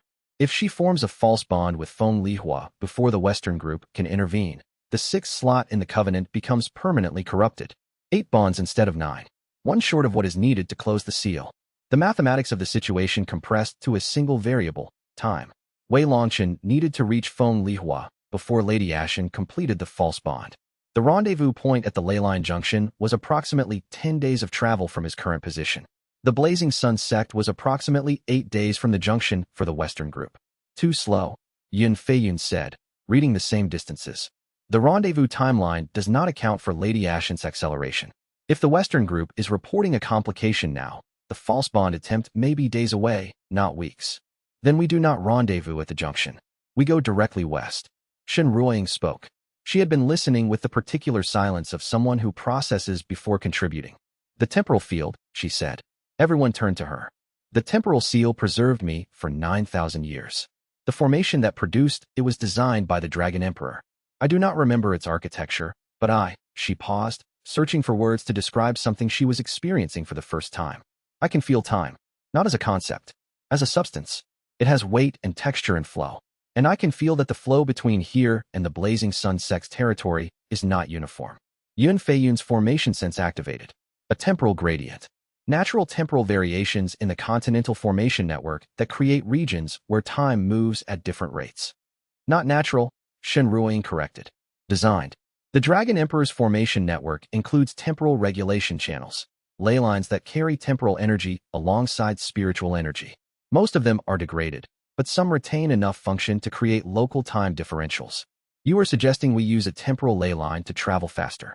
I am suggesting I can feel a temporal ley line running from the Ashbine Mountains toward the western plains. The differential is small. Perhaps time flows at 90% of standard along its length. But across 10 days of travel, a 10% reduction translates to approximately 1 day of effective time savings. 1 day, Wei Longchen said. That might be the margin. It is the margin I can provide. The Moonveil Companion's temporal affinity, working through a soul that does not remember how to use it, operating on instinct rather than skill. 1 day is what instinct gives you. It was enough. Or it would have to be. They turned west. 5 cultivators following a temporal ley line that Shun Ring navigated by feel. Sensing the time differential the way Liang Meihua sensed ice law energy, the way Yun Feiyun sensed formation architecture, the way Xiao Lingyin sensed stellar patterns. Each covenant partner's specialization functioning through the soul's inherent capability, independent of conscious memory or deliberate training. The covenant was assembling itself. 7 bonds active, 7 resonances contributing to a network that operated at a level of sophistication that no single lifetime had ever achieved. The architecture was incomplete, 2 bonds short of the full 9, but the 7-point structure was already generating effects that the Dragon Emperor's memory voice recognized as the early stages of the Covenant Star Array. A mutual reinforcement matrix that shared the burden of each bond's maintenance across the group. Behind them, the Dragon Aurora's afterimage lingered in the sky, a faint golden shimmer that marked the Celestial Archive's position for anyone looking. And everyone was looking. Shuimoyan was looking. The Shatterer, seated on his obsidian throne in the Void Fracture Sect's primary fortress, watched the Aurora's residual light through a formation-enhanced viewing window and spoke a single sentence to the empty room. 7. Almost time. In that same fortress, 3 floors below the obsidian throne, Hua Qingmei, the 9th Covenant partner, intelligence asset, keeper of the final seal, pressed both palms against the cold stone wall and felt the Aurora's resonance through the fortress's wards. She had been waiting for this signal for 3 years. She had prepared an escape formation. She had memorized the fortress layout. She had been sending messages in the Dragon Emperor's cipher for months. The Aurora told her, "They are coming." She breathed. She waited. And she began the final preparations that would, if everything worked according to a plan she had built alone inside the enemy's stronghold, bring her to the threshold where the 9th bond could form and the Covenant could complete the cycle that 9,000 years had been building toward. One way or another, the waiting was almost over. For all of them. Chapter 61. 2 paths converged at the mouth of the Ashbine